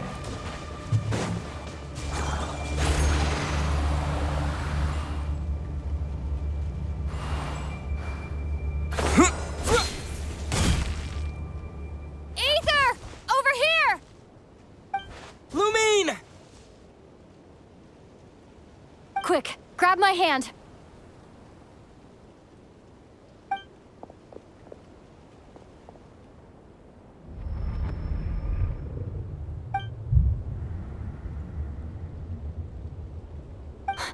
Ether? What's wrong? Why are you here at all, Lumine? What do you mean? If I may be so bold, what does family mean to you? Why were you after the Moon Marrow that night, Lumine? Among those who entered the final chamber, there was either someone with impure intent, or else an abyssal presence. We can talk about that later. Tell me why, Lumine.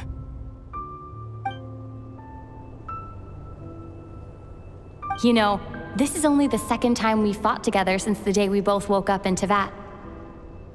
No. Ether? But when I found you, you were still in hibernation. Even the key to the chamber was still secure on your person. We didn't wake up together. What are you talking about? We don't have time for this, Ether. Look at me, Ether. Don't you want to explore this world with me?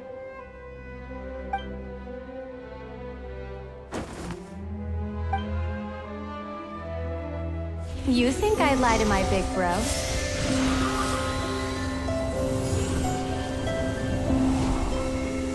What a letdown.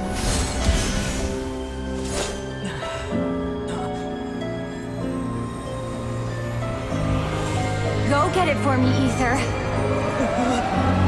It belongs to me.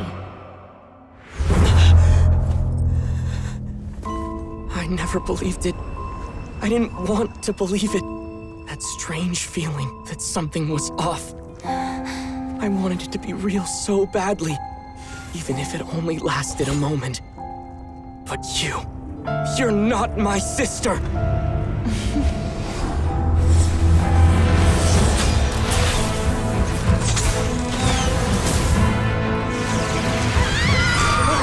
goddess, please save us! Why is this happening to us?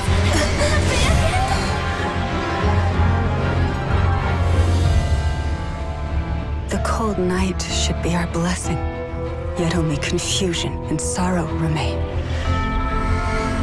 The truth may yet lie beyond the sky, but must we become lost because of it?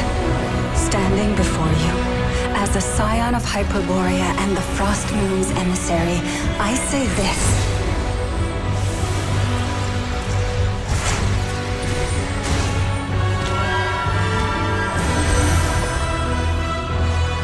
Should the false sky above dim the light of the moon, then from silver blood that flows as rivers, let us weave moonlight anew.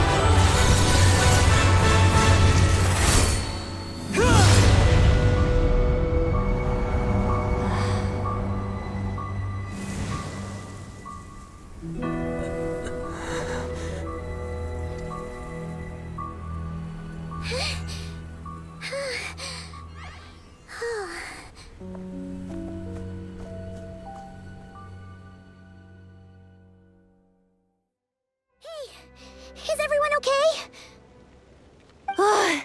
I think I saw my life flash before my eyes there. Oh, good thing Laumado was there to save the day. Are you all right, traveler?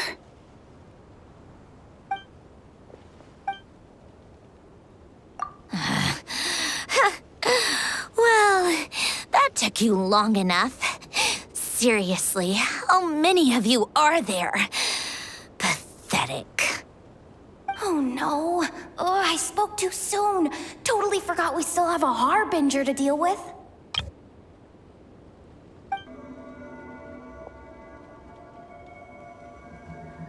Hey, is that the moon marrow?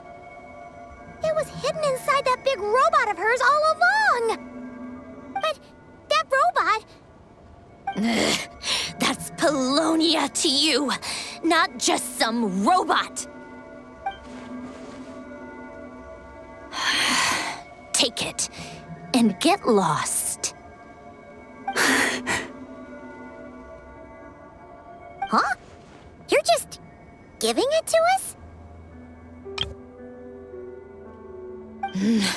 Well, I wasn't the one who put out the order to find this thing in the first place. So if someone wants it, they can help themselves. Maybe even choke on it. See if I care. So, are you waiting for me to change my mind or what? I'd be more than happy to pick up where we just left off. But I should warn you, I'm in a bad mood right now. Let's go. Fine by me. Totally, completely, absolutely on board with that. It's finally over.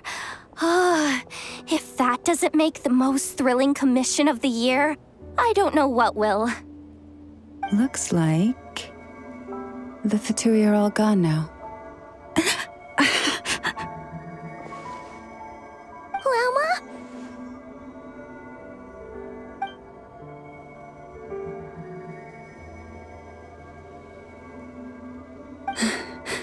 I'm all right. It's just been so long since I truly felt the power of the moon. I thought I sensed the wild hunt nearby.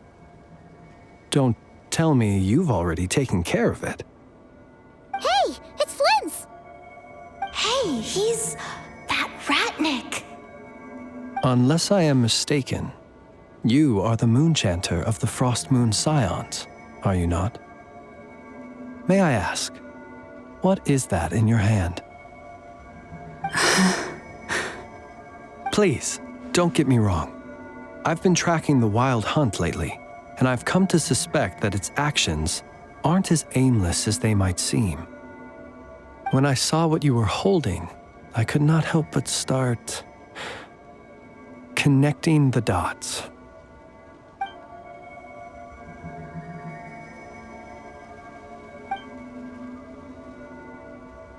You better be extra careful, Flint. It seems like the Wild Hunt is capable of impersonating people now. Oh, is that so? Funny that. I just showed up completely out of the blue, yet you seem to have no problems trusting me. I apologize. I shouldn't be making jokes like that right now. Anyway, I understand. Thank you for the tip-off. It seems that the Wild Hunt has somehow changed in nature. I'll have to report this to HQ right away. For now, let us part ways here.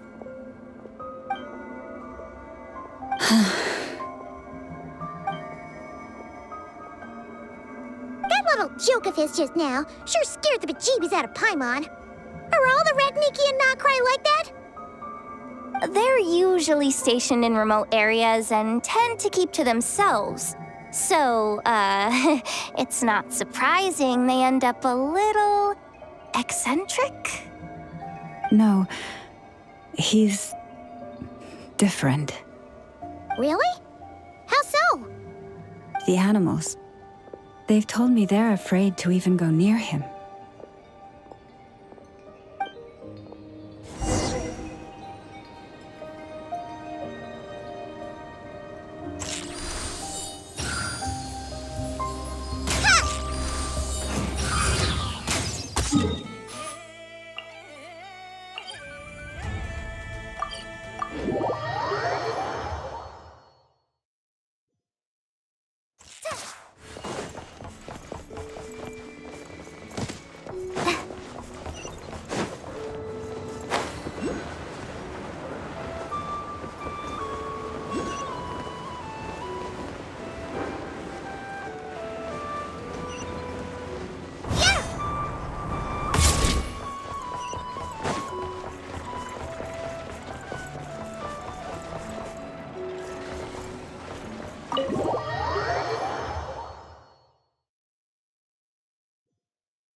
Oh, you're back. I just made you all a pot of tea. Better drink it while it's hot. Boss Neff, you wouldn't believe how scary our day has been. Seriously, I am never, ever taking random jobs like that ever again. You hear me? Oh, come on now. You even faced the Wild Hunt and lived to tell the tale. What's left to be afraid of? Wait a sec, how did you? Oh, right. Like you told us before, your business is dealing in information. Huh? Boss Neff, the teacups. Why is there one missing? Did you think I wasn't coming back? My. How could you think that of me? You know the rules. If a member of staff wants tea, they pour it themselves. Your cup's sitting safe and sound right there, in the cupboard. Member of staff? Does that mean you're accepting me back? Wasn't that the deal? Boss Neff, you're the best boss ever! You never change, do you? Everything turned out fine, no?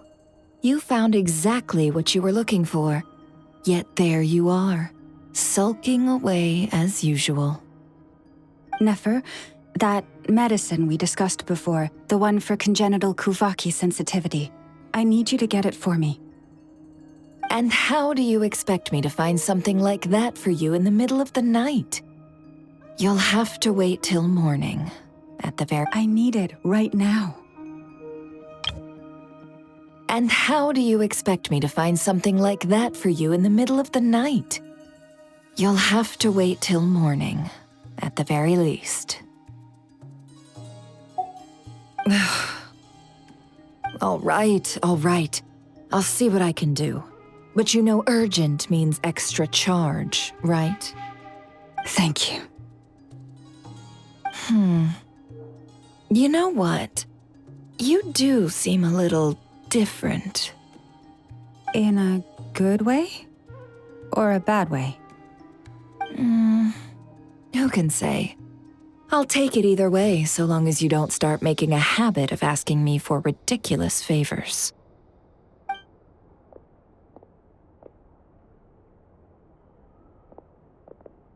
Traveler, Paimon, a lot has happened these past few days. I don't know what I would have done without you. Hey, don't mention it. That's what we're here for.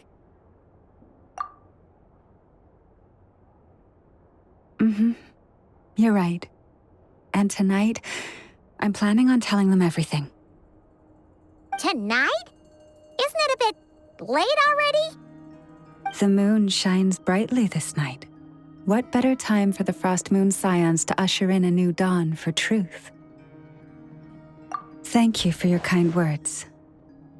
But before I do, there's one more thing we need to deal with. Oh yeah! Now that we have the moon marrow... You'll have to forgive me. I used too much of my strength in the battle earlier.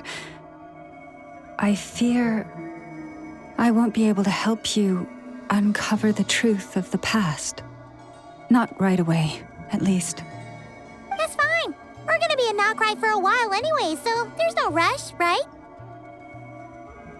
Thank you. But there's another problem. How to keep the moon marrow safe now? Huh? Can't we just return it to your secret chamber? The seal has been broken. Even if it were restored, now that the wild hunt has gotten in once, there's no guarantee that it won't happen again. Oh, right. Yeah, that makes sense. Back when the Frost Moon Scion's bloodline still ran strong, in special circumstances, a moon chanter could act as a vessel, safeguarding the relic within their own body. But it is a grueling trial of will and endurance. The moon chanter who did this only lasted 2 days. As for me, I might be able to last 5, at most. Hold on. You'd be using your body as a vessel? Yes. You can think of it like dropping a red-hot ball of iron into a bucket of water. How long the water lasts depends entirely on the bucket's size. Pardon? Hey, that's not a bad idea. You've always held up pretty well against the abyss. Surely the moon mirror can't be any more dangerous than that. It's not at all that I don't trust you, but it's too risky. But we're out of options, aren't we? Might as well give it a shot. All right. Well, I'll be right by your side. If anything feels off, please tell me immediately.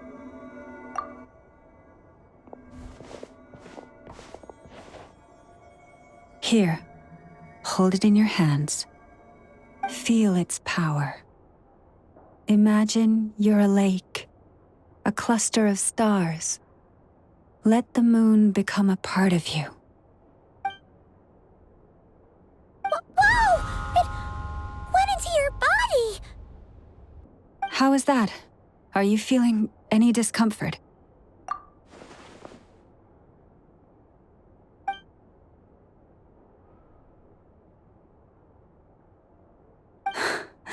Astonishing. Not even the slightest hint of lingering fluctuations. It's as if all that power just sank to the bottom of the ocean. Well, Looks like we won't have to worry about the wild hunt catching its scent now. Phew! Paimon knew you have special abilities, but still, you never fail to amaze. Did I miss something just now? Yes, and it was nothing short of a miracle. Not something I'd be interested in then. Anyway, here's the medicine you asked for. This is all I've got for today. I'll have someone send the rest over when we have it. Thank you, Nefer. I really appreciate everything you've done for me. Please stop being so nauseatingly friendly. It's creeping me out. So, what exactly did you all go through during that wild hunt attack? I'd prefer to hear it straight from you.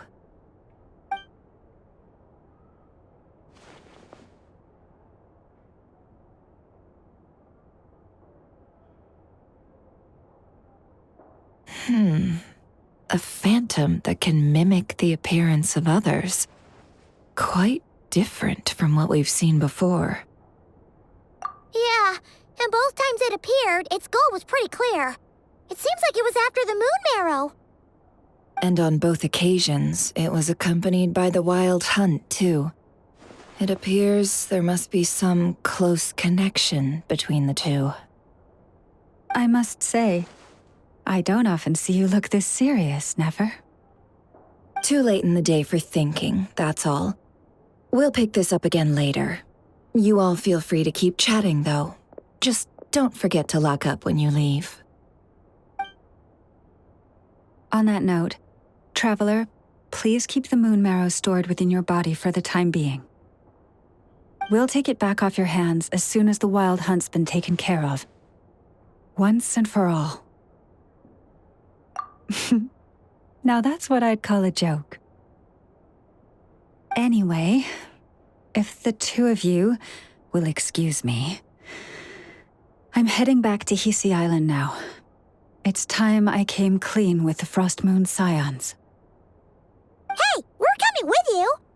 Though, guess we won't be able to do much more than cheer you on from the sidelines. That alone means more to me than you could ever know.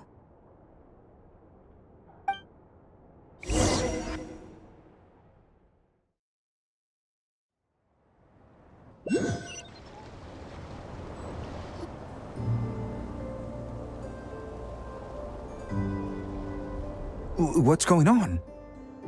I'm not sure. It seems like the Moon Chanter has something important to tell us. I heard the relic's already been retrieved. That's our Lady Lauma, all right.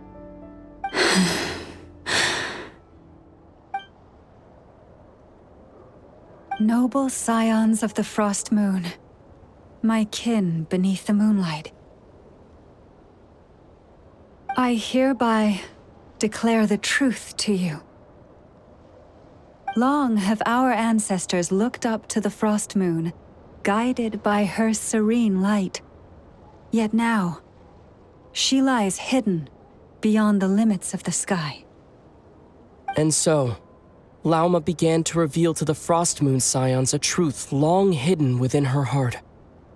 A story of a false moon and the death of gods. Kutar was indeed born of the moon. But that does not give us the right to reap without sowing, nor clothe ourselves without the toil of weaving. As she spoke, some who listened were stunned into disbelief, while others seemed to awaken as if from a dream. From this day forth, the road shall be paved with truth, and we shall pave it ourselves.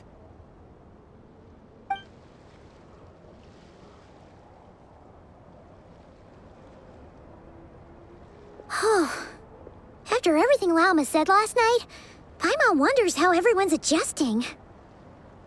Still, judging by their reactions at the time, it didn't seem as intense as Paimon might have imagined. Says a lot about how much trust she commands, huh? Hey look, it's Lauma! Welcome, both of you. The animals were most lively this morning. They told me of your coming. Nothing too dramatic happened, did it? No one took it so hard that they went on a binge-eating rampage and ended up cleaning up the whole pantry? Or something? Hey, Paimon's just trying to lighten the mood. Thank you for your concern. Change doesn't happen overnight, and new ideas need time to take root. But nothing as extreme as that has happened, no. Although... Although what?